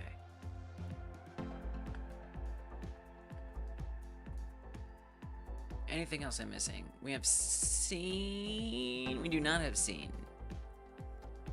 We're gonna get that program scene too.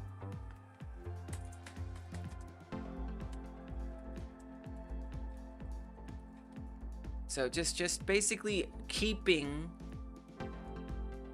other nodes from being able to directly access this dictionary. We're shielding it, we're protecting it.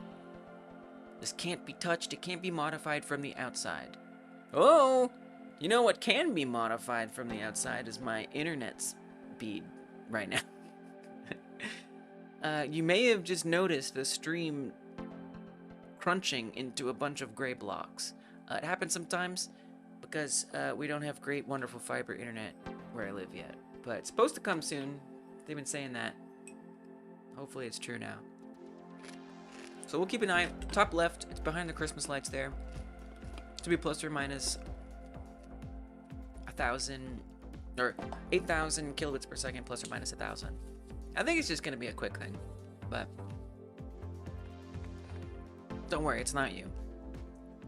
Okay, get program scene. Also going to want a program name. Just no interfacing with this stuff directly. We always know. We always have like this I don't know, not a bottleneck, but like this checkpoint. If anything wants to access this, we're gonna know it through these functions, and we can have things happen based on that. Track it more easily, and so on.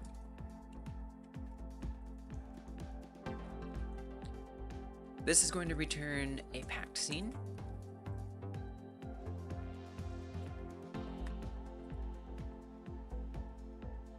And just like the rest of these, except it's going to return a scene. Is that all of them? Scene, no, position, icon. Yes. Very good.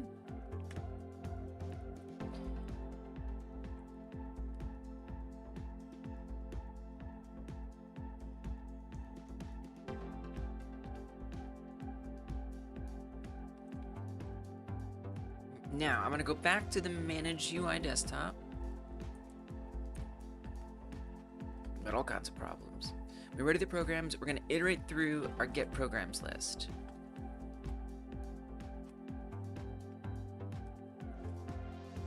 So maybe I'm going to call that program name, which is a string. Create an icon for program name. Type array dictionary with a variable of type string. Oh. Well, the key. Oh, my bad. Right. It's an array of strings.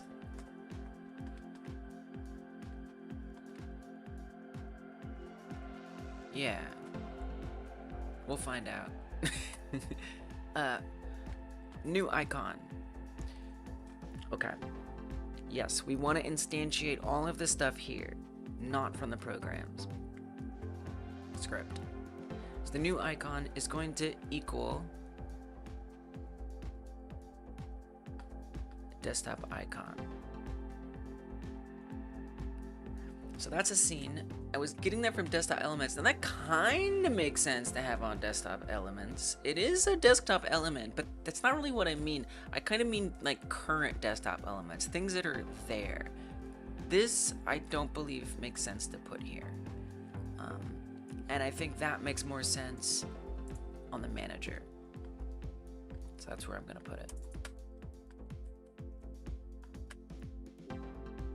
Although this could also go on programs, since this is inextricably, you know, maybe this goes on programs, if you think about it.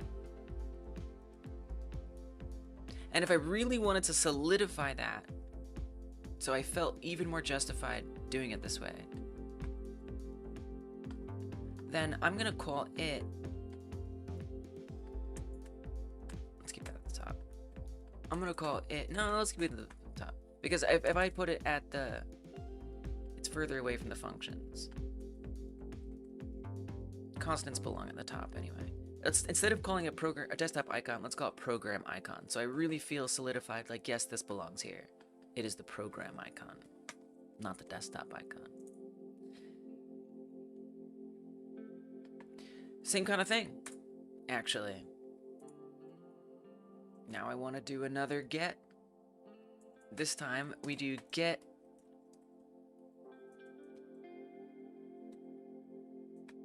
icon scene.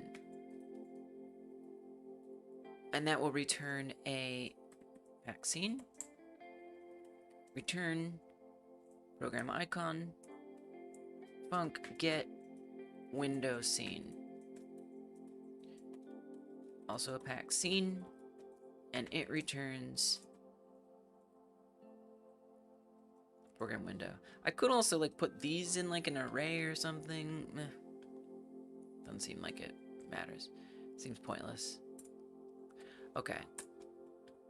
Good, good, good. So now we say here, let's make it, it's actually, yeah, you can do this. Well, it just seems a little verbose. You could say .ref.get icon scene. It's just a bit much. I could just do icon scene.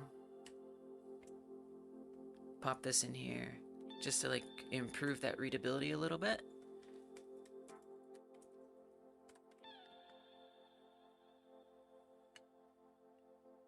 Oh, my bad.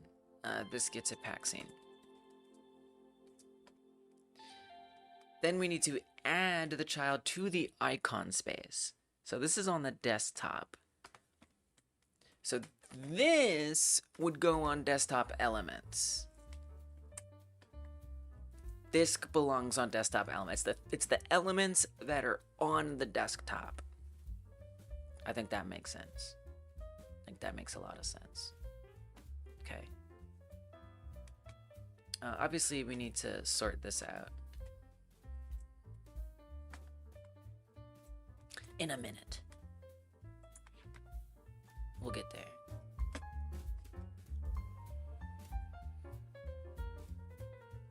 And I mean, I think I'd want to make a function for that too.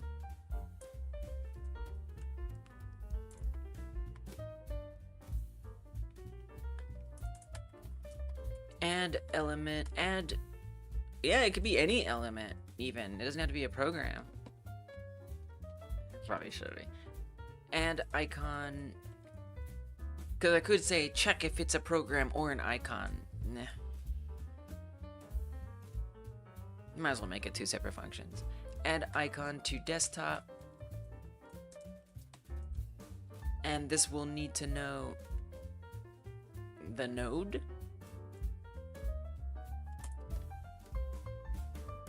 That we're adding, because we'll have instantiated it here via the manager, and then we add it in. Yeah. Okay.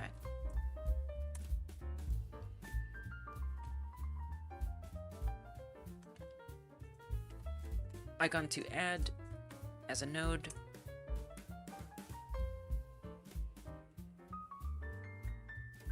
And this is where we would say icon to add, or icon space, add child, icon to add.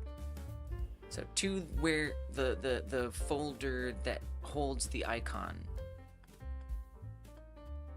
the control node that holds the icon, I'm adding in the child icon to add. Okay. Now instead of having this, we would say desktop elements dot ref dot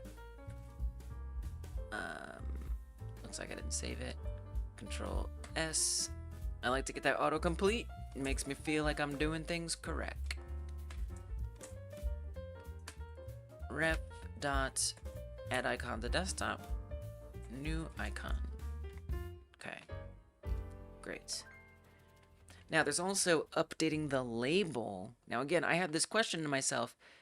Do I want to bundle all this together? I kind of think not. I feel like you'd want to put this on the icon. Like that would make more sense. Oh yeah. So I made that base class. A while ago.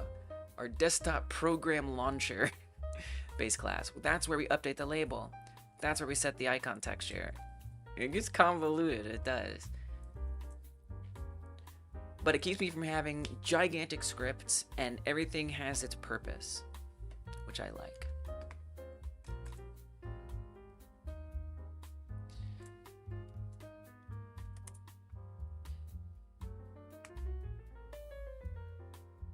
So how do you want to pass that along? Do you want to like patch it together? Like we take the information from the program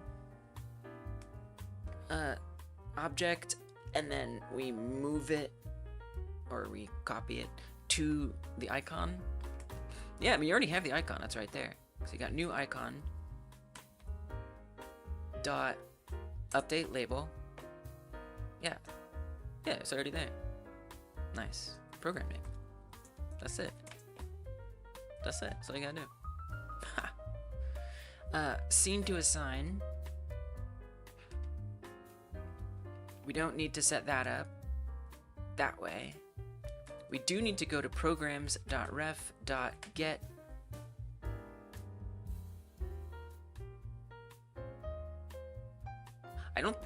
Oh yeah, we are creating it. Okay, get scene to assign program. Can we call that something else? Program to assign.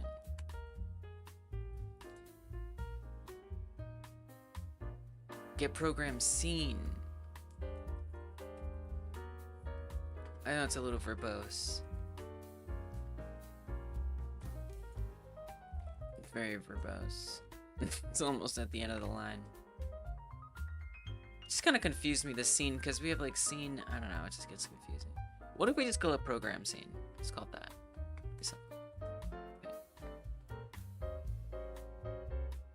I feel a little bitter about this. Icon to set, same kind of thing. I'm gonna call it icon texture. For this one, we do programs.ref.get icon texture based on the program name.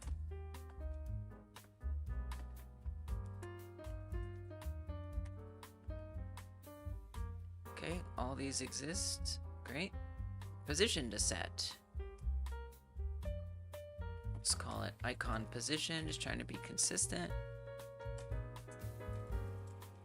Programs.ref.get icon position, program name. And this becomes icon position. Nice. All right. Hell yeah. Okay, this makes more sense. Now this is only for the desktop icon. So that's a little different. I feel like we should make that a separate function. So I'm going to say func ready desktop icon.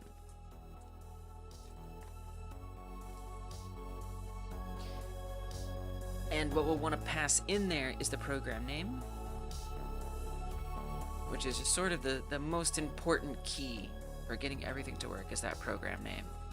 Everything cares about the program. It's everything. It's the only piece of data that we need to access all the stuff. So ready desktop icon using the program name.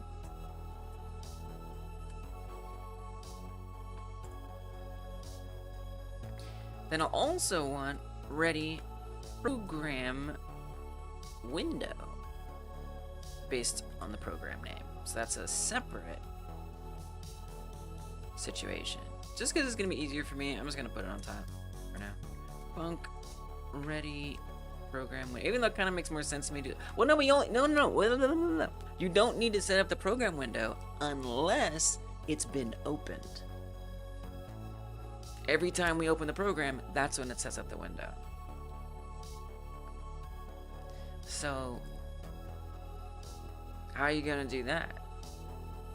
Do you want to handle that on the icon? So that way, when we click on the icon, we have an onPressed here. Currently, that's running an open program on desktop elements.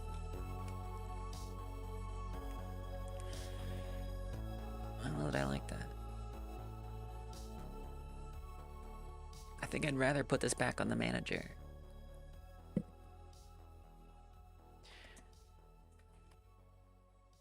I don't like that I've named this UI desktop. It's really irritating me. So I'm gonna change it. It's driving me nuts. We're gonna replace this with manage desktop. I don't like it. Oh, it's only a few places. Do it.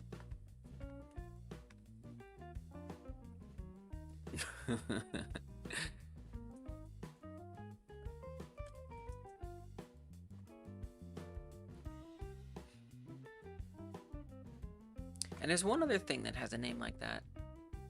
Stats. Yeah, that makes more sense. That makes a lot more sense.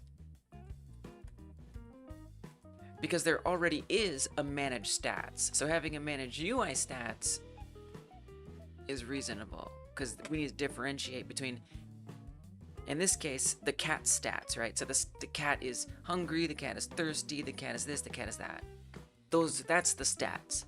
The UI stats is managing how they get displayed. But I don't have a managed desktop, so it might as well just be that, because it just confuses me. I know, it's like kind of not that important seeming, but I keep searching for managed desktop and it doesn't come up because it's got that UI there and it's throwing me off. I don't like it. So we're gonna change it. Okay. Good. What next? Back to the desktop icon for now.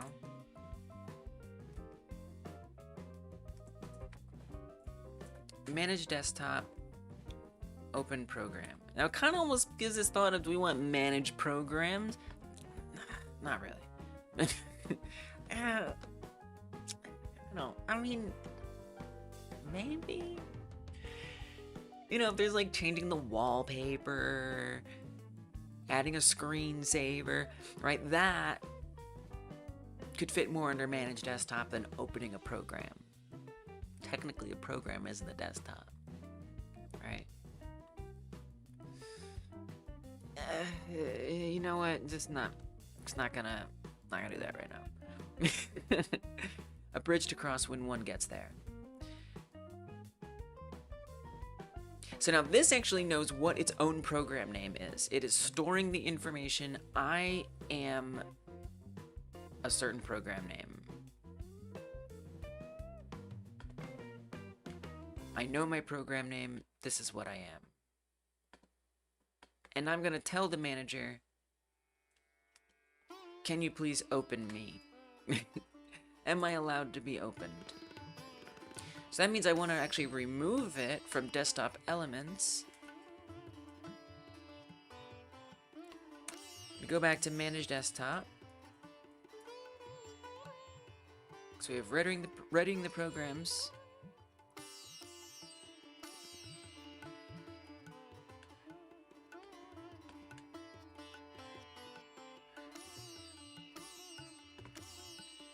Wait, wasn't there going to be a different...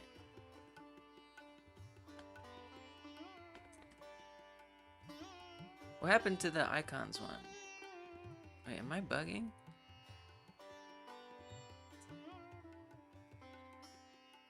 Ready program window.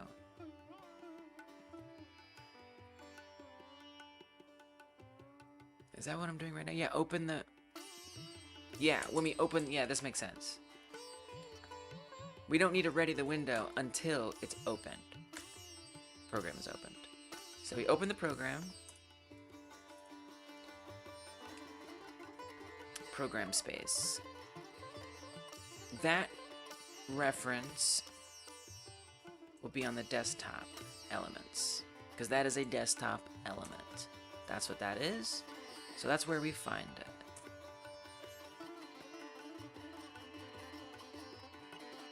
Now we just refactor that program window space. A little different. Program window space. So here we have add icon to desktop. We're gonna say add window to desktop. The word desktop's getting a little weird here, but I don't really care. Program to add. What is that gonna be? Is that gonna be a node?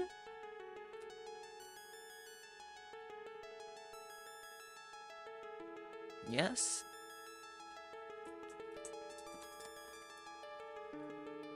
And then we say program window space add child program to add. And so this, I could even make this one function if I wanted to, right? We could just say add element to desktop. And we could say element to add, but then it's like, which one is it? Is it the icon or is the program? Nah, I'm not gonna worry about that. But you can see just how similar that code is.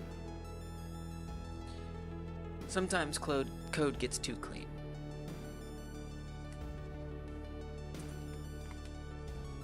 Okay. It makes it harder to determine what's what from a debug perspective. If it's just one function, it's like, okay, add element. Oh, add what element?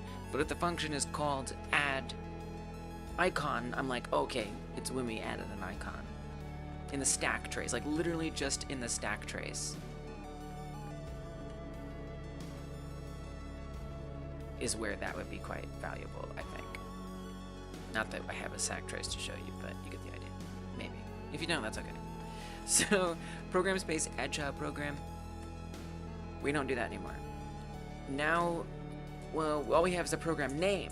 We don't know what the program is yet. So, variable program is going to be a node, and that's going to be equal to programs.ref.get program node. Now, wait a minute. The node is it going to be set yet? It's not going to be set yet. We actually need to get the program scene. Based on the program name.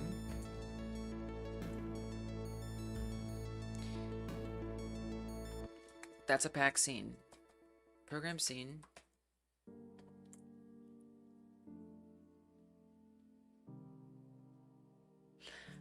Yeah, it's a little weird, isn't it? So, it's a little weird. Because here, we'd actually want to say this is bringing in a pack scene.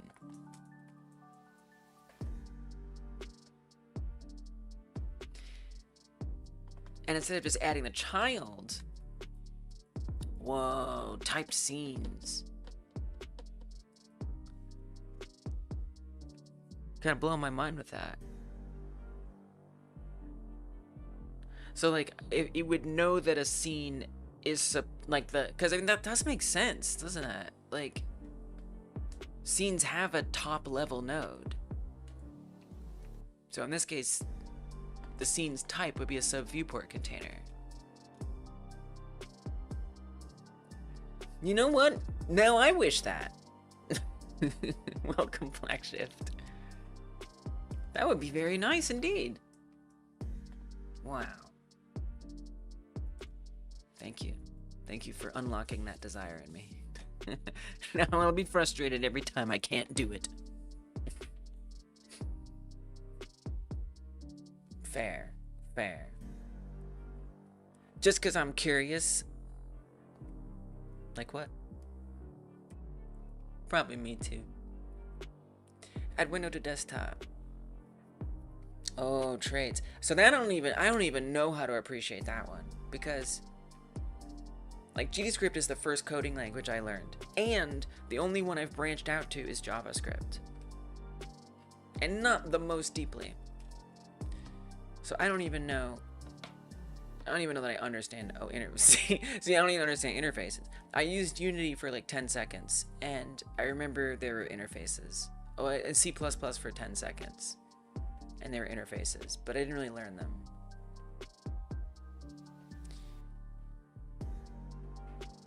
But okay. No, I bet it's, here's the thing. If GDScript, like, for example, abstract scripts, we just got those, right, in the last Godot version. I didn't know what they were. They didn't make any sense to me. Never heard of them before. Didn't mean anything to me. But GDScript added them, and I was like, okay, now I'm gonna learn and use them everywhere. And I use them everywhere now. And I love them dearly. So I hope they add it so I can learn it. Look at this. I love them. I love them. I live for them. They're so useful. So I bet I would appreciate it if it did happen. Okay, so we're gonna add the program scene. What kind of stuff do you like to make, Black Shift? Welcome. Welcome, welcome, welcome. Program scene. You don't have to answer that if you don't want to. And we're gonna have to instantiate that. Now that we have it. Do I want to instantiate it from the manager? Not really. No, we already talked about this. So that's actually going to be on desktop elements. Add window to desktop. Now you don't even have the window yet. So do I put the program in the window and then send it along? Yeah. Yeah, I think so. Okay, variable. Okay, let's start with the window actually. Variable window scene. Also a pack scene. That will equal programs.ref.getWindowScene. Let me just comment this out for now. GetWindowScene.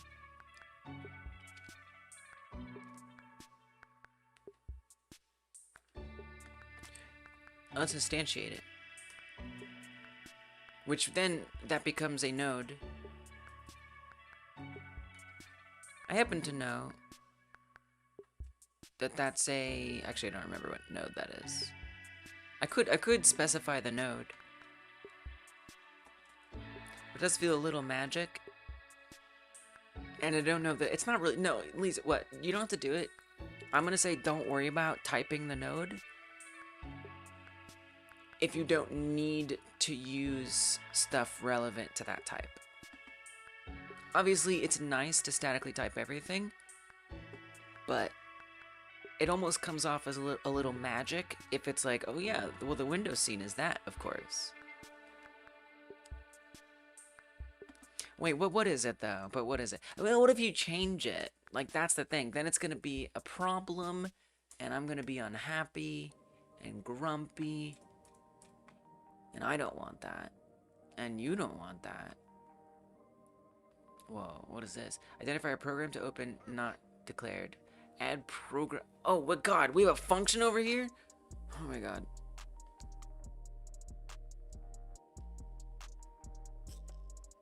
So many different places I've been trying to put this stuff.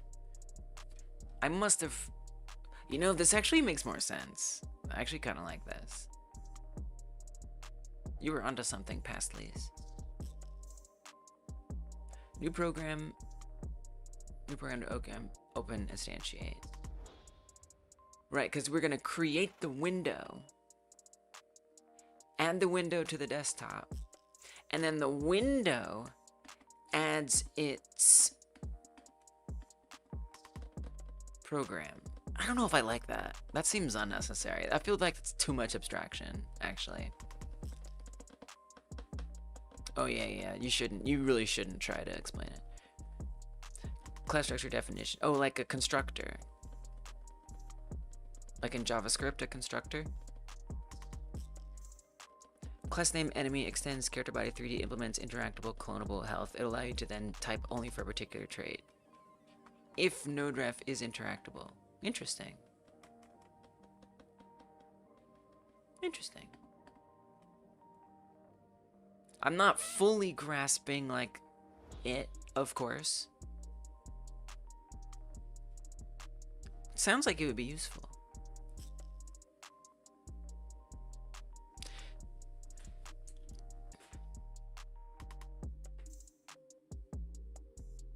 Implements, that's not like a constructor. That's kind of interesting. Like, so it would be like having like multiple different class types. Kind of. You're a hobbyist, you make plugins. Neat. Ooh, that's pretty cool.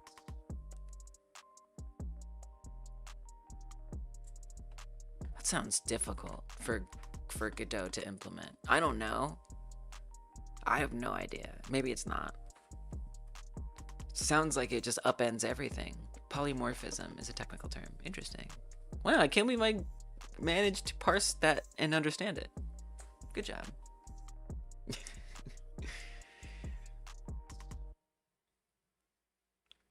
I don't think I want...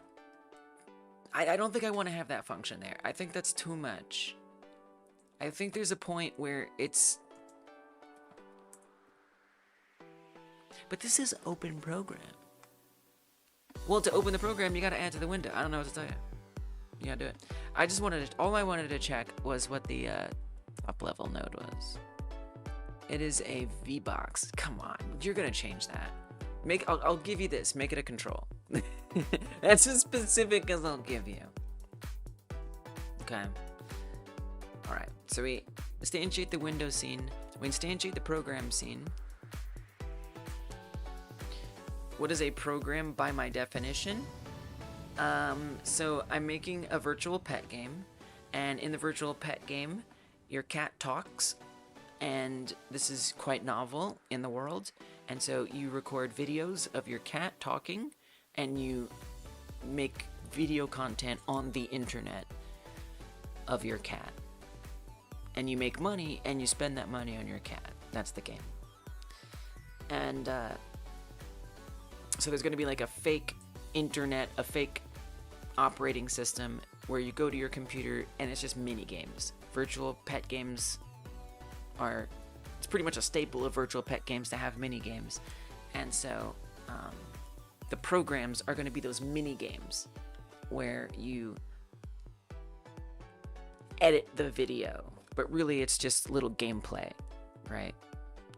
You ban trolls.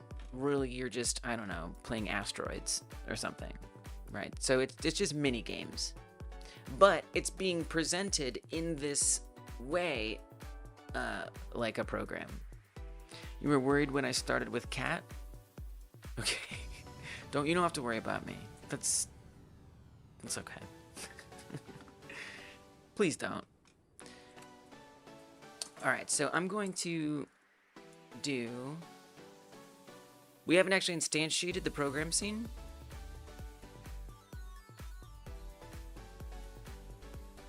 So let's do that. Well, then you don't want to do it a pack scene. In this case, this is not... No, I need them to be controls. That's something that I wasn't doing before, but they need to be top-level controls. Otherwise, they're not going to fit in the window correctly. So we can assume that their top level is also a control.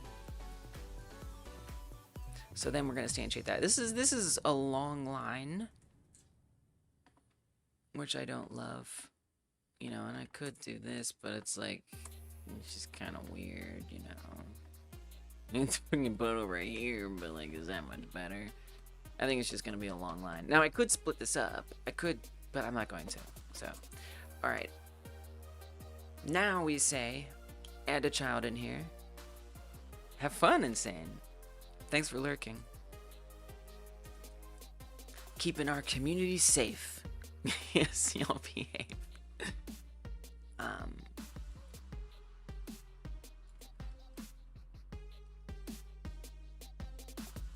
I love as you're playing Digimon. Like, I love that, like, I'm working on a virtual pet game and you're playing Digimon. It's perfect.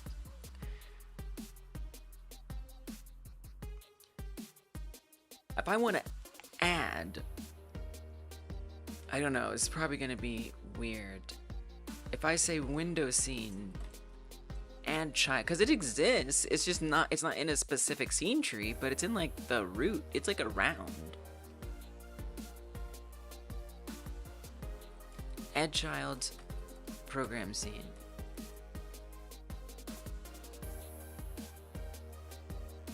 Oh yeah, I wasn't asking. I prefer if y'all don't spoil answers for me. It's nice of you.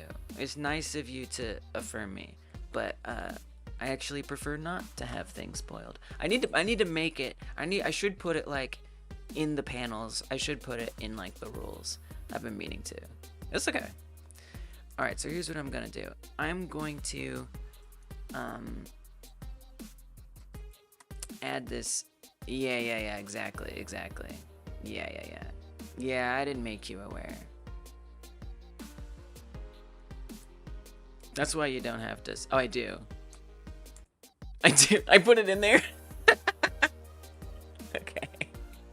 It's okay. You're good. See, you know what I'm saying, y'all? Like, I can never like just say it. Okay, I do have the rule. I can never say it and people don't feel like they did something wrong. Like, it's okay. Now, if you keep doing it, then you can apologize. A genius idea. Let me hear it. Come on. Okay, so we add the window scene or the program to the window. Now I want to add that window to the desktop. So this, I feel like, should be on desktop elements. So add window to desktop. Not program to add, but window to add, which is going to be a control. And this goes into the program window space. Okay. Put no backseat message at the top of chat. Yeah, I guess. It's something so hostile about it. You know, I don't know. Yeah, I don't think it's needed either, Insane. Because it's just like, it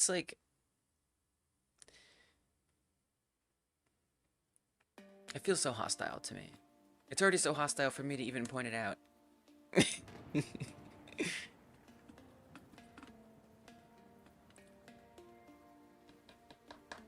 We'll see. We'll think. It's something to think about. I'm glad you said it, because it's something to think about. Yeah. It's because this is a new thing. It wasn't always the case. So we're kind of feeling it out. Like, what's the best way to handle it? All right. So we add the window to the programs, to the program window space. Hey, thanks for the hydrate. Cheers. Y'all should drink some water too. If you have water, why not? Okay. What's next? I don't even know. I might just have to run it and see what's broken, so I can figure out what I need to do. Yeah, I'm just gonna run it. It's gonna be broken. Yeah. That is the rule. That's basically the rule. That's literally the rule. But here's the problem: is like sometimes people are like, if I ask questions to myself, whatever, I don't care. There's no at the end of the day, there's like no perfect way to craft a rule, you know. It ends up just being something to point to. Keep the fluid circulating, y'all. Oh yeah, and the tags. Oh yeah, we should put it in the tags. Did I do that? Let's put it in the tags. That's a good idea. That's a very good idea. Going on my long list. No backseat tag. I could even, you know, I'm even gonna add it right now. If I don't do it now, it's gonna take me. I actually plan to work on the live stream in the next week or two. When it's not Game Like Jam season, tends to be a good time. Which it isn't right now.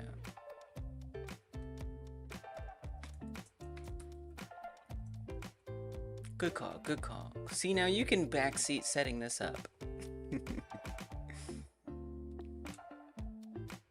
Yeah, we solving problems. We solving problems. Yeah, that's much less hostile than I think a pin message. Oh, you could have added it?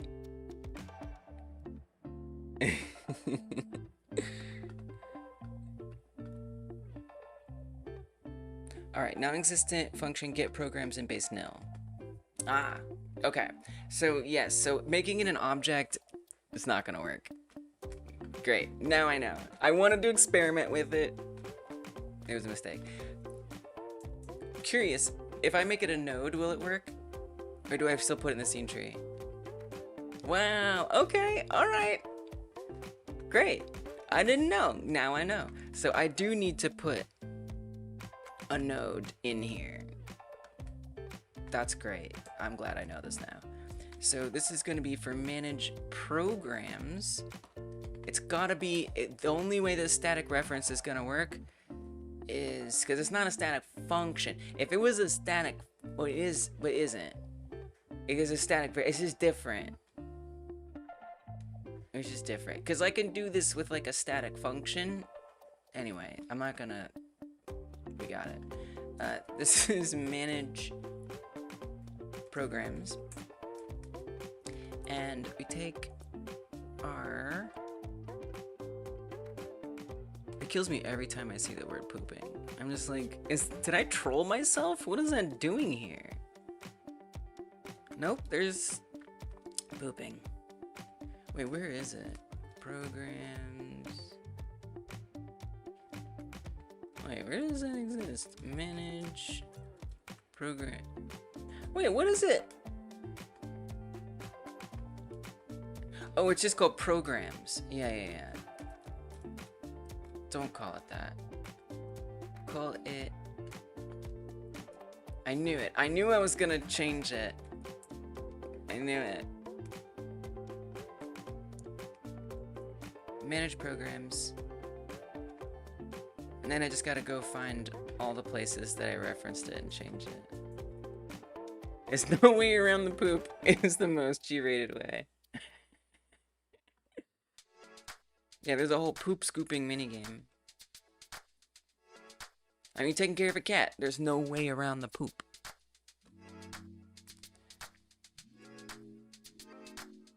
Imagine it was a human. You had to take care of a human and scoop its poop. Why? I don't know, because it'd be weird. That's true.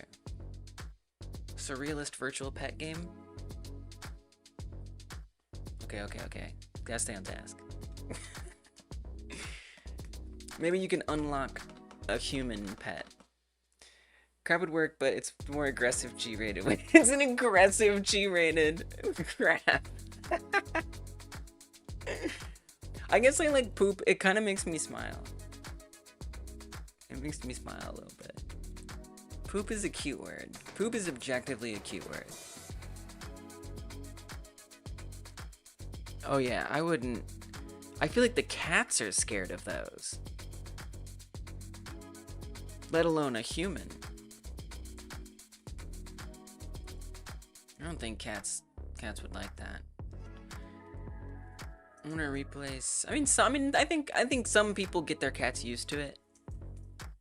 If you're talking about what I think you're talking about. Programs.ref. Manage programs.ref.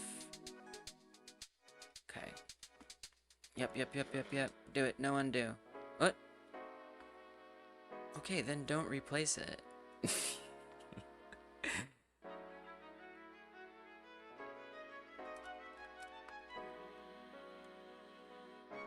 That's all of them?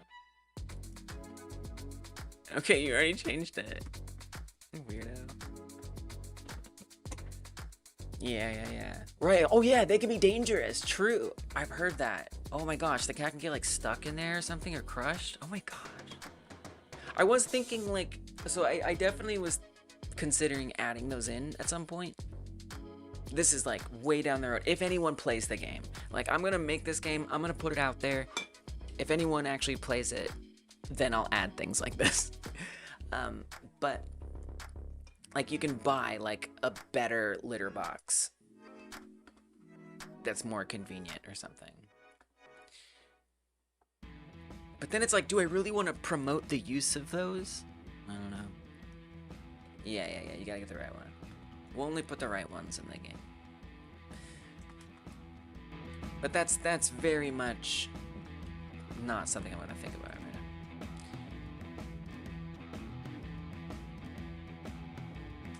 now. Let me just run it, see what I've done wrong, what I forgot. Alright, add child on a null value. The icon space or the icon to add? I'm guessing the icon space.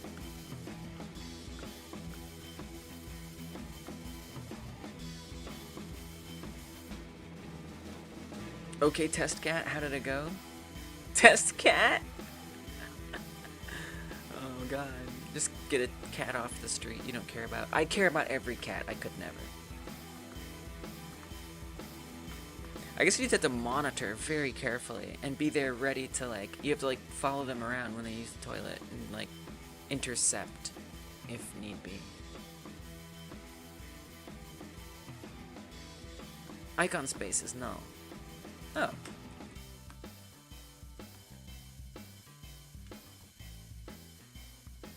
Okay. Whoops.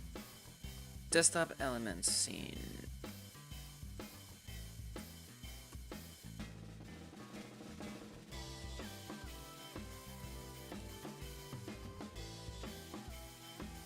Is it like a ordering thing? Like it hasn't loaded in yet? Room placement, room. Oh my goodness. Room placement, room, computer station, computer, placeholder computer, computer monitor, full 2D overlay, subviewport container, subviewport, desktop elements. Desktop icons, icon space, it's right there. But it hasn't loaded all these yet. Rescue two kittens from the middle of the highway. They both bit you and ran away. That's how you envision you get a cat. Next time you'll be ready. Wow. Good for you. You good soul. Hell yeah, Black Shift. That's awesome. And horrifying. And awesome.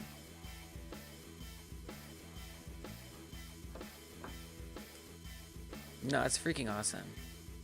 Both of our cats were strays. I mean, look, I'm no shade to anyone who like goes to a breeder, but I can't imagine getting a cat any other way. It feels more like, I like the serendipity of it.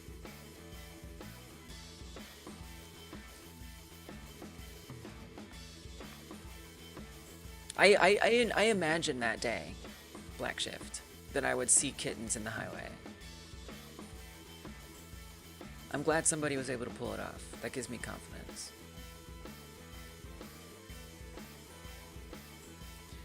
So why can't you find this?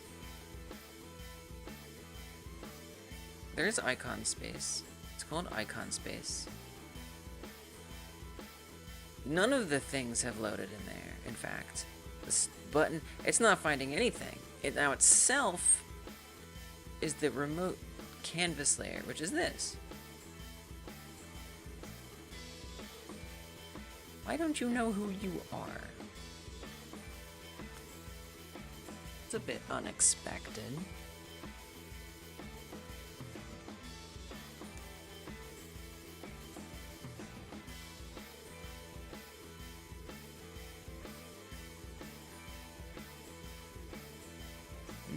Oh, I believe that's the remote, because it's the remote here.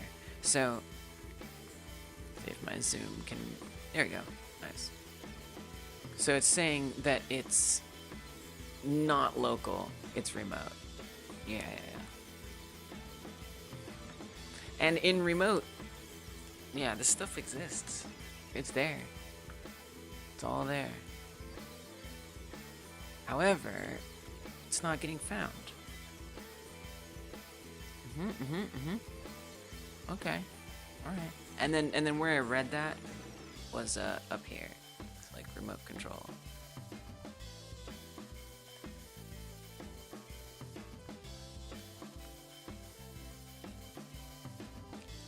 This is not an error I expected. Curious, I mean, we could do, obviously, we could say, if, it must be, it just simply must be a timing thing, right? It has to be that this is being asked for before these are set. Like, that just has to be what it is. Oh, yeah. Remote transforms are awesome if you need something like that. Very useful.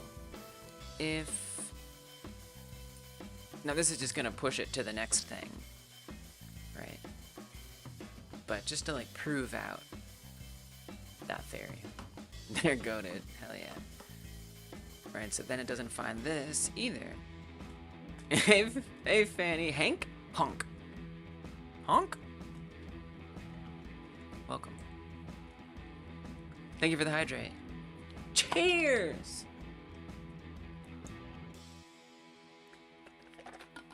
Hink.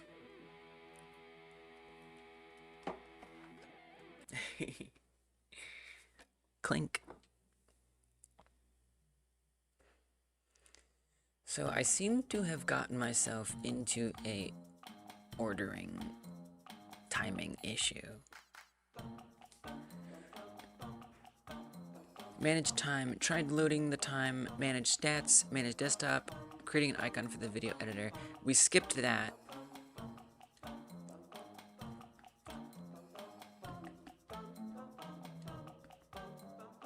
And this is even over here. Oh my goodness. Thanks, Black Shift. This was something I did one day instead of working on my project. I made this print debug script that assigns a color based on a hash, based on the name of the script, so they each have their own unique color that repeats every time, and it's always the same color. And I can add all kinds of modifiers, like make it highlight, or make it show the function, or do the back trace, or push a warning. Yeah.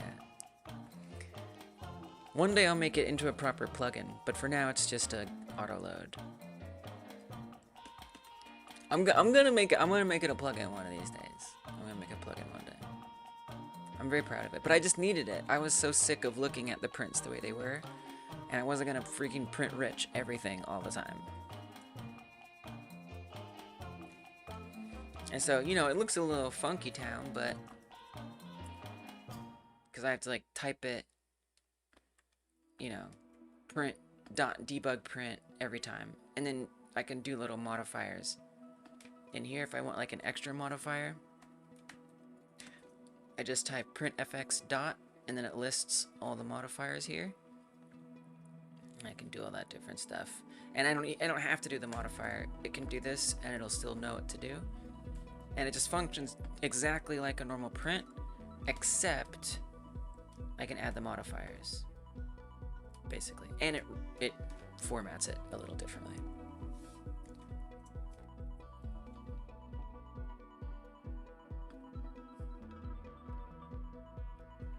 I guess the question I need to answer is, what is trying to access things before other things are ready? Oh, I bet that is good for multiplayer. Nice. That's very good to know, that when I someday, not even close to today, try to mess with multiplayer. Yeah, who's who? I'm gonna have that tool to use.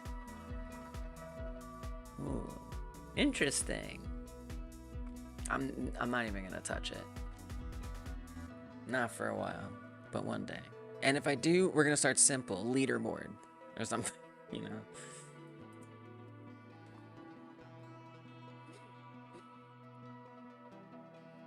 So okay, let me restart it. Let me go back to the icon, the icon space, because what I need to identify is what's trying to get all these things. Too soon. Godot Steam. Ooh. I'm so sorry to hear that. And also, good job for going through it. Okay, so in ready of manage desktop, we ready the programs, and then it gets, so it is able to reach manage programs just fine. That manager it accesses, but desktop elements, once it gets to there, it goes to add the icon to the desktop. It's interesting that it's able to access desktop elements, but it can't access. So I guess here's my next question. If I comment that out, okay, and we wait for the next thing.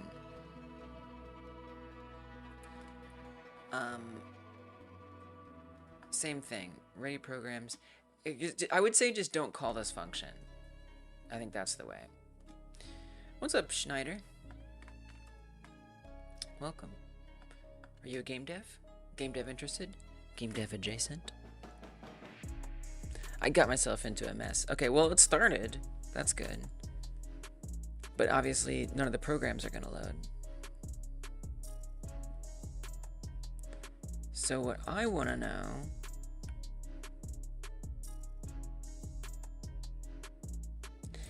Here's what I want to know. I want to check... Let's go back to the desktop elements. And actually, let's stay here for a second. Let's stay here for a second. I'm going to do ready debug. Func ready debug. And we're going to say print debug print. And this time I'm going to pop in a highlight effect and say that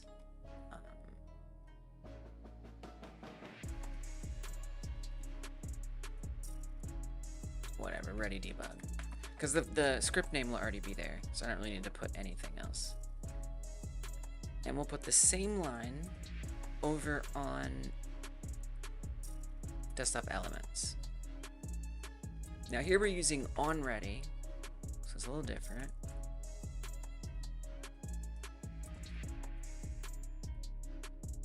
And we'll put a little extra here. Yeah.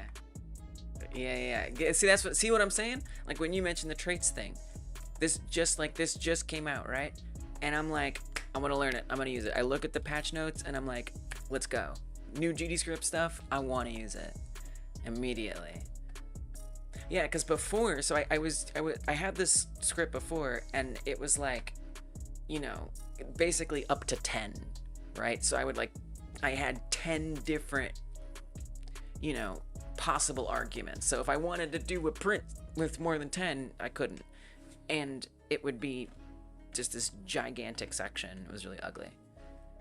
Variadic arguments made it so much easier.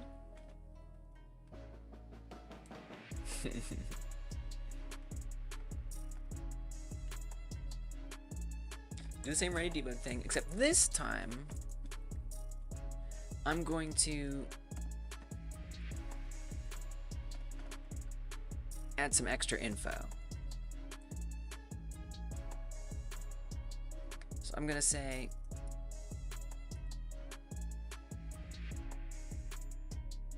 icon space. I want to see, really, I only need to know this. Has this loaded yet? And then I want to see the reference to it.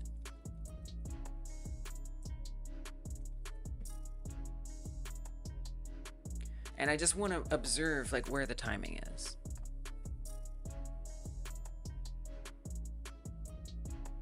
Okay, so there's the ready debug. Oh, wait a minute. Oh, there it is. I was gonna say, is it not even there? No, it is there. Okay. So this clearly runs well before this is ready. Hence the issue.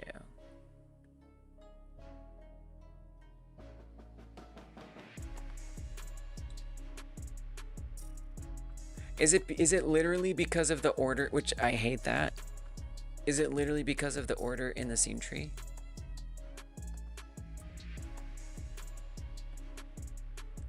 Desktop before programs. Yeah, but here, come to the main where all the managers are held. So managers are up here. And then the UI is like down in here. So like in theory, I mean, I don't know that I really want to do it this. I don't think it's going to make any difference. Right? This is nothing. If I move that down. Oh no, that's something. That's everything. That's crazy. That's wild. I kind of hate that. No, it totally worked.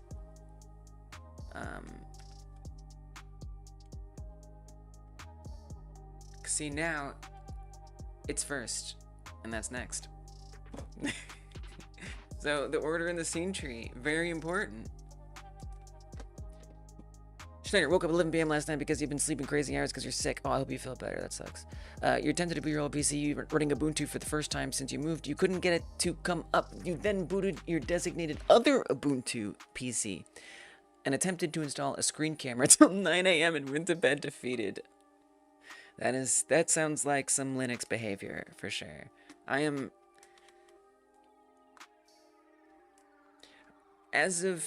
was one time I tried setting up my stream PC to be Linux, and I had exactly those problems. And I already try to be on time to my live streams. like having to like all of a sudden find out that something isn't compatible or whatever, like, oh my gosh. Such a nightmare. But yeah, I guess it comes with the territory, right? Spent 2 days trying to install Mint, just a bootloader EFI. Yeah. But, you know, it's nice to be free from the shackles of Apple and Windows. I'm calling them 4 to 6 hour streams now. We've expanded it to 4 to 6 hour streams. Trying to install from a zip file and fought it for hours, and feeling like and if it goes over, it's not the end of the world. I'm doing my best. Getting caught up on simple stuff. Big game dev project is nagging at the back of your mind. Damn, that sucks. I probably am gonna suffer through setting up Ubuntu or something on my stream PC again. I think I'm ready soon.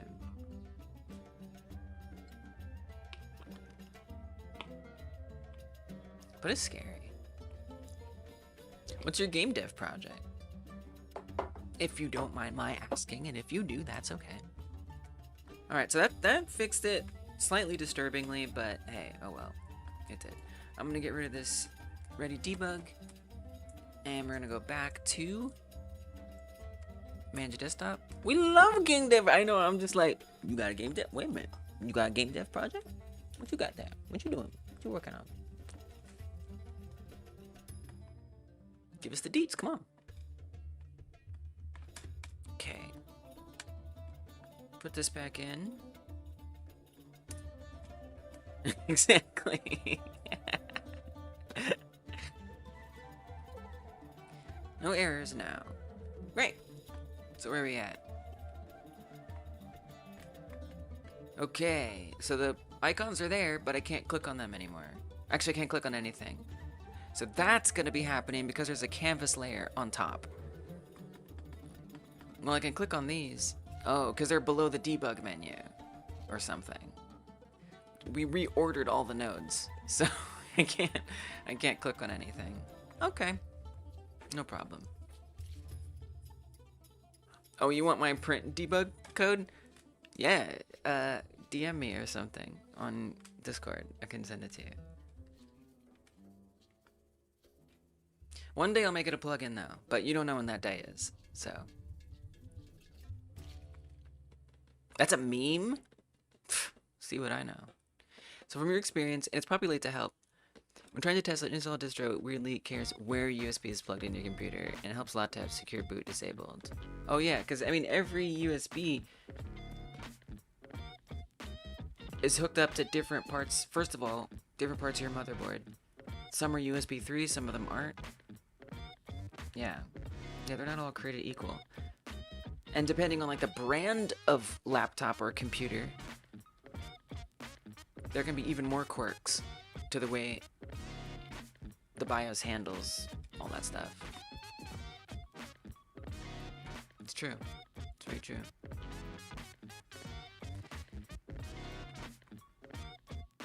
Alright, so who got out of order? What's the problem? Look at the remote. That'll be the easiest. We love the remote.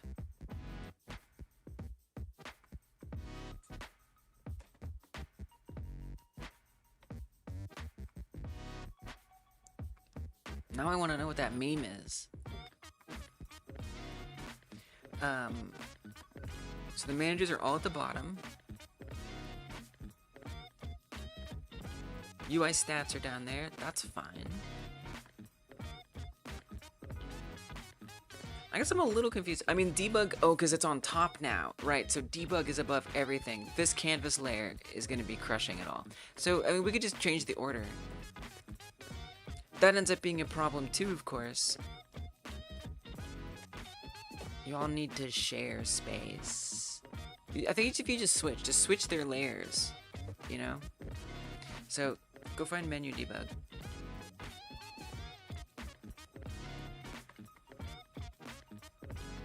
This is on layer 75. Okay. And the desktop elements is on layer 1.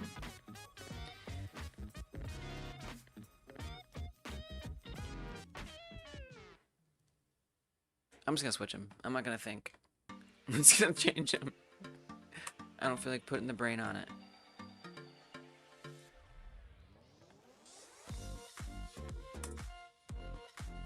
Now that's, yeah, see, now I can't click on the debug buttons. What if I make this like 10? Oh, nice. Okay, come here. Oh. And what if I bring this down to 0? Oh, I still can't even interact with those. So there's something else. Something else is getting in the way. Oh my. Oh gosh, changing these positions was not a benign move. Okay. Yeah. All right. Well, let's do this. Let's filter by type. Very useful little tool here. So I'm gonna say T colon canvas. No? Nothing? You sure about that? You sure about that?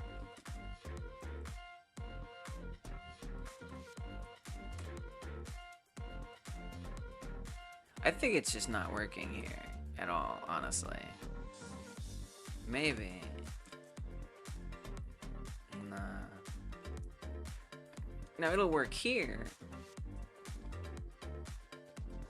with no problem. But I wonder if in the remote, which is weird that it like presents it to us and then it just doesn't do anything. Yeah, I think it just doesn't work. That would have been really convenient. I would have loved that. But, okay. So I just gotta go find them. Oh yeah, I wonder if it is a bug. You know, I hope it is.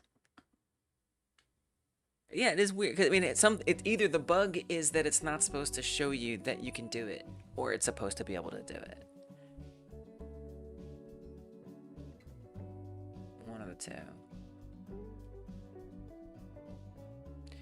So, one by one, we'll just find them.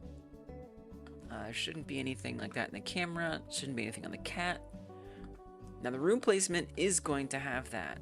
But that's on top, which means it's on bottom, technically. Because a room placement has a computer screen.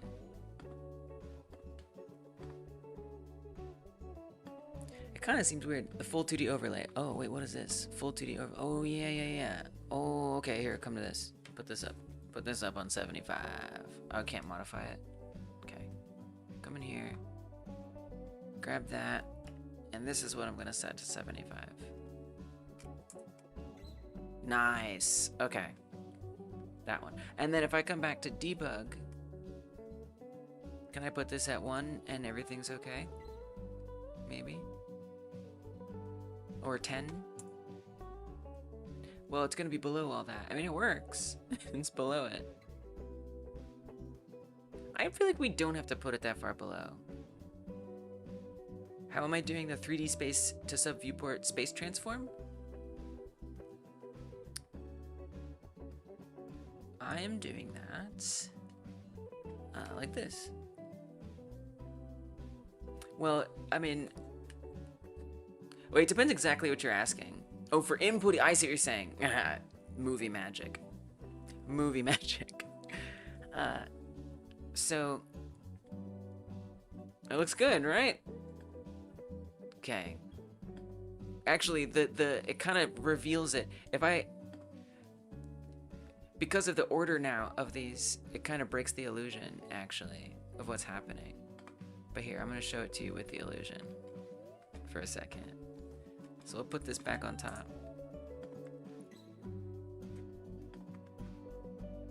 And let's actually restart it at this point. So it certainly appears... Oh, nice. Okay, good. It certainly appears that we're just going directly into what's on the screen. In fact, we are not. And what a great way to show the illusion. Keep your eye on the bottom left. Okay, right here. Keep your eye on this. I'm gonna put this down to like 1. Okay, we need to go a little higher than that. To 10. Now I'm gonna come back. Now keep your eye right down here. And look and see what fades on top of it. You see? It breaks the illusion perfectly. Yeah. Well, really, we're just swapping one in, basically. But it's completely unnoticeable otherwise. Yeah, it's a tween. You couldn't, even if I'm looking for it, I can't see it. It's just like not there. I did try doing the 3D, like I tried using my 3D raycast, and it was a nightmare. Like I said, forget this, we're just gonna fake it. And it worked. But yeah, that's all tweens. I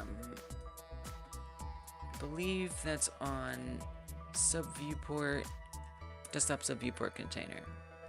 Yeah, so it just modulates it in and out. Now this is actually something I've been meaning to fix. That's on my to-do list. Yeah, exactly. One little bug that happens. One little bug that happens is that I can actually interact with the computer over here because the overlay is right there all the time. It's like on the screen right now. It doesn't actually go away. So I can like open the start menu maybe. Maybe. These buttons might be overlapping it too much. Yeah, I can't do that. But I can, if you can see, drag those icons. But I just haven't done it. All I gotta do is just make sure it doesn't take... Yeah, it's easy. But I just haven't done it yet. But again, just to illustrate like the way that it's working.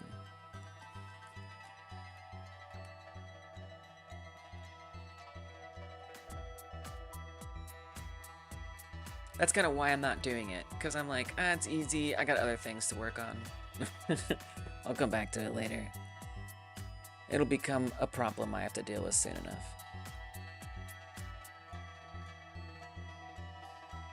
Oh wait, ads just started? Okay, hold on, we'll chill. I'm gonna read Schneider. I'll read Schneider's message, but I won't respond to it.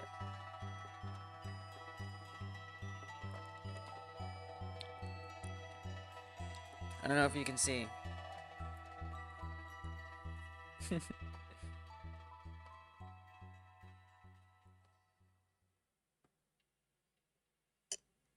And what'd you say you were explaining?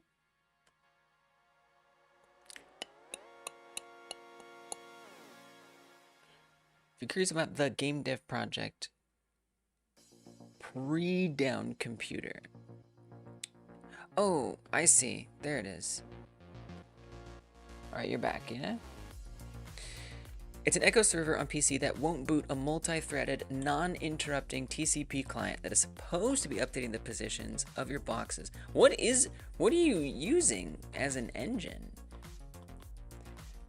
Moving around in 3D space as proof of concept for the basic movement of a box in 3D in JMonkey Game Engine.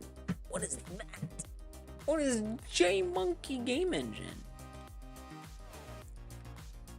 Before your PC decided to dip out, you got the movement going, you got the server connecting, the SQL database was up and running, server connected to the client, you just needed to update the positions and program the messaging. Now you're down a working PC.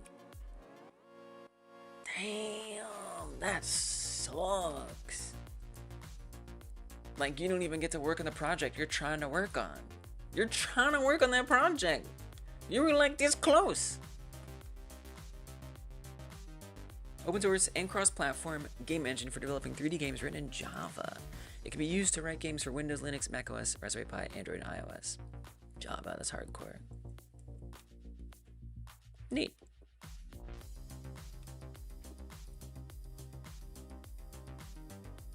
Wow, look at this website. Okay. Well, I'm blocking a lot of those scripts, to be fair. There you go.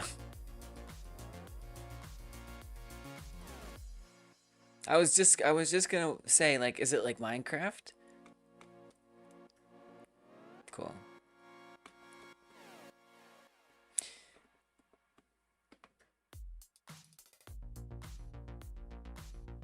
Would I trust jmonkey.js? I don't know. Oh yeah, Rosalani. Yeah. I keep him short. I don't have enough of a Twitch audience to justify longer ads at this point. Plus, on YouTube, the ads are way, like, on YouTube, the ads are way better. Like, you might get 15 seconds, you have to look at it, but you can always skip it. On Twitch, it's like freaking brutal. Freaking 3-minute ads, like crazy. I don't know if I could, I don't think I could even make that happen on YouTube if I wanted to. Just give people 3-minute mandatory ads.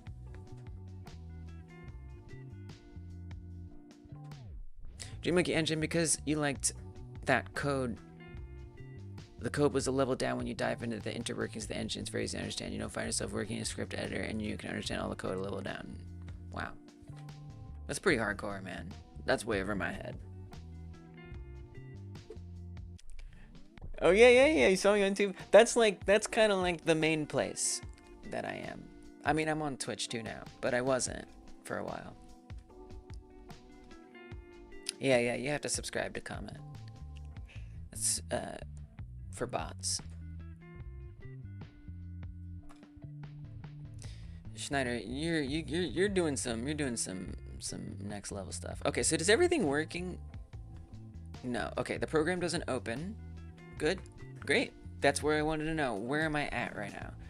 The programs do show up. You can drag and drop them. I'm just a little curious real fast. Yeah. Twitch is nice. Okay, that all works. The only thing we need to do is get the programs to actually open. Now I am a little surprised. Okay, so we do get some prints here.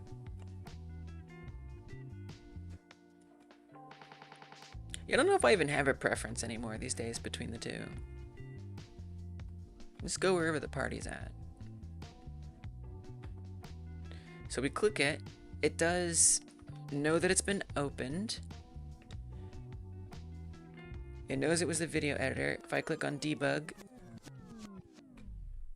program, here we go. Oh. There we go. The icon was pressed. Debug program pressed. Opening debug. But it doesn't actually open it. So that's where we gotta go. Yeah. Down a level. Yeah. Yep. So you're going down a level.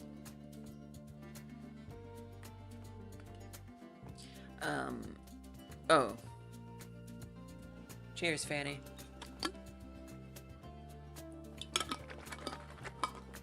Everybody hydrate now. Everybody hydrate. Not just me. What was the name of that? So I can just opening. Okay. So wherever we got that, you gotta either you gotta learn to be strong enough to not let it kill you, or you have to die. It's one of the two.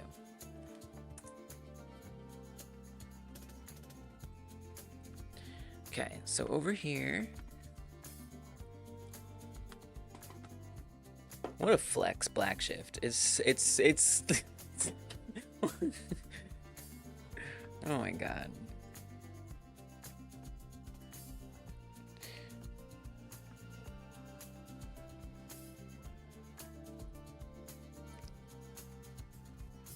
Okay, so open a program. Honestly, if you can't stand napping on the backseat, it might not be the place for you. It might not be the place for you. But I like you, Black Shift. I hope you can find the strength. Okay, so it goes to open it. It starts to, it instantiates it. I feel like this is somewhere. I feel like this is somewhere. It's just not getting added all the way in, is what I think.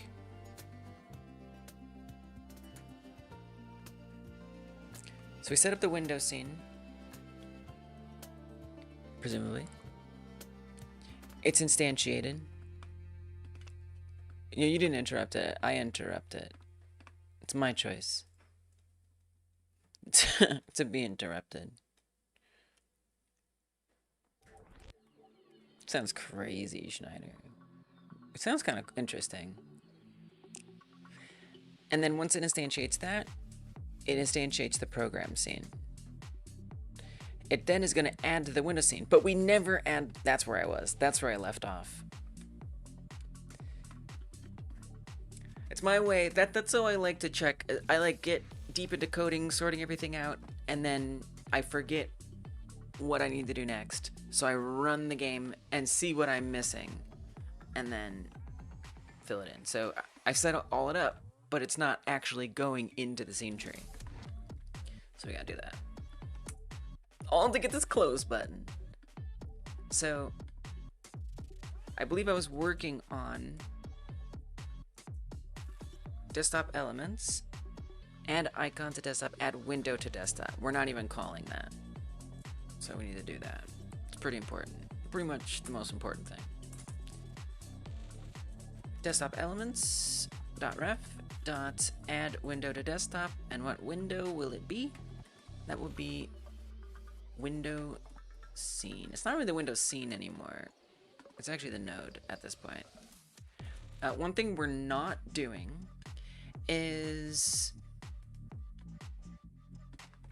assigning that node back to the dictionary, which is something we're supposed to do. Question is, do I want to do it here? Yeah, I think you want to do it here. It's a little annoying. I kind of wish it would like do it on its own, but that is what this is. We are doing that in a way.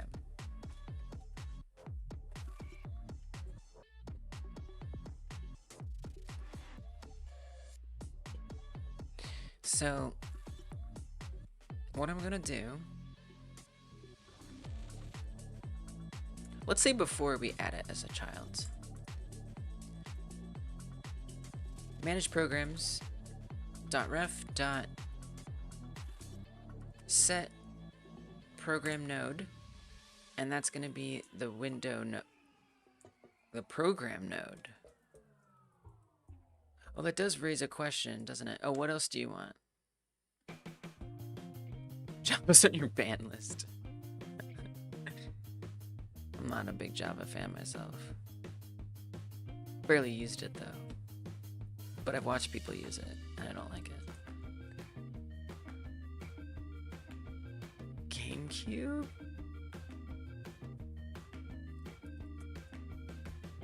Garbage. GameCube.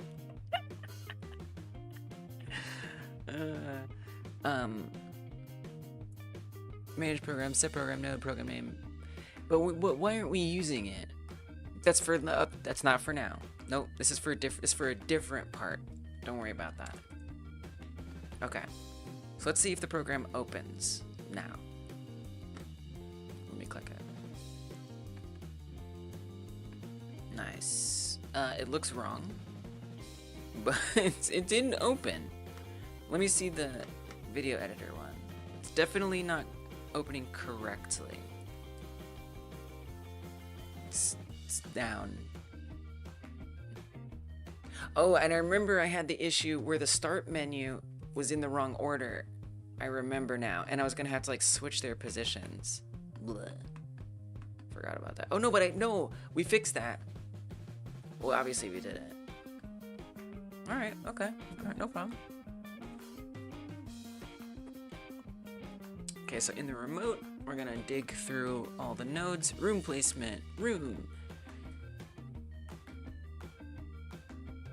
Computer station. We'll get there eventually. Wait, let me just adjust this. Just a little bit. Okay. Computer. Placeholder computer. Computer monitor. Full overlay. Sub-viewport.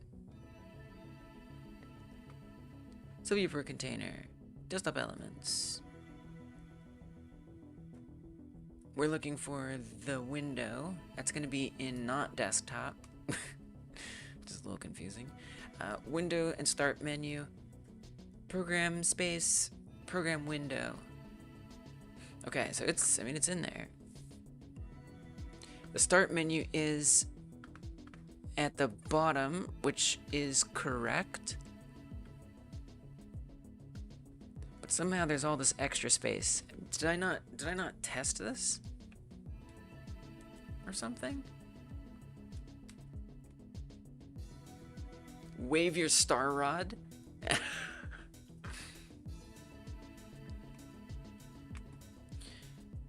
Okay. I'm gonna add in... Oh wait, there is a program window. I didn't remove the old program window. That's why. Wait, nope. That's not why. Ah, the wishful thinking. Nope, that was remote tab. That's okay. Alright, so put the program window in there. So we can see what it loads in like. It looks well, it looks fine. Okay, it looks fine, but you haven't added a program. You added the program window, but did you test adding a program into the program window? You did not. Now it's a little tricky, so you're gonna have to come back here and make it local.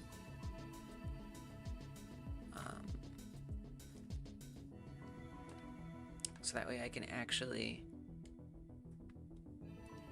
access all this stuff. Namely, program space, where the program goes. So I'll go find a debug program and I'll drop it into the program space.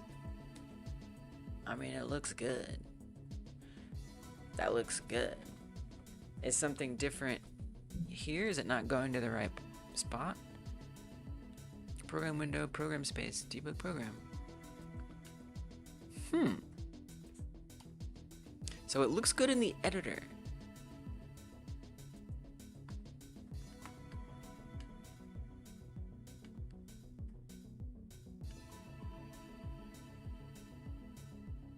But it doesn't look good over here. I want to learn C#.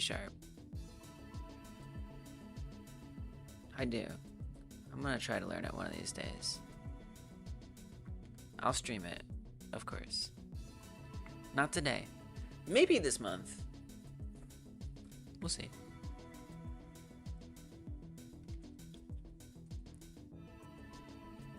Let me go back to the game. Why are you like this?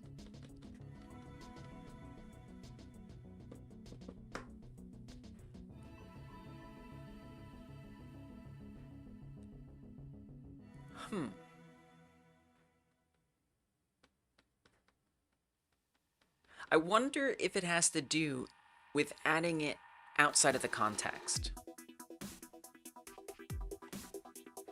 That's what I think. That's my theory. I bet it's because... I don't bet, but I guess. Let's say that. I'm gonna take a guess that it's because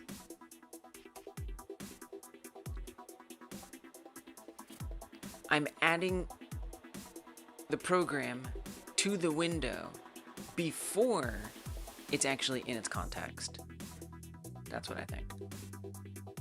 So here's what I'm gonna do. We're gonna say add window to desktop. We're not only gonna say window to add, we're also gonna have program to add, and we're just gonna piece it together right there.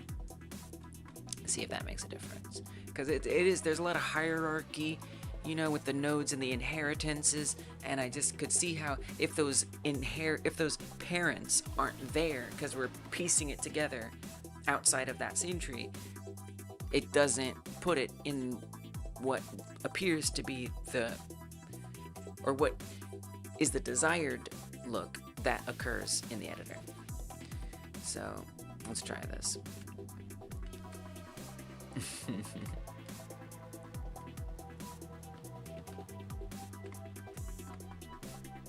So the way we'll do this, let's actually go and save it so that way. Okay, it's not gonna complain. That's fine. Window node and program node. We're not going to do this line. Well, you can keep it, but where we'll piece it together is over here.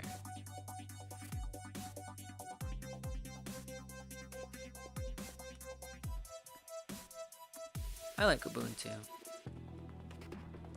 It was the first, like, Linux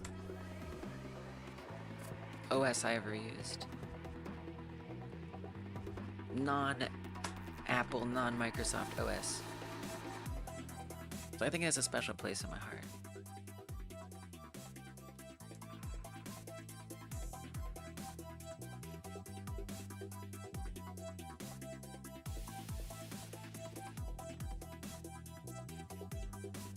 I did not. This must have been like 10 years ago. And it was a hand-me-down computer from my spouse's father. He was just like, hey, you want some extra laptops?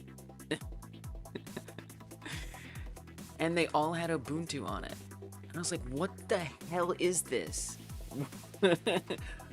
And why is it so amazing? So I wasn't, it was all set up already.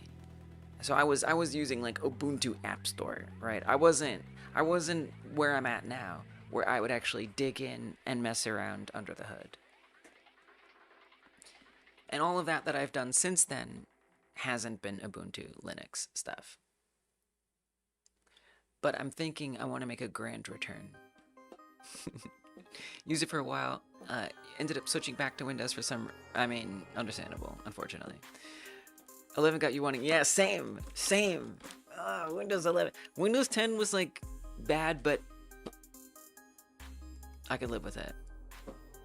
Yeah, throws you to the wolves, exactly. Which is part of the fun. Unless one depends on that PC for like their life's work. Then it becomes a little more like attractive to go to Windows. But Windows has problems too. It's just like a lot of us are used to dealing with those problems. Things go wrong on Windows all the time. Explorer crashes, blah blah blah, whatever. There's always weird things. It's different though.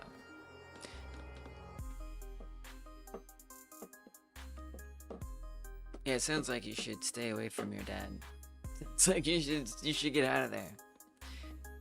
Learning so much, getting stuff installed is kind of complex, and used to make a blog about it. That's awesome. I mean, it's interesting, right? That's so cool. Ooh. It makes you feel bad for it. Yeah, it does.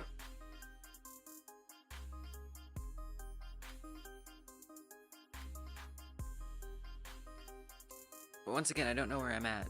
Did I do something? I did. Oh, okay, the program is there. Wait, what did you... Hold on, let me open it first. What are you just opening? Excuse me. Wait a second. What are you doing? Does that...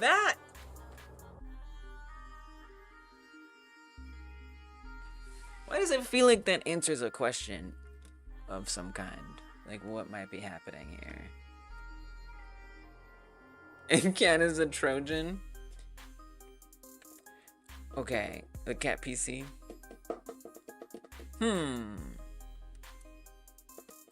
Wow. Alright. So don't do that. Alright? Just like try not to. See if you can avoid that. When does open program get called? It should only get called when we open a program. When an icon is pressed. If an icon isn't pressed, okay, so then that raises a question. Do the icon press things happen? It did fix that issue, right? It created another one, but it fixed one. It'd be like that.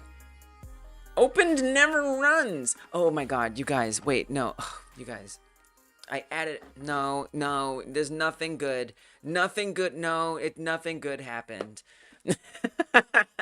I added it in to test it out and I left it there. Unfortunately, it's not as exciting as we could have hoped. But maybe it's even better than I hoped and I don't have this weird problem. User error. Okay. As it so often is.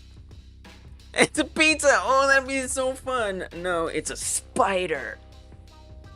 It does look like a pizza. I never thought about that. That's really funny. The other arm? You thought this was a pizza? But this does look like a pizza. Wait, you thought that's a pizza? That's a fish. Who orders a pizza with spiders? I don't know, birds.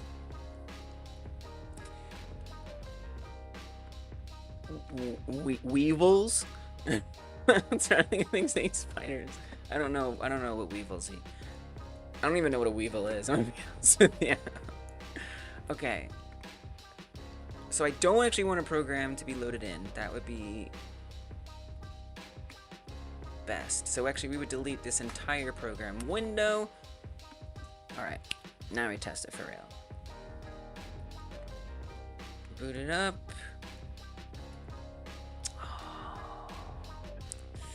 Did not fix it. Did not fix it. Alright. Okay. Crazy idea.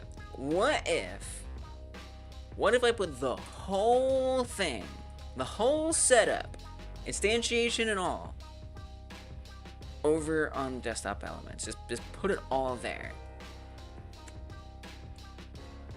Let's try that. The whole thing. So the only thing, well, it needs to know something. It needs to know the program name.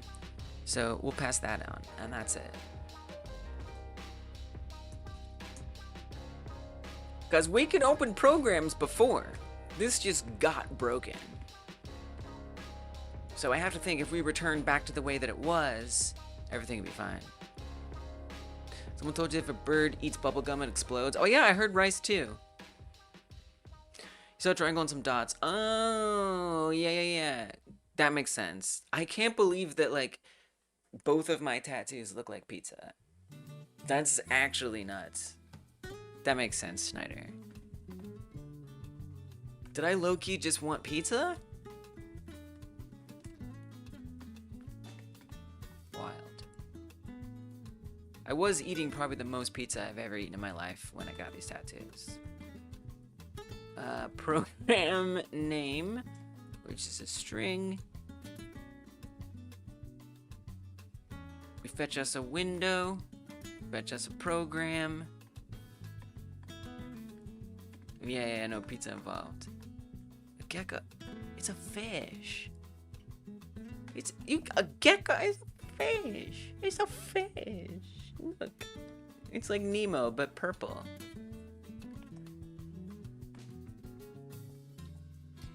So everything turns into crabs, everything turns into pizza.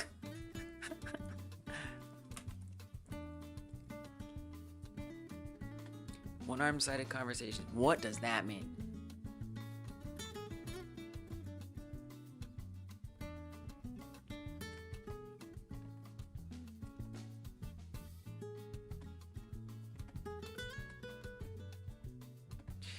And then I have to think we should add it first, you know? Yeah. Clownfish. But they do live in coral, so... Yeah. Nemo's dad. Yeah, it's Nemo's dad. I wonder if this helps. Like if I add the child first, and then we put it in there. Well, let's do it without it, and then we can actually test that and see for real if that made a difference. One change at a time. Okay, that didn't help. So now,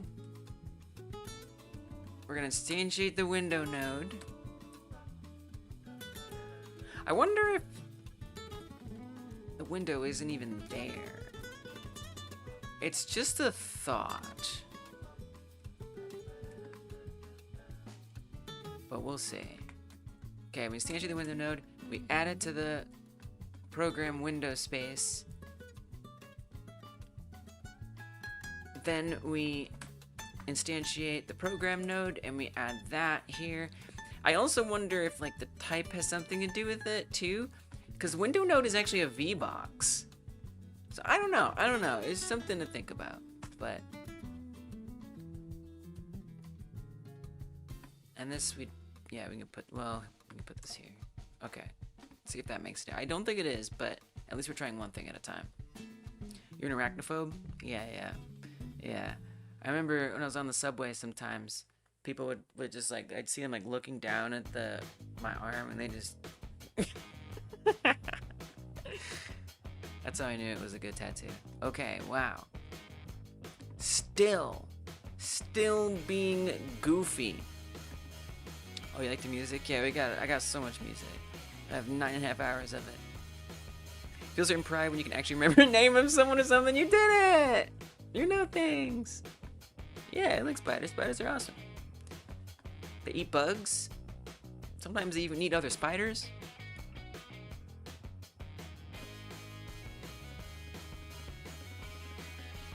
Yeah, they don't. They're more scared of us. Jumping spiders? Yeah, they do be jumping. That's true. Yeah, spiders don't care about us. They're not interested at all in us. Other than to get the hell away. Maybe some jumping spiders are curious about us because they're adorable. Wait, is there an error? Non-existent function. Oh yeah, well now of course. Oh yeah, snakes scare me. Yeah. Snakes freak me out. I actually do have a snake tattoo as well though. What's here? It's a snake! It's different.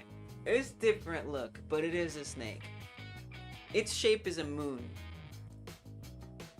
They're all animals with shapes. They're so cute, right?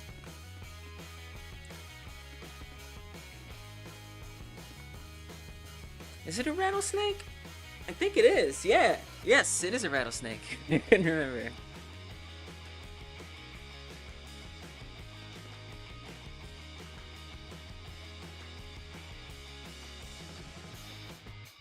What is your problem? Don't you want to look correct?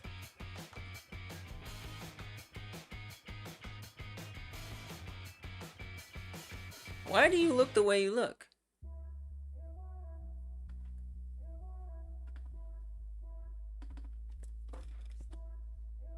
I wish I could it sounds kind of like asking a person that. I wish I could investigate this more. Like dig in and move everything around and see it. Well, here, try this. Go in there and just like try hiding things and stuff. You know, that might reveal, that might be interesting. I also, yeah, I also, okay, here's the other thing. Let me try making that actually be a V-box. Just out of curiosity. And maybe even say it is a V, just make it a V-box. Just don't even cast it, just make it a V-box. The program node is not necessarily a control, but if you open the debug program, it will be. Let me just see about this. Whoa. Oh, input, here we go. Computer. Ah! That wasn't it either. All right, hold on. I actually have to use the loo. I'll be right back. What in the world? What in the world? All right, I know I'm gonna go for 6 hours, but I do not like to not be able to put a button on my task. So, all right, I'm gonna run ads. I'll be right back. 3 minutes, and I'll be back and stuff like that. I'll be right back. Oh, I will be right back. Be right back.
I feel like I need to investigate deeply, like what's going on in there. You know, like maybe if I just click around at things, I just can't believe it. Like this is the problem. This is the problem. There could be any problem. This is the problem. Freaking control nodes. What did I ever do to you, control nodes?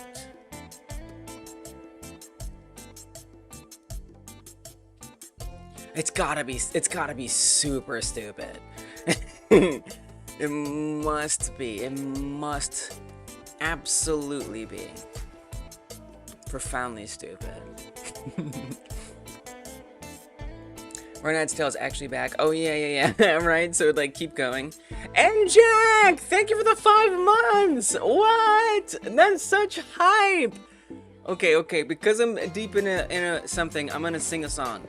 I'm gonna sing you a song. Oh my gosh, thank you. Let's go. 5 months. You already know how to access the stream. The member stream. I don't have to tell you.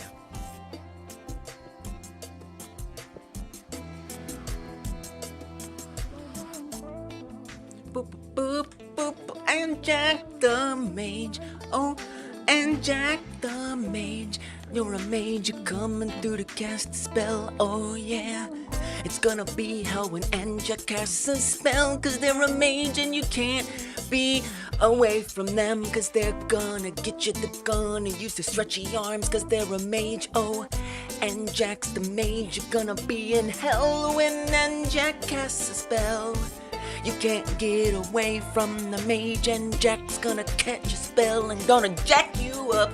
Oh, watch out for Jack. Oh, you better watch out for Jack.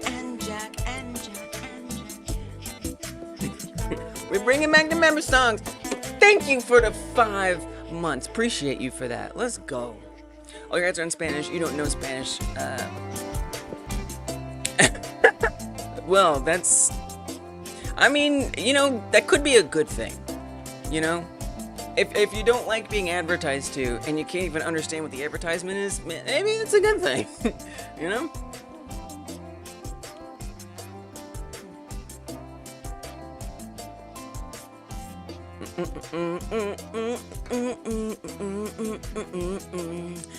Mid-30s!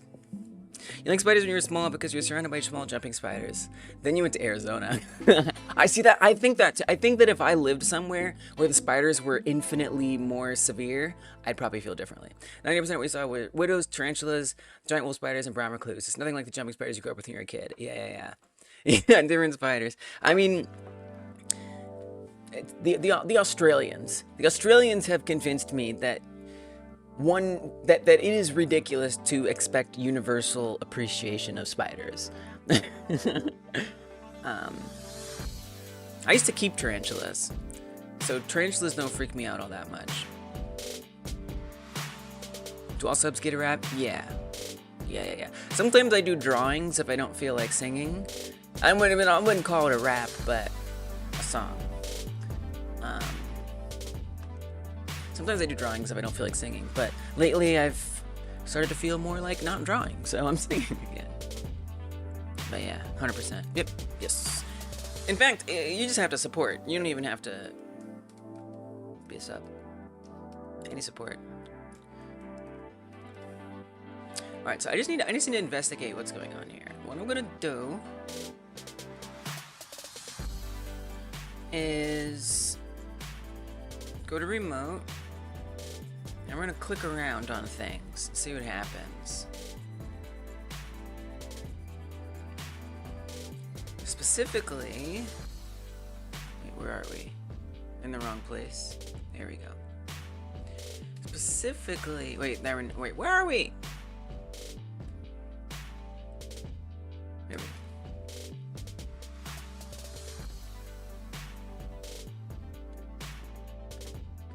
Okay. Oh, right, so it is underneath as well, on the monitor underneath, so that makes it a little harder. Okay. There's no icons. We're in the window space right now, so you can collapse that. Desktop, we're not on the desktop, we're on not desktop. Okay. So that hides all of that. Okay, we're clicking on things. Program window space. It would be. Maybe. I mean, it's not really helping me that much right now, but well, actually, it would. That's okay. I'm not a big complainer, you know. Godot's open source. It does 99% of everything I need it to do. There are some things that bother me, and to me, it's like if I have a problem, then I should fix it myself. You know, Godot's open source. Sure, there are some full-time maintainers, but they can't do everything, so it's okay. Nice. I want to, but first I have to learn C++. It does bother you. First I have to learn C++. Now this is interesting. What? How? Oh! Wait, look at this! Wait, no, it should be inside of there. Uh-oh, there we go. I think we found it. It's user error! It always is. But wait, how is it? Because I'm adding it to the program window. I'm not supposed to add to the program window. I'm supposed to add to the program space. It's my fault. It's my fault. I love it. Oh, I love it when it's my fault.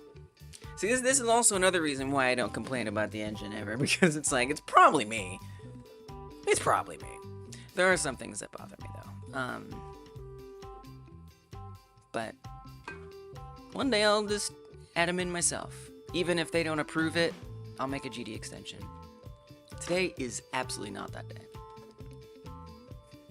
Wild bulls. I mean, that sounds like a scary snake. Jesus Christ.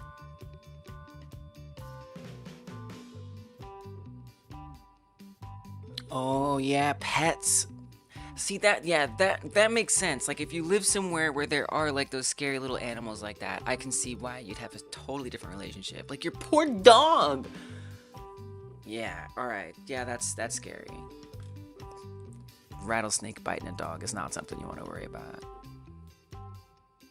You always call it to the dough. And I will always be a little bit annoyed, but that's okay. I agree. Yeah, that's fair. That's fair. I agree. People, I mean, look, I don't even agree. No, I disagree. I don't have this belief system. Like, people need to do things. People should do whatever the hell they want. But if they want to, I think it's always great if people are willing to do it.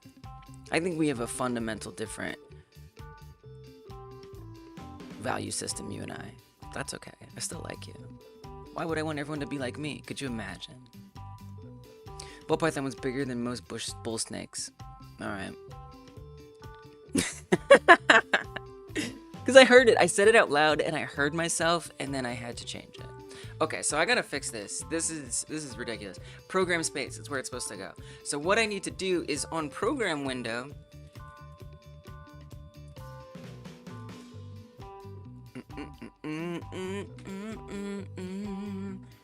We do define program space. We sure do. Great. So that means I have to go back to, and I'm gonna put it back the way I wanted it, right? We're gonna put all this here. That's what I wanted it to be, so that's what it's gonna be. Okay.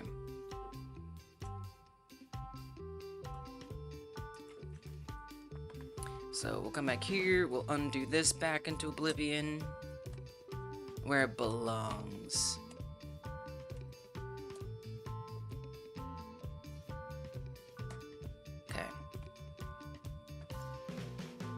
That is correct. The problem is back here on Manage Desktop. I do not want... Oh no, it's fine now. Here, save it. I do not want...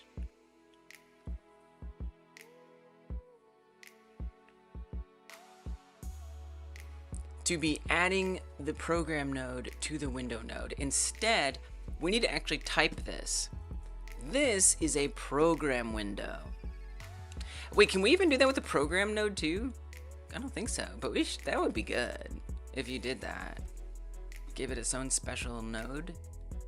But we don't have that need yet.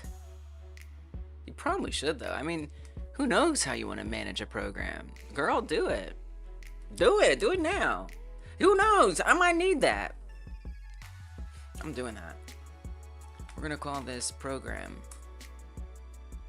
I don't know when I'm going to need it, but I'll be glad I made it when I do. Just extends any old control. That's it. Doesn't need nothing more than that. You don't trust youth pastors?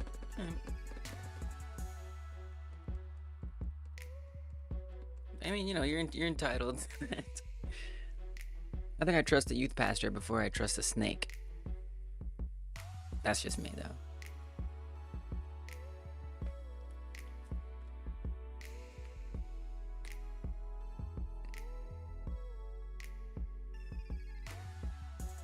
Okay.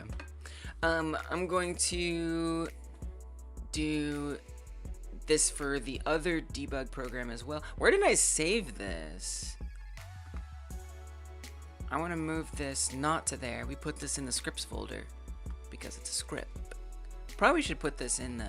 I don't care. You know, I don't give a crap. The other program is this one. We're just going to attach it. It's pretty arbitrary, but I could see myself wanting it someday. So we're doing it. And then we type this to program. It's not a control, it's a program. You see? Great. I know. So now what we do is instead of, because I typed that to a program window, now when I do window dot, we have program space, which is where it's actually supposed to go. Easy. Okay, come here. Can I call method add child on a null value? Oh, we're back. We're back to things being in different loading orders. All right, okay. Heard.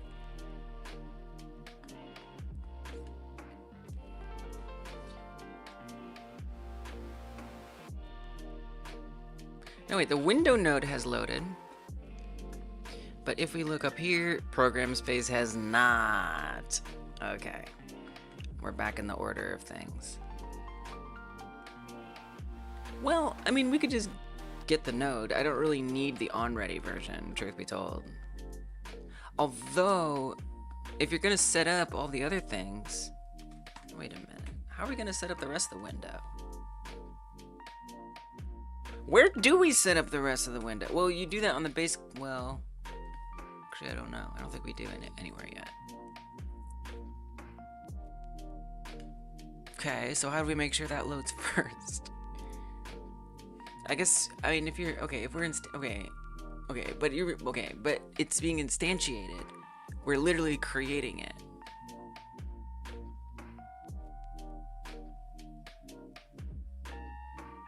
So at the time it's instantiated, it doesn't run on ready? Is that what you're telling me?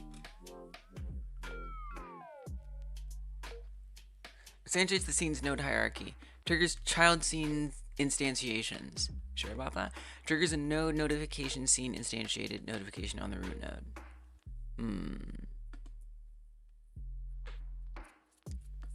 Yeah, they have their uses.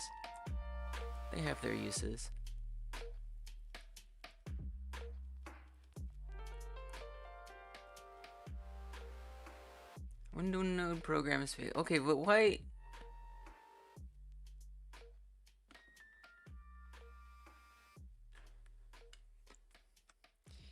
Just to test this, I'm gonna put my little debug ready on here again.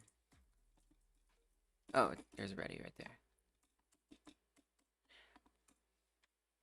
I don't know if I still have my clipboard. Let's see. Yeah, I do. And I would love to see if it's got program space. Whenever it does run, I'm sure it does at that point. So we're going to not let that error happen. We're just going to comment that out. And I just want to see when that becomes ready. Well, but you're not adding... No, you're adding the window. It'll be fine. Okay. Open the program. Program space. So that happened after we opened it. Can we also see when it... Well, that window creates... I mean, that's when it... That's right there. Whenever it says... Well, okay, but it says opening. No, because it says opening debug program. That's right here. So I really need more granularity if I want to just understand what's happening here. If I want that extra granularity, I would want to say...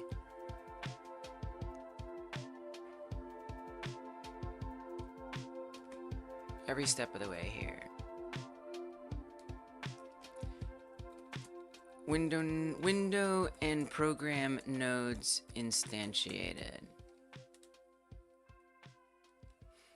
A spoiler tag on Twitch. Yeah, I think someday we could set up a spoiler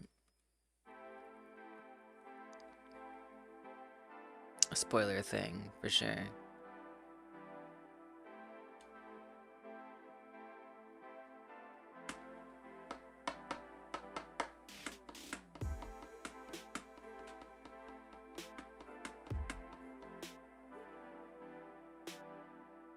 Okay, Schneider.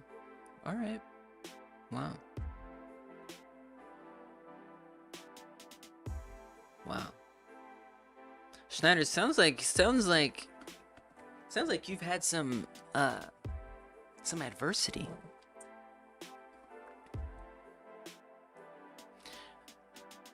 Window and program nodes instantiated. And then I would also like to see the timing for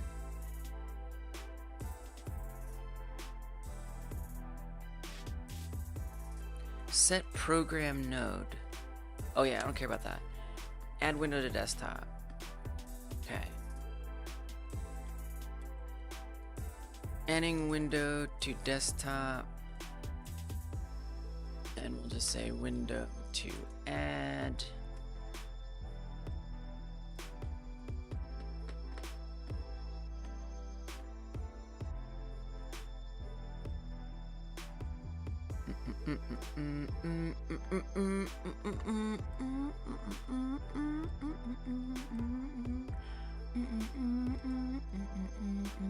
Some people have rules against drama dumping. I don't. But you're making me think I should. With that said, I'm proud of you. I am. Print, debug print, I'm gonna say added window to desktop. And then in parentheticals, we do this. Okay, let's check it out.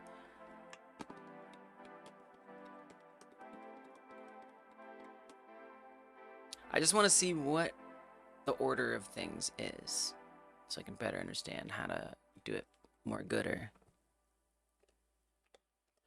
Okay. So we press on the icon. The icon knows that it's been clicked on, basically. Is this top one here. Here we go. The icon knows it's been opened. Debug program icon is the one that identifies itself as being pressed. It opens the debug program. The window and program nodes are instantiated, specifically the debug program. Adding window to desktop, program window. Then the program space is ready. Ridiculous. Okay, so we have to wait until it's been added in. I can't actually put it in there until after. Okay. All right, let's see if we can make that work. So I need to put that over here, basically. We can't do that here.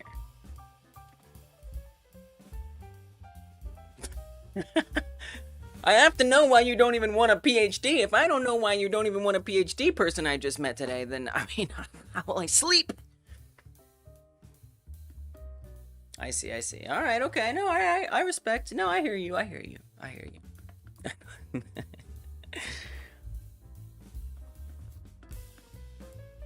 Rosalani, that's so true, though.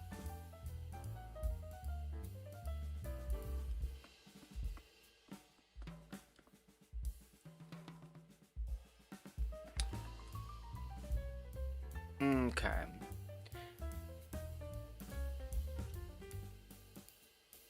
Where was I? Here. This set program node. Whoa. Okay, take your time, Godot.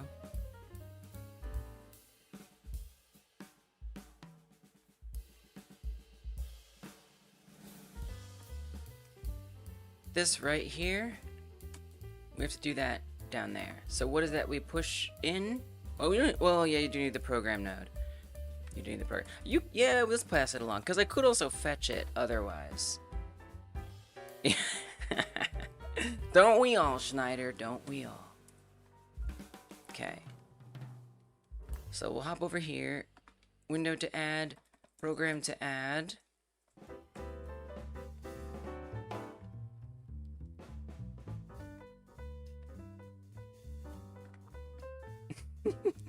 I would never. And you deserve to, Schneider. Actually, this is going to be a program window. And this is going to be a program.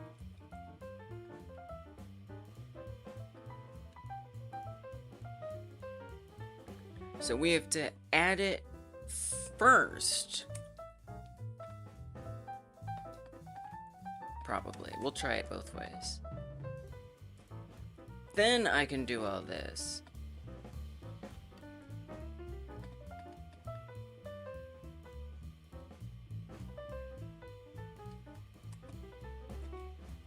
Okay, I'll try switching it, but first let me see if this works.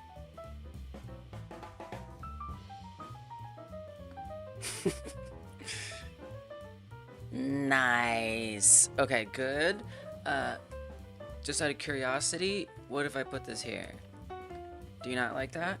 Man, this order stuff is so important in this part. Ah, okay, that's it. So, indeed,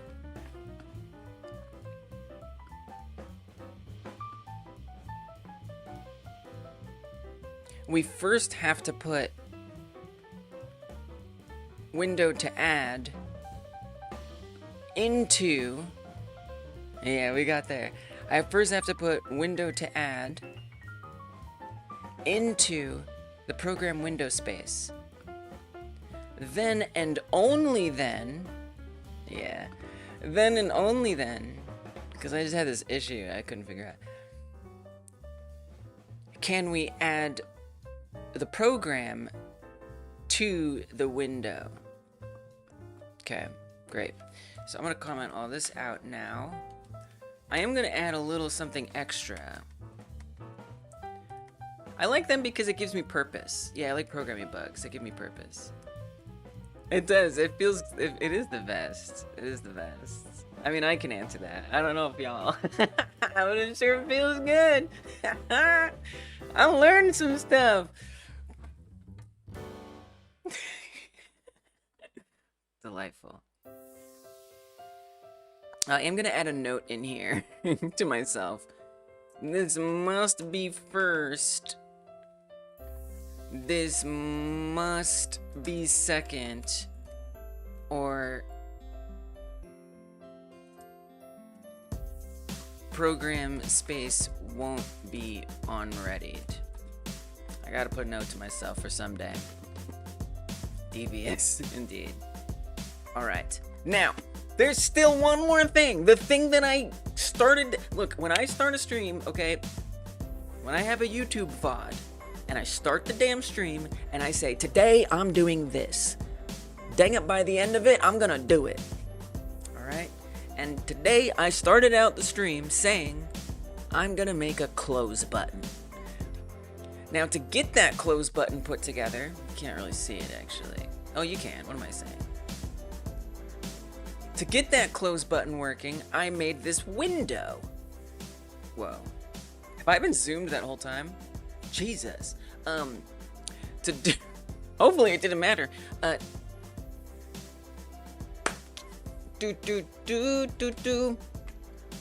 for the follow, Schneider. Appreciate you. Up and running, a new feature of implementation. Yeah. Hell yeah. I love that. So in order to get a close button, I needed to create a window for the program. So that way we can do this. Now, it isn't putting in the program name. It's not putting in the program icon. We didn't quite get that. But I would like to get the close button. Very important. Right now it does nothing because, well, it does nothing. So let's make it do something. Not even a thing on desktop element. Yeah, we're done with the desktop elements. Let's put this on manage desktop. I think. Yeah. We do want to hide the desktop, but that's not the desktop. Well, I mean, we don't really need to hide the desktop, though. We kind of don't need to, if I'm being honest. You know. Here, let me try something.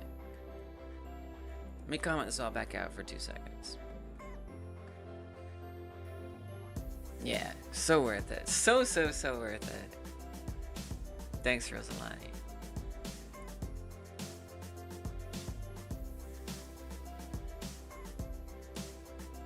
Nice. Yeah, and then we can't click on things. No, it's good. Nice. Perfect. Love it. Great. So I don't even need to make it not visible. Dope. As for closing the program, yes, we want the program name. And what we want to do is say skew free. Skew free! Yeah, right. One step closer. This is one step towards that dream. I'm coming for you, SteamOS. Manage programs. Skew free. Give me that on a mug.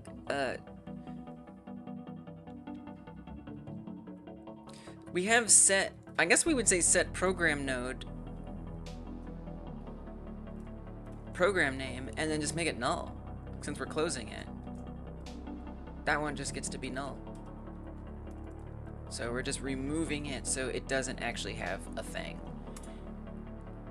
Then what we, well, first, I kind of feel like we could manage this on manage programs. This feels like this should be on manage programs. Is it just me, or should all this be on manage programs? Like, is it just me?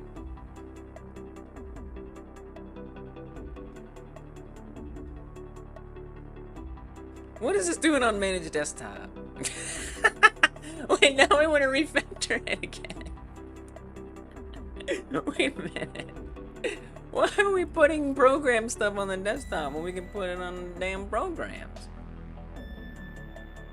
I know. That's the right thing to do. But if it's the right thing, I want to be wrong. I think I mixed that up a little bit. If that's wrong, I don't want to be right.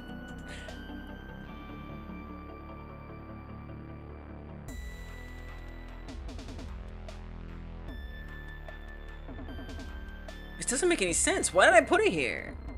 It makes 0 sense. There's no reason to put this here. I feel like I started putting it here. No, but I feel like I started putting it here before I made manage programs. Okay? I hadn't made manage programs yet. Oh my god. So then it's like, do I even need all of these? I did. I sure did. That's exactly what I did. Literally. Absolutely literally.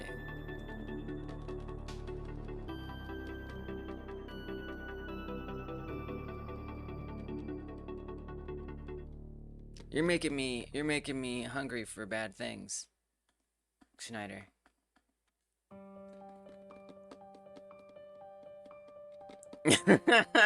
We'll see. I'm gonna give up if I don't feel good about it.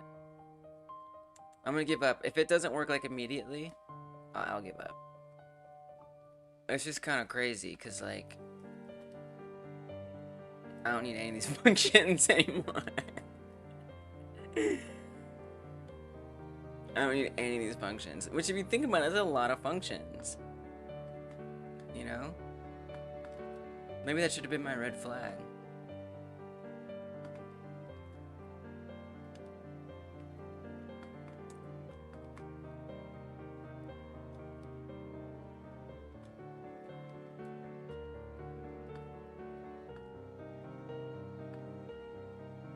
Yeah, it is.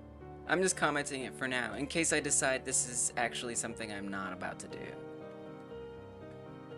I'm kind of... My mind is a little blown that it isn't giving me errors. It's like, yeah, I'm sure that exists. You're probably not making that up. Like, this is just gonna be better. I just didn't know. I didn't know that I was gonna make a manage programs. I gotta do it. Nope, I can't sleep if I don't do it. Nope. We're doing it. It's not gonna be that bad. It'll be fast. It'll be really fast. I promise. I can do it. Pack scene equals, well, whatever get icon scene does, which is, so literally we just come up here, grab that, paste it in. Like, this is it. That's all we gotta do. That's the same. Update label. That actually stays the same as well. This one, we look at get program scene. It's really not that bad. And this is the thing. I feel like this is the way I have to code, though. Like I have some ADHD. I have some ADHD. All right, and it's very difficult, and other things, and it's very difficult for me to like see the future. I mean, that's true for a lot of us, but like to think to myself, okay, I want to implement this. What are all the steps that are gonna make that optimal? I can't do that unless I've done it before, and I can reference what I've done before. But if I haven't, or I don't even know how to reference it in the first place, then I just have to like try to get it working, and then step back and be like, does this make sense? Wait, it does it? All right, I guess I gotta craft it a little differently. Oh wait, it still doesn't make sense? Okay, wait, now let me get it right. And then eventually, by the end there, great, now this is what it should be. That's just the way I work.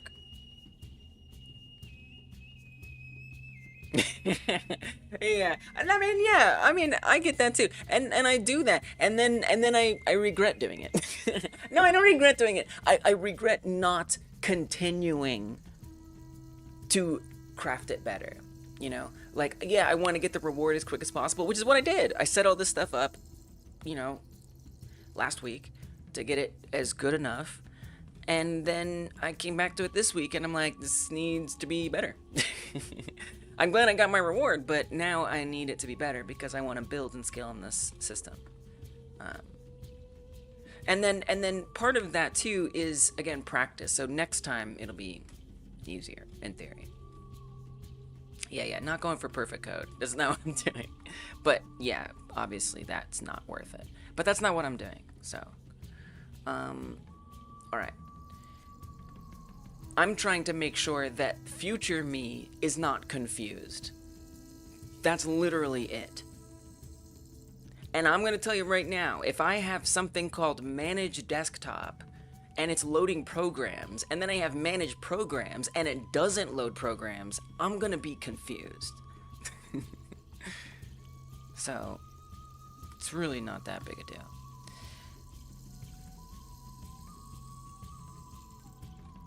Okay, we get the icon texture. Where is that? Here. Grab this. This is allowed to access these things. I don't need a helper function to fetch it, because it's right here locally. All good, no problem. Now, you know, I think it's possible I still might want some of these. You know? I doubt I'll want all of them. Icon position, I actually might want that one someday. I don't know. So I'm gonna keep them commented out. I am gonna keep them commented out. And I'm not gonna delete them. I will delete them eventually. But I do think some of these could be useful. I'm just not sure which ones yet. So for now, they stay. And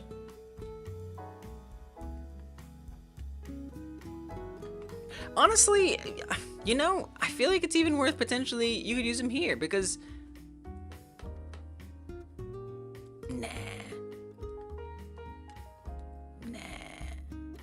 well, nah.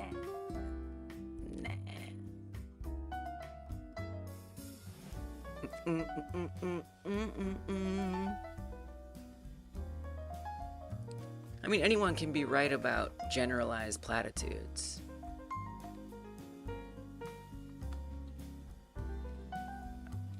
Okay, icon texture. Save this one too.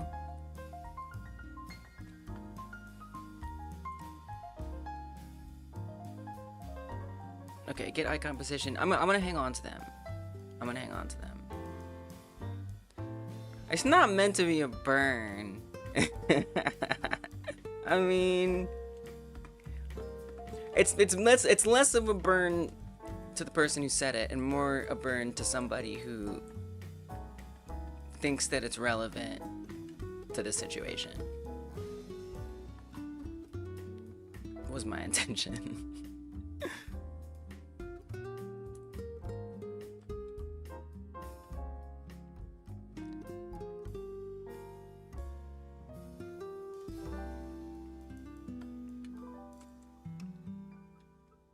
Oh, okay.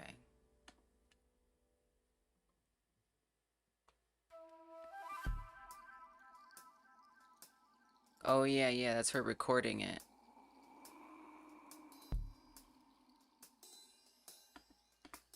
Wow, we really just do everything here, you know?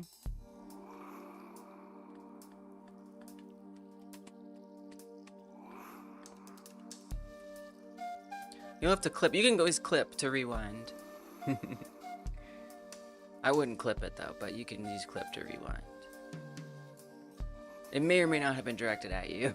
It was.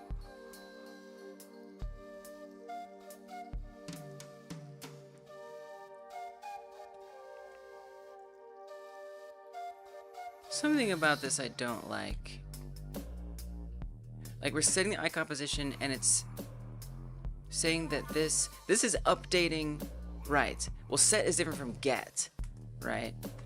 That's the difference. Here you're getting it, that's setting it. That's the difference. Okay, we're good.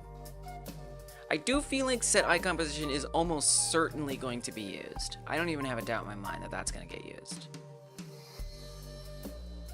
Set program node also likely to be used. Oh no, it's not. Thanks for the follow, Black Shift. It was a one-time thing.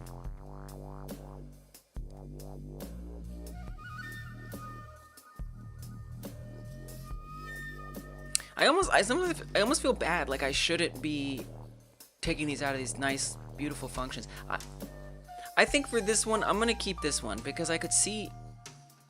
No, I don't think we need it. It's tricky because on one hand, it's kind of nice having all these separate functions, you know?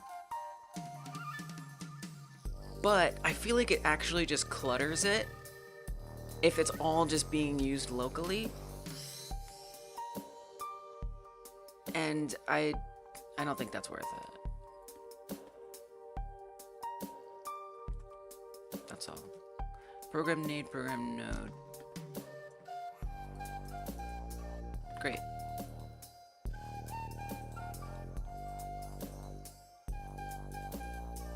So we shouldn't have any more references. Oh, we do right here. Get Windows scene instantiate. It's already there. Get Windows scene. Get Windows scene is program window. We don't need to reference that. It's right here. But we do need to instantiate it. I guess I'm most afraid that we're going to have another ordering issue since this is now in a different place. But we'll see. Get program scene. We'll see. We'll see if I need these again someday. But at the end of the day, this is just better.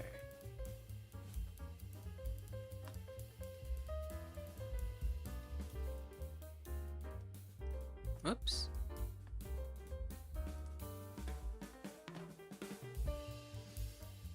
Equals this, instantiate. Okay, I think we've gotten rid of all the managed program stuff. How broken is it? That's okay, I can take it. Totally fine. An exit function open program on node managed as. That's true. Because reasonably, this shouldn't be on managed programs. What else you got? Come on. I can take it. I like the errors. They give me purpose. Nice. Great. Beautiful. This also is going to be on managed programs. See, that wasn't that bad. The worst part is having a bunch of littered, commented out code. Close program time. Great. Now, what do we queue free? We're going to queue. We have to go find that program. So programs. Program name. I do feel like some of this could be a helper function. Nah. I don't find dictionaries that unreadable, dictionary syntax. I used to, but I don't use I know screen freeze. I genuinely think that should be on a mug.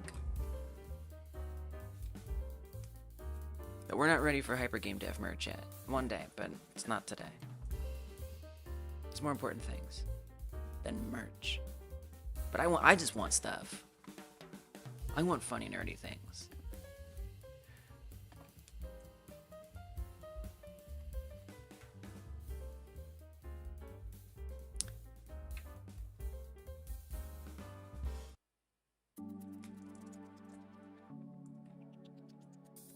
And not only do we want to queue free that program node, actually, you want to queue free the window. So that's something. We actually aren't storing the window. We're closing the entire window. That's what we want to queue free, not just the node. I don't actually have an entry for the window. Almost seems like I'd rather have the window than this. I'm not even sure that I'm gonna get rid of these. I don't want these. I'm throwing them in the trash. This is dumb. I don't want to keep these. I'm getting rid of all of them. I don't want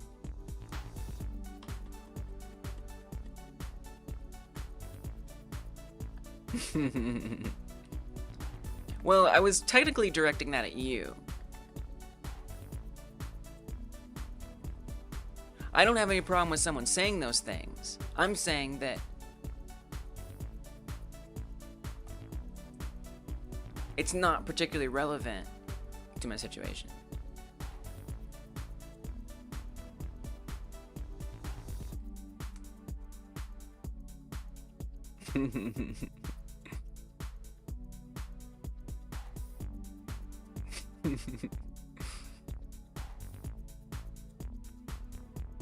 Yeah, I mean, things have context, and context is important, you know.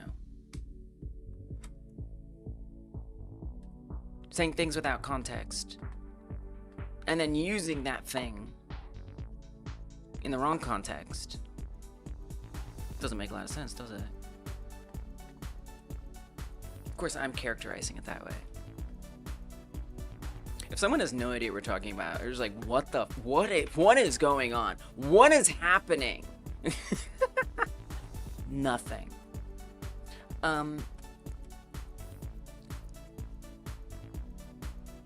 Programs program node. So I think we should say that the node isn't the program node. I think it should be the window node, which is a lot different than what has been the situation. But I just think it's actually going to be better. So that's what I'm going to do. So we're going to say that this equals null. Because before there wasn't a window. So now that there is a window, I think it makes sense that that's what we capture and that's what we queue free. Invalid access to property key of type string on a base object of dictionary string dictionary.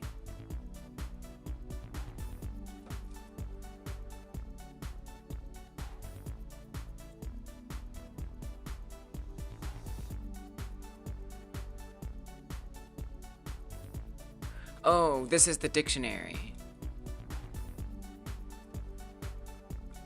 Program name. Wait, program name.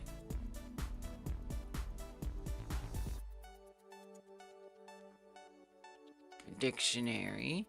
String.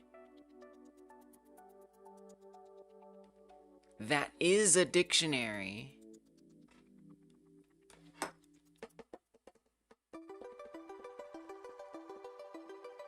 Can't talk about code.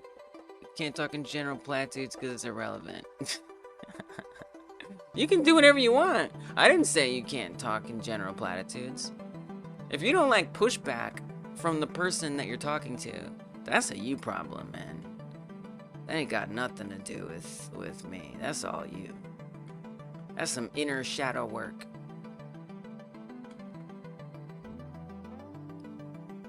But indeed, yeah, the backseating, that is a rule. That actually is a rule.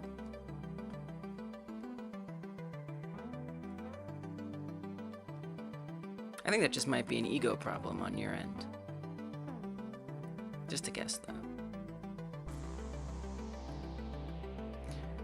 Programs, program name. I think this, okay. What, if this is the string, it's gonna give me a dictionary. How can you say that?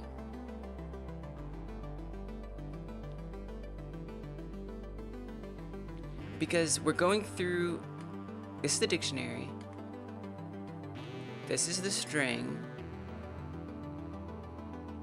Which one is the one that you're having the problem with?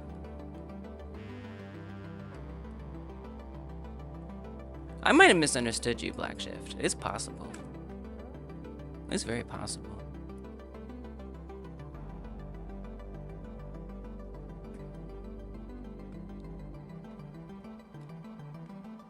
And who says it wasn't still light conversation? Oh, they're leaving? Oh, thank goodness. I mean, oh, yeah, thank you. You too.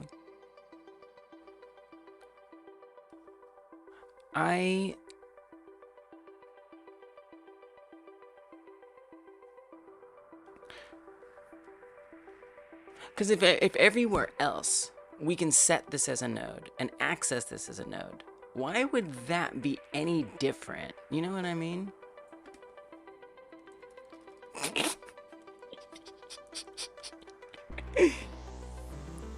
That's what I'm confused about. Oh, it doesn't say subscriber. So that's something I need to fix, and Jack. The reason why it doesn't say subscriber is because for some reason the web packet that I pull in, it doesn't interpret a founder as being, oh my gosh, your user icon is my drawing of your user icon. It doesn't, and that's amazing. Oh my god. It doesn't interpret founders as being subscribers. And that the workaround that I'm planning to do is that it's, the code is actually going to look for the first, that founder badge, and that's how it's going to assign you as a subscriber. But I have to do that.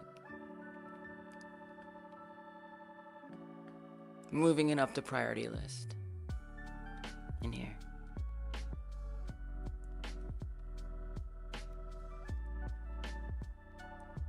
You know you're a subscriber. That's what that's.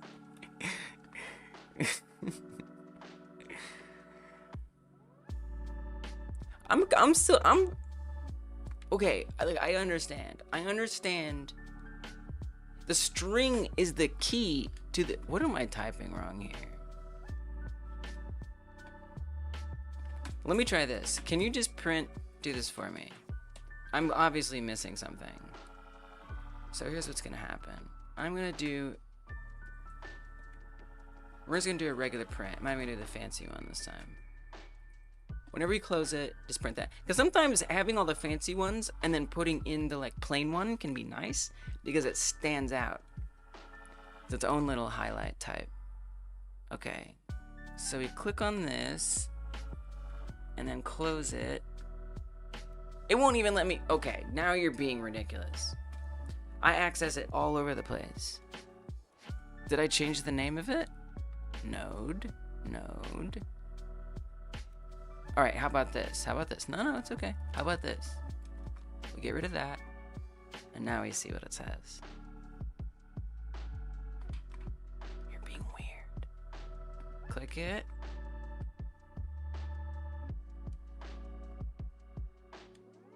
Okay, it didn't really stand out, actually. Oh, we didn't close it. Close it. Are you telling me that the string is wrong? Maybe I typed it wrong. Program name, empty. Now this makes sense. That makes sense. Okay. That's back on desktop elements, or where do we call that? Close program. We called that over here. Okay. So I'm guessing we're not setting the program name. It doesn't have a, it's just like empty. I have to make sure I actually give it its program name. That's the problem. So how do we do that? When the program window is created, I have to give it a name. This is also where I would give it the icon. And that's actually already on here. Okay, we need to do that. Update label. Set icon texture. This is what we gotta do. I have to do this anyway, so. Instantiate the window. Now, do I need to do that after it gets added to the desktop? I think I do, because we're gonna have that same problem where it's, well, but I feel like it might be okay because we're not trying to access nodes that are children. But you are the label. So actually, I think that's a bad idea. I think you might want to say, when the window gets added to the desktop, now, window to add dot program icon, program space, set icon texture, but we don't, well, oh, see, now that's where I need those functions. It's a little weird. I hate that I have to put this over here. I wish I could have it sooner before we get here.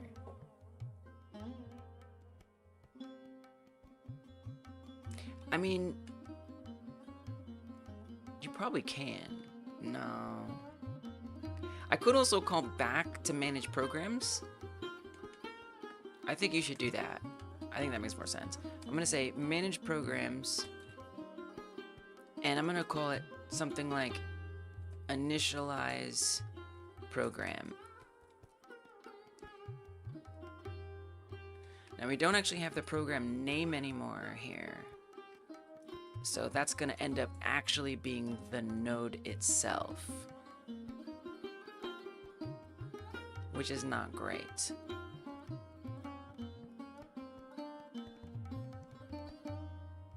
We will, however, have added window to add by now as a node. All right, Schneider, see you later. Thank you. Appreciate that. Save screen camera take 2 for tomorrow morning.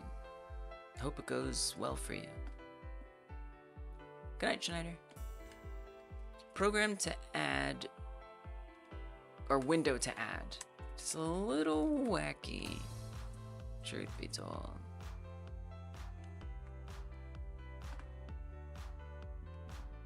But I'm okay with that.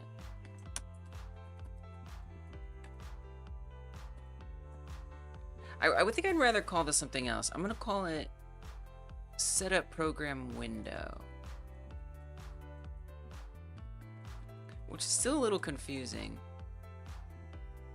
Let's call it Setup Window Elements. I mean, really, I don't even need to know what program it is. Yeah, you do. Oh, okay. You do. But that's okay. Setup Window Elements. So this will actually call with a window specifically of the type program window.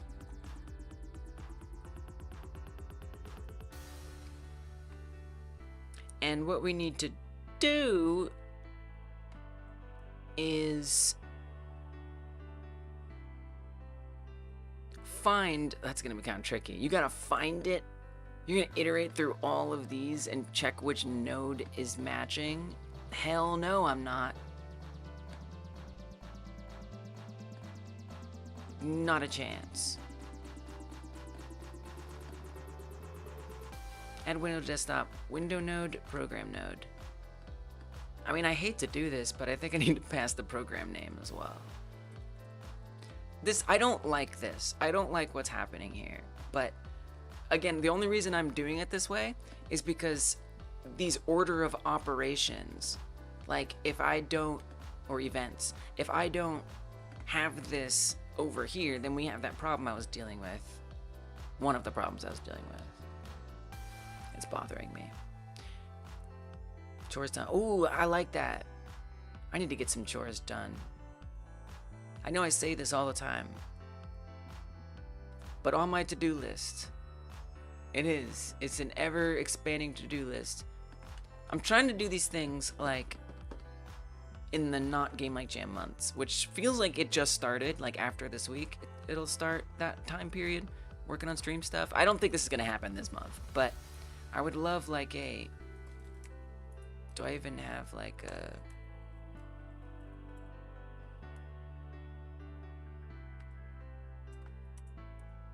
I don't even know. I thought it was on here somewhere. It's in my brain.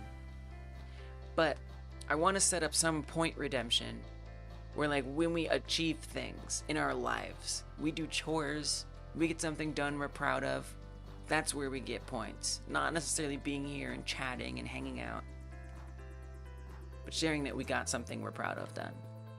So you definitely be getting some points for at least trying to do that.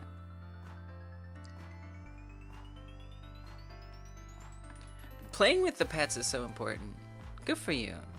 I like you, Schneider. I like that other person too, but then I was like, maybe not. But I still like you. Window to add. This is not gonna be good. We need to put in the program name, which we don't have yet. So we're gonna say program name. Again, I'm not thrilled about setting things up this way. I mean, look at that. We got all these parameters in here. Melty! It's going good. It's going good. I'm so close. I keep getting close, and then I'm like, ooh, but I need to refactor this one thing. But really, this is the last thing I'm gonna refactor.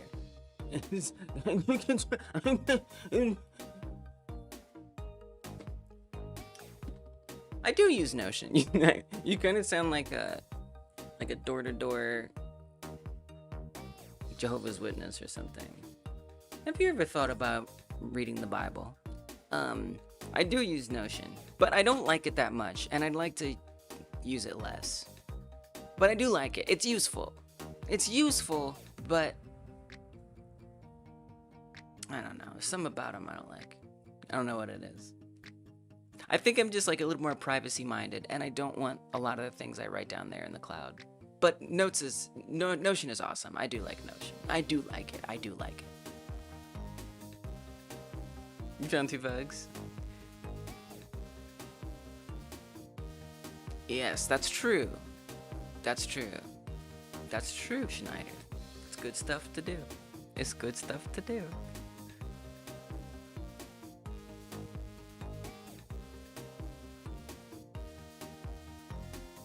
I think you're gonna fit in around here just fine, Schneider.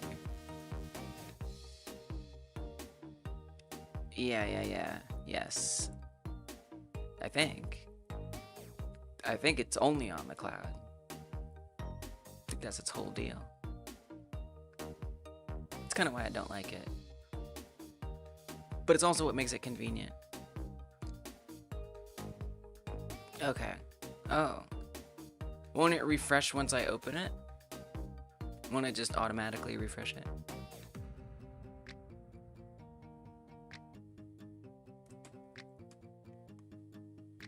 So we're gonna pass in the program name this time. Yeah. Okay.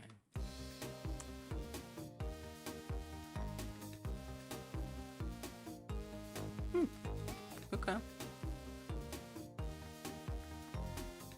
You'll remind me. If I don't.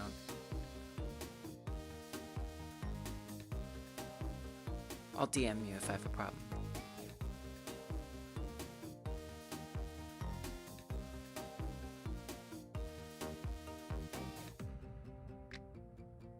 So we're not pulling in the window anymore because that's chaos. Instead, we're pulling in the program name. Much easier, since that's the key to unlock everything we need. Kai Guy! Yay! Welcome! Thanks for peeking in. How have you been?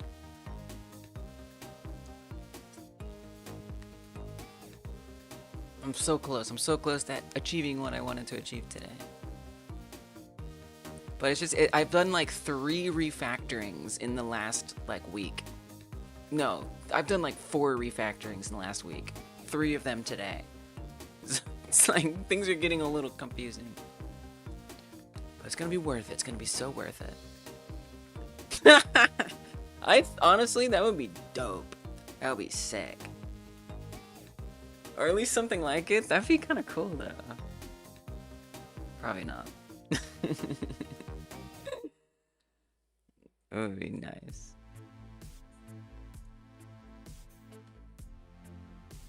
I remember when that dropped, all the like UI streamers were just like trying to recreate it.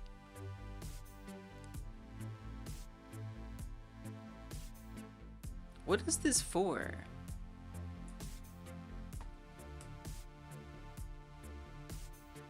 Oh, right. We have to give the window, needs to know what its name is. Gotcha. So this doesn't make sense. No. Yes. This does make sense. You can pass more than that. You could pass the window as well. Does the program window need to know what its program is? Did we decide that that's a thing? We did. Why? Assign program. Oh my goodness.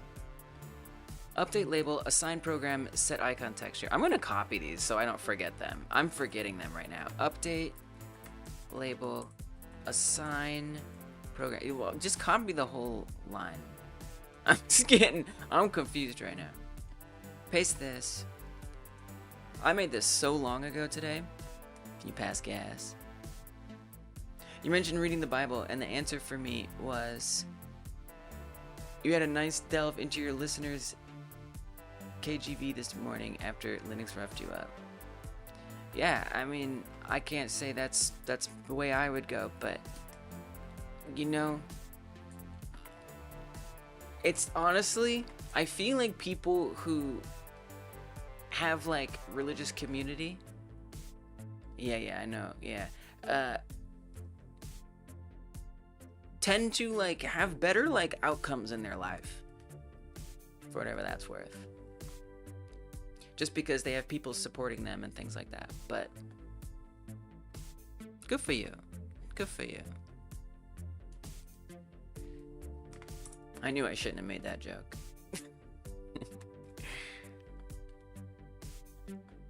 But I see you, Schneider.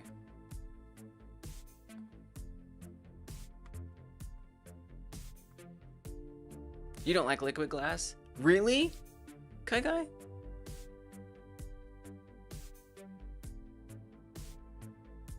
Why not? Melty made those, Kai Guy. The lights also. I think there's a good idea there with liquid glass, but yeah, overall it seems like it's unreadable and not very accessible. Okay, these are the things. Oh, there also is set icon position, which I might want to do too. Yeah, whatever brings us peace. I used to belong to a freaking witch coven. I was very serious about it. As serious as you could possibly be.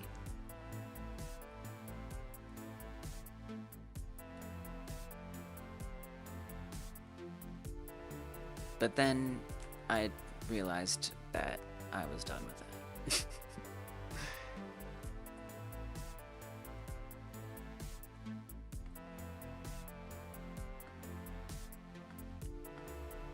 Yeah, it's pretty.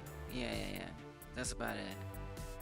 Kind of ends there, right? Okay, these are the things that need to happen in there. Basically. And we have to run that on the window.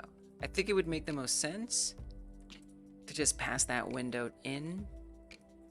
To just minimize my suffering.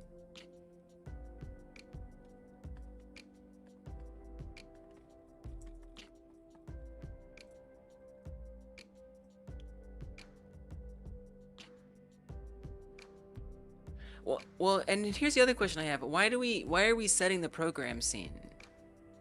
What's the purpose of that? Yeah, okay, we just assign it, but why? What do we do with it? Is it actually being used? It's pretty but not clean. I never actually used it. I only just looked at images. So I bet that makes a big difference.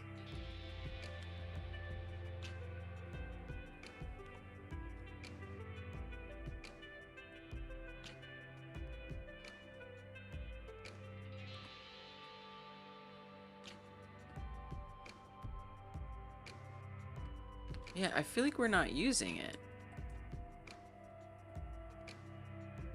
So I don't think I need it. So I'm not gonna do that. And if I need it, I'll add it. But I think this was, so this was me. You know how I said like I don't do good at like planning ahead and setting it up. If I do try to plan ahead and set it up, I set up all these things I don't need, and now I've littered my code with stuff that's not necessary. So I really need to stick to not adding anything. To be fair, I thought I would need it, but... Wait, but don't you need it?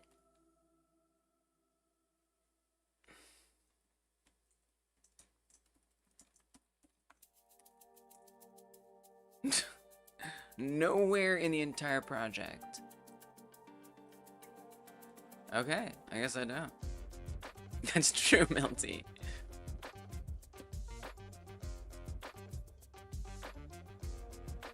It was more stimulus. What a shame. You know, at least they got people talking. That's the biggest win you can get in marketing, right? All press is good press. I don't think that's really true. But if you have a brand and you're trying to sell things, it might be true.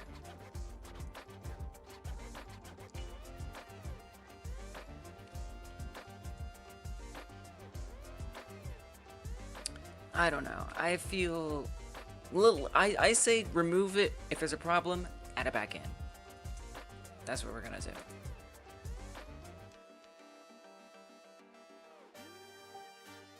Update label. Okay, this is good. Yes, we definitely want to update the label.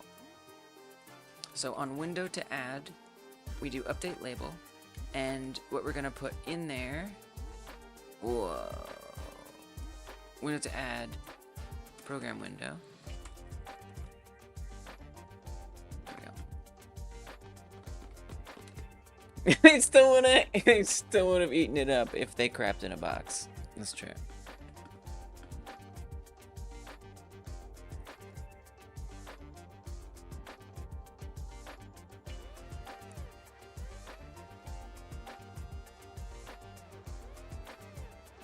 We're now to add update label to what? Program name. Set icon texture to what?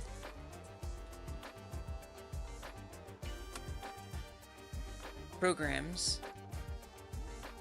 Program name. Icon. Set icon position. And that's not a window element. That's actually an icon element. And you can see we're already running that here. So we don't need that.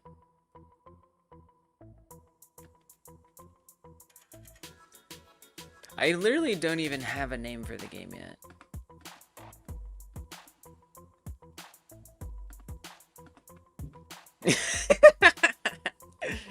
I'm sorry, Melty. I don't want the AI crawlers flagging my video. I'm just an advertiser-friendly kind of girl. Ding!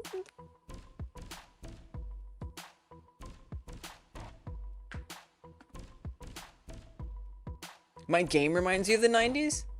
Or the name?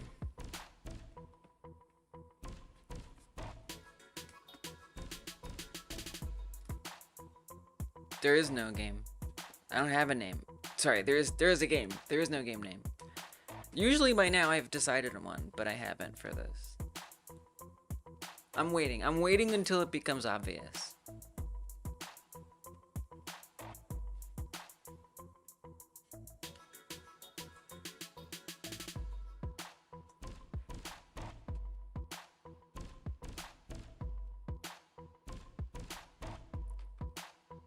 Yeah. Yeah, the name. Yeah. Gotcha. My virtual pet's virtual life. I think I would make it something that refers to the talking cat. Since it's the whole premise of the game. Probably. If I was gonna name it. Hey Zach, welcome.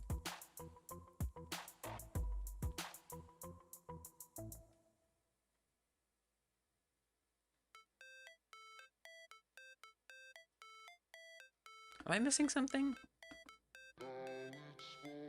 We set the icon, we set the label. This was all... Right, because you weren't passing a program name. When you went to close the program, you had no program name to close. There is no parsing error. Oh, there is. Couldn't parse global class desktop icon. Looks like you can to me.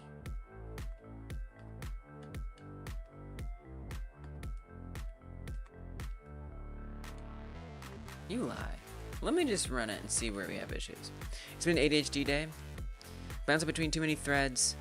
Getting little done. One load of dishes. Got the trash out. Nice! Load of dishes, trash out. Points.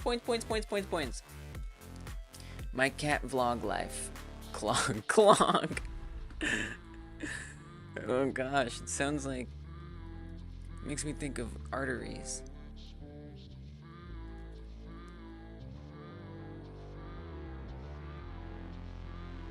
Well, yeah.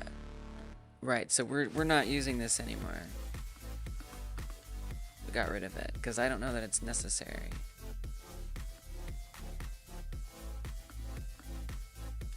Good. Great. Nice. Okay, no problems. Oh, but did it show debug program? Nice. No icon, but that's okay. And will it say It sounds like a shoe, a clog. That's true. It sounds like that too. If we open this,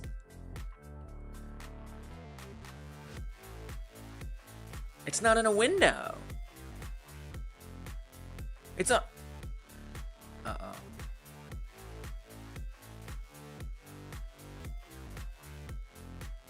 I think I refactored it wrong. I think I refactored it wrong, you guys.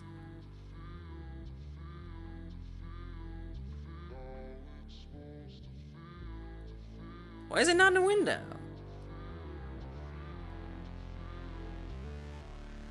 Well, it works if I open the debug program. There's the window. And it even has the right name. But only when I open the video editor.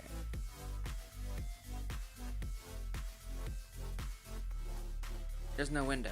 And those aren't supposed to be up high like that.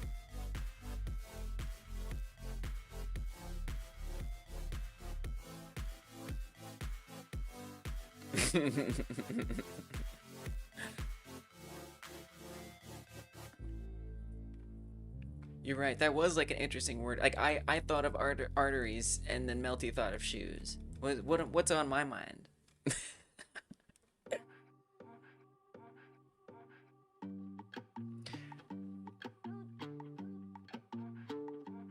Nice. Obsidian. Yeah. The note-taking app? I have heard of it. Yeah, for sure. I've tried it too. Nice, Kai Guy. ChatGPT can be good for research.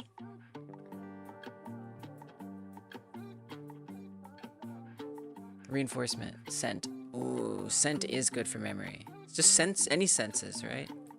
Taste, touch.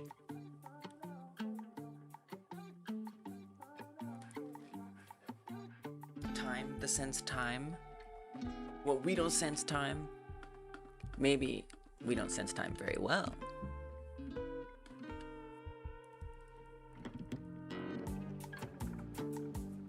I think it was a refactoring problem. Why would it only be for that one program though? Here, look down here. Video editor was pressed. Opening video editor. Window and programs. Nodes instantiated video editor.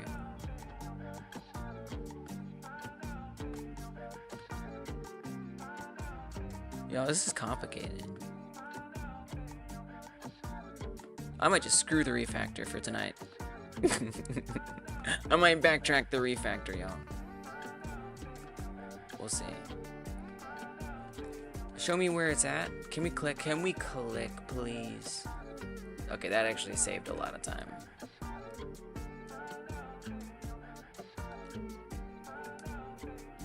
Same, Rosalie.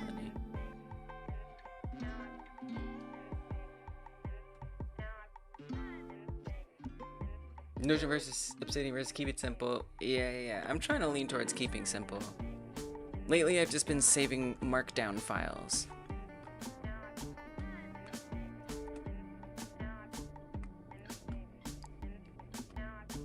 Sometimes I just feel like I'm convinced that I need all these things I don't need. You know? Like a notebook app. So I'm just trying without it and seeing what happens. And if I miss it, I was wrong.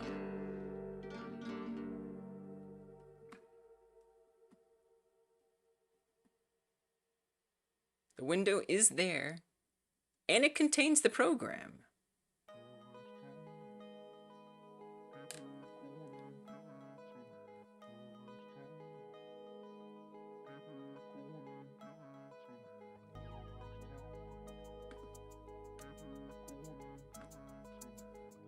I wonder if it's a ordering thing? Oh, it's underneath. It's underneath. Oh, look, and it has the right icon too. Oh, this wasn't that bad. This wasn't the refactoring. It wasn't that bad. Wait, look. There it is. So if I hide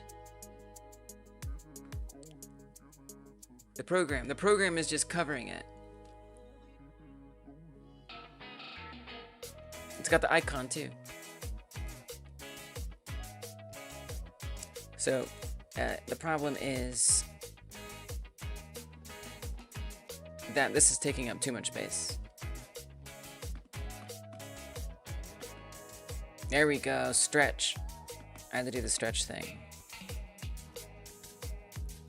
Let's go. It's probably squishing it in a weird way, but I don't care. We got there.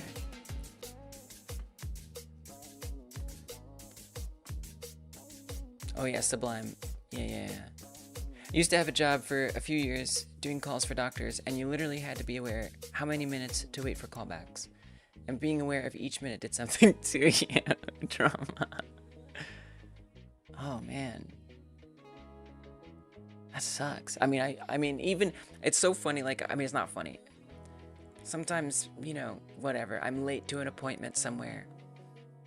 And I try to be like, yeah, you know, the ADHD, it makes it hard for me to keep up with time. And sometimes people be like, oh, get a timer. Just use a timer. Oh my god. Oh my god. I never thought of that. You are so... You've changed my life.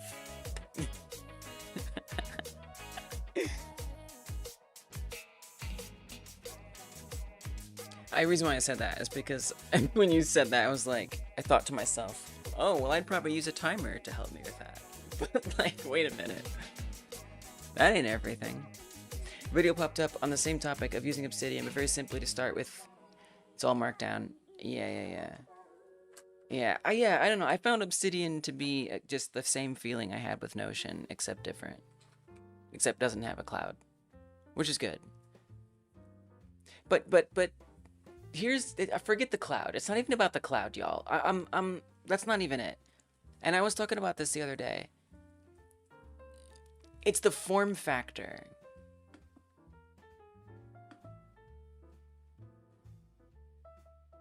No timer needed. It was about them getting to the surgery room for, oh my god. That is a lot of pressure. I really like Milanote. Now Milanote charges money that I don't have. So I'm not paying. This is not an ad. I'm almost out of space, which is what I hate about Milanote. But I bless their hearts for one. They deserve money, okay? I just can't afford it. But for me, this is the optimal way of all of the note-taking apps that I've seen for taking notes, because I can be a little sloppy. I can have things all over the place, or I can make it quite neat. I can have all these little folders. And if I want, I can have a document that is nice and organized like a document should be. Now, things like Notion, things like Obsidian, they're starting from this place where you are in an environment like this. You are in a document. And you can make for Obsidian plugins, or whatever they call them, extensions, I don't know. Notion has all these extra features, but no matter what, all of those things are going to be tacked on to this wrapper of a, like, document. And what I like about Milanote is it's not that way. Instead, you have all these things on the outside. So I can drag and drop whatever I want in here. I mean, this isn't a good example. Let me put somewhere where I've already done stuff. Looks like I did a lot in here. Oh yeah, we can do mind maps. You try to do a mind map in Obsidian, I've done it. And you're always fighting against that, like, rigidity of the document.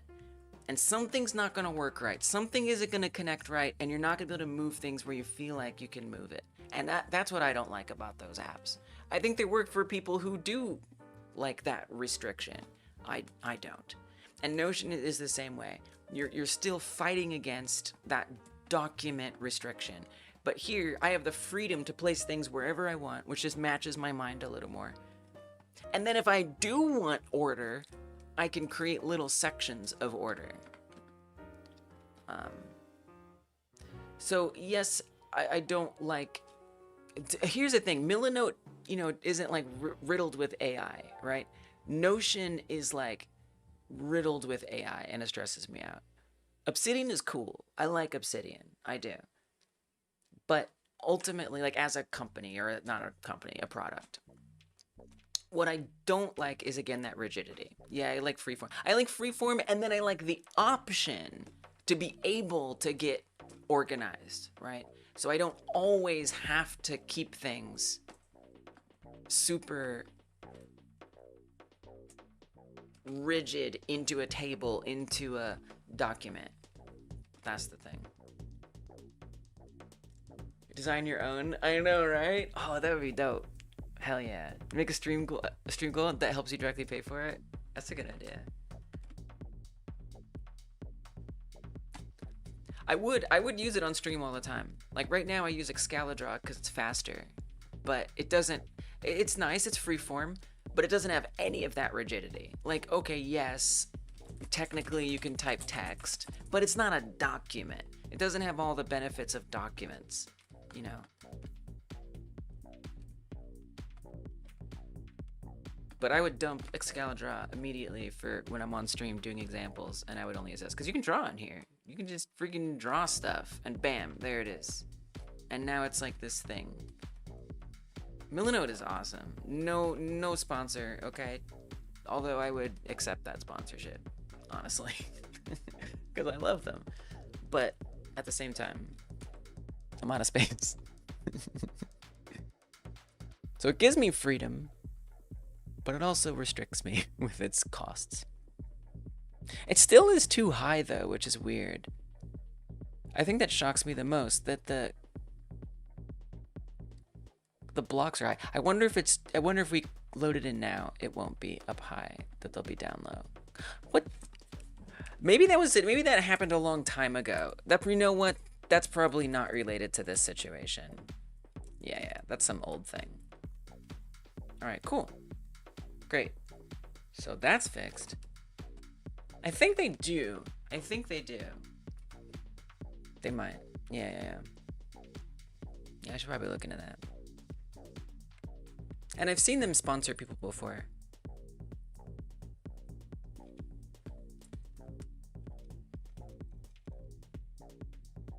Yeah, I should look into that. Alright, it's going on the list. Millinode affiliate sponsorship. Nudge.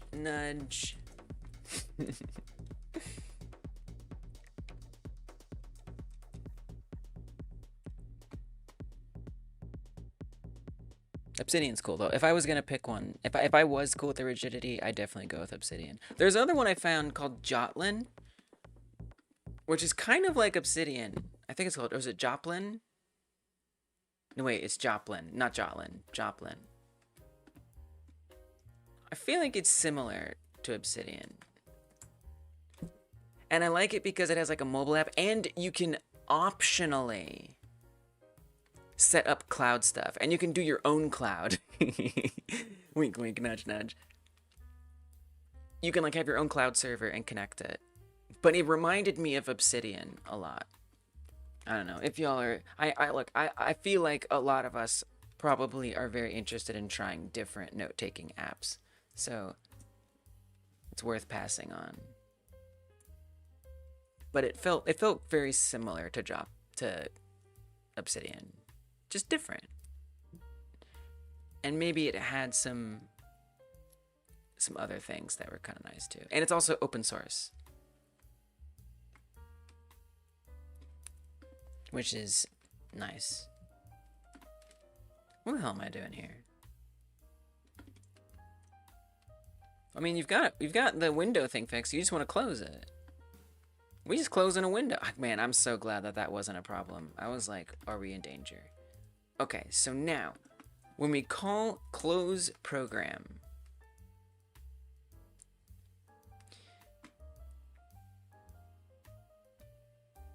not from here. I'm gonna pass that. Long time ago, when Google Labs was a big thing, whoa. And Google had the Do No Evil motto. Ugh. They had an app that was for this kind of thing. You forget what it was called, though. I wonder if I'd know it. Google used to have a lot of things, and then they got rid of them. I don't trust Google to keep things around anymore. I had a Google domain, and they freaking ended their Google domain service. And then I was getting charged for the domain every year, even though the domain didn't exist anymore. And I couldn't go, like, close it out because the service was gone. And I don't know if you've ever tried to call Google, but it's not easy. I can't remember how. Eventually, I found enough support page searching to get my way to somebody who helped me finally close it out. Google Music was another one that burned me.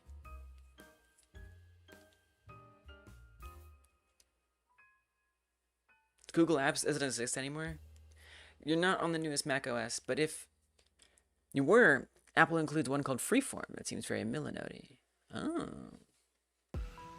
Thanks for the heads up. I mean, it's nice because, you know, searching for things like Millinote has not resulted in anything particularly useful. But who knows? Maybe things like Freeform would be better. They really should have I don't know if they did. I can't remember. I like you, Rosalani, because you're out here, like, advocate for yourself. We need to advocate for ourselves. It's so easy not to.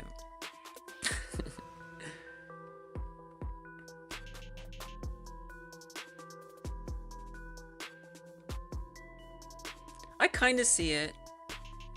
Ugh. But see, rigidity. See, I reject this. This is rigidity. See, it's in order.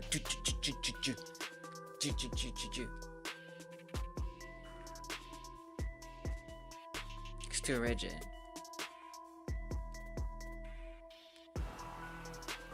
In Millinote, I create my own setup like this. But it looks good though. It does look cool. I'm so stubborn. You advocate better for others than yourself. Well, you know, you gotta start somewhere.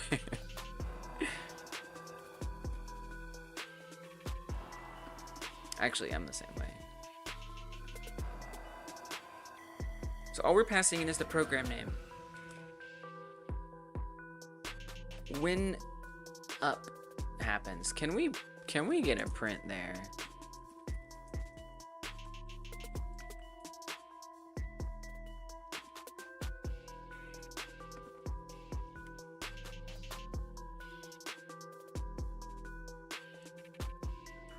Closing program name.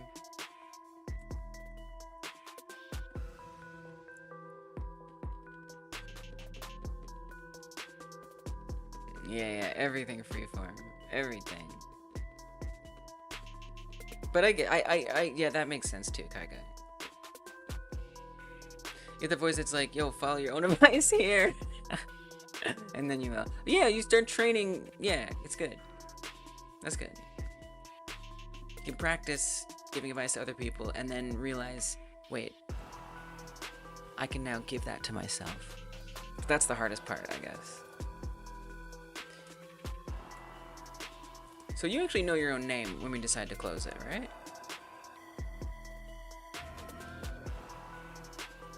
Yeah, sure does. Alright. Oh, we're just printing something. Okay. Instead of that, we do the things we were supposed to do here, which is queue free. So we go to programs, program name, node, queue free. So this time it should work because there's actually a program name. I had to go back and set that because it wasn't working. It wasn't set before. Now it should be set. Then I want to make sure we update this to null so we can check if it exists, blah, blah, blah. What do you got for me? Got me closing programs? We closing programs? We closing programs, baby. Hell yeah, we closing programs. Bam! Open, close, open, close. Let's freaking go. If there was one last thing I wanted to do, I just want to see the icon apply to the icons. That's it. No, be distracting. I've been distracted all night. We're at that time. You're getting that itch to try Obsidian yourself again. Yeah, it's nice. It is nice.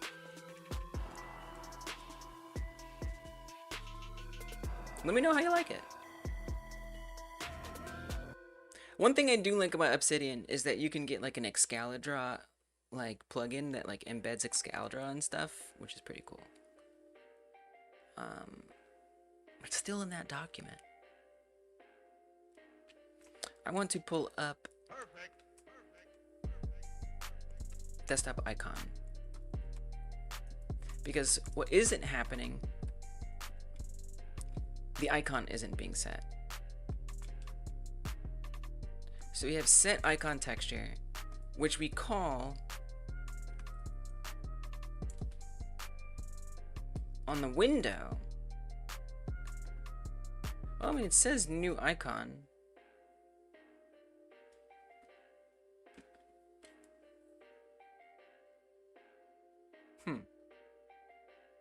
So I wonder why that doesn't show up. Did you fill it out correctly?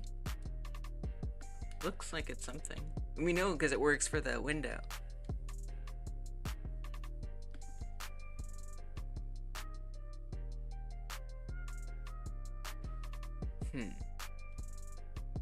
That's strange. So this does run. Are you setting it in the right place? You're putting on the texture button? Incorrect. It goes on the panel container.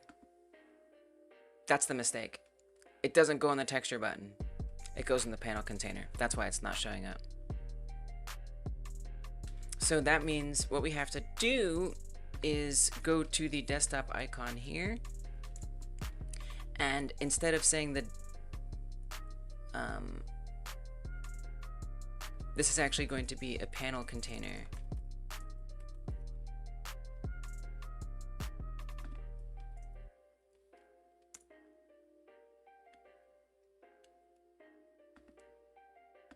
And we're gonna call this button container.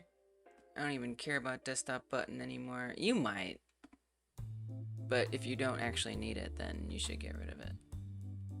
Oh, mouse entered. Okay, yeah, we need that actually. Yeah, that's important. So then how are we even tracking that? Are we doing like get parent or something?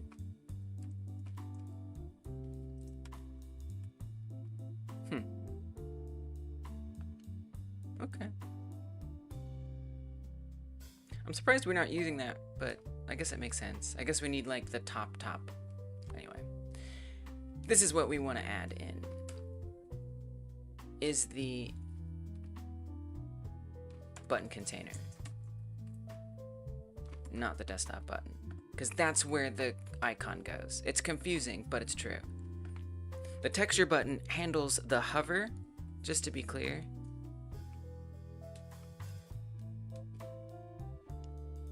The way that this setup goes is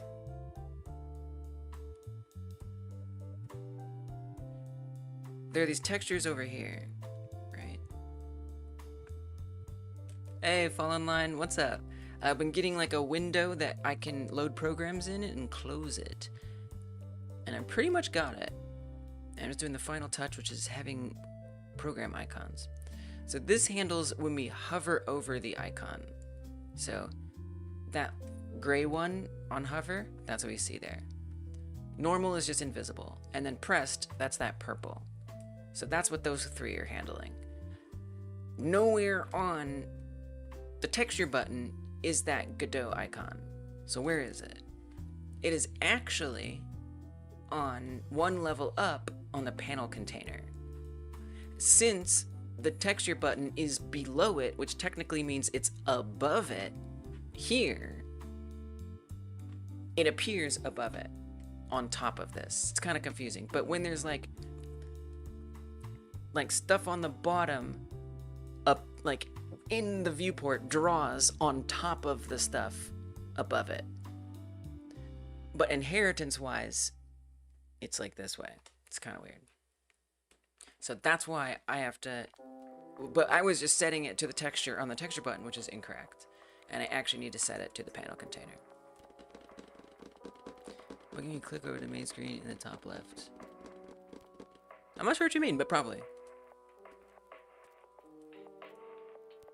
There's always gonna be, you know, there's always gonna be some bugs. You mean like because the overlay is... I'm not sure what you mean, but probably. Button container. Okay, so I think, well, not yet, because one more thing.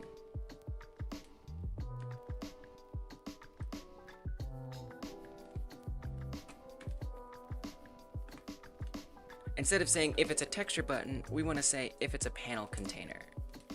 And then we just update this like this. Alright, we're not going to do this one by one. Change that to panel container. What are you doing? Panel container. Not underscored. Okay. Show me the desktop icon.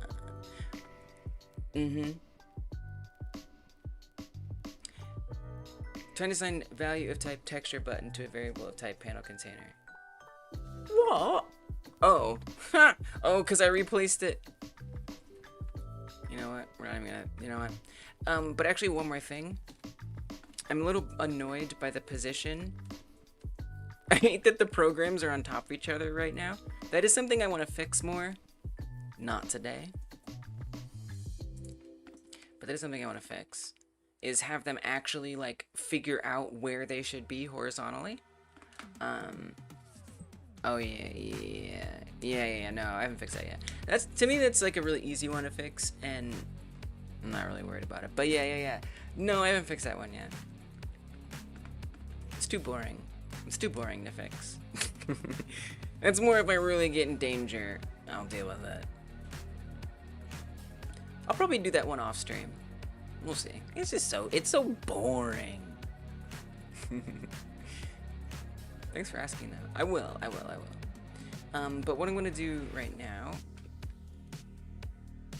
I think their width is like 200 something. Let's just do that. We'll say 300 to the right. That should be pretty good. Nice. Okay, there we go. We got an app icon, baby. Video editor open. Hell yeah. Debug program open. That's it. I've done all I wanted to do today. I achieved it. Alright, y'all. If you're on YouTube, we're gonna go see if there's anyone who's streaming game dev on YouTube. And I will do the same on Twitch after that. This is it. This is what I wanted to achieve. I wanted to be able to open a program and close it. That was my goal today. We ended up making a window. So we have like the title of the program and then the icon in the top left. The program does indeed load. We can close it. And it only took 2 hours longer.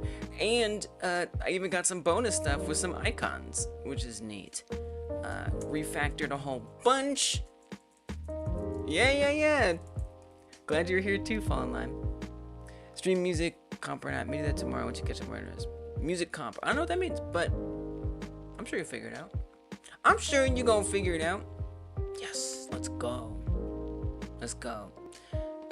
Boom. Clippy achieved. Yes, Clippy achieved.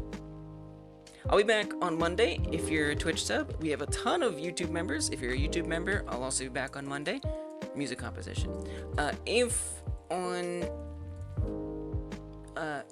If you're on Twitch and you did get a sub, Prime sub or something like that, make sure you have your Discord and your Twitch connected, because that's the only way that you can access that stream. Whoa, a desktop, buddy! You know what? Let's circle back. To that. That'd be very 90s. We'd be fully in the 90s with that. My gosh. Alright. Let's see if we got anyone on YouTube we can raid. I hope so. I hope we have like a legit raid we can do. We have the guys doing that's pretty much it. We got two options. Stardiest Dev, and then the guy who's doing Advent of Code. I say we go to him.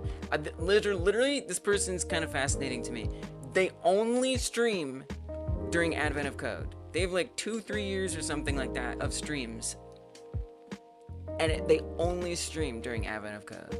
It's kind of beautiful. So, and I'm pretty sure they allow raids. So if you're on YouTube, by the way, you've probably already left, but if you haven't, hyper smash that thumbs up button. Hit like, it helps more people find out about the community, find out about the stream and all that good stuff. So I hope you'll consider doing it. Thank you if you do. It means a lot. It helps things. Hit that like button, smash it, tap it. Just make sure it's an odd number of times. That's all I ask for. But you know what? What the hell? If you want to do an even number, that's okay too. Alright, there we go. Bam. That's what we're rating. Let's go! And then Twitch, we'll do our raid after. Good night, YouTube. I appreciate you. I'll see you on Monday if you're a member. On Tuesday, otherwise. Good night, y'all.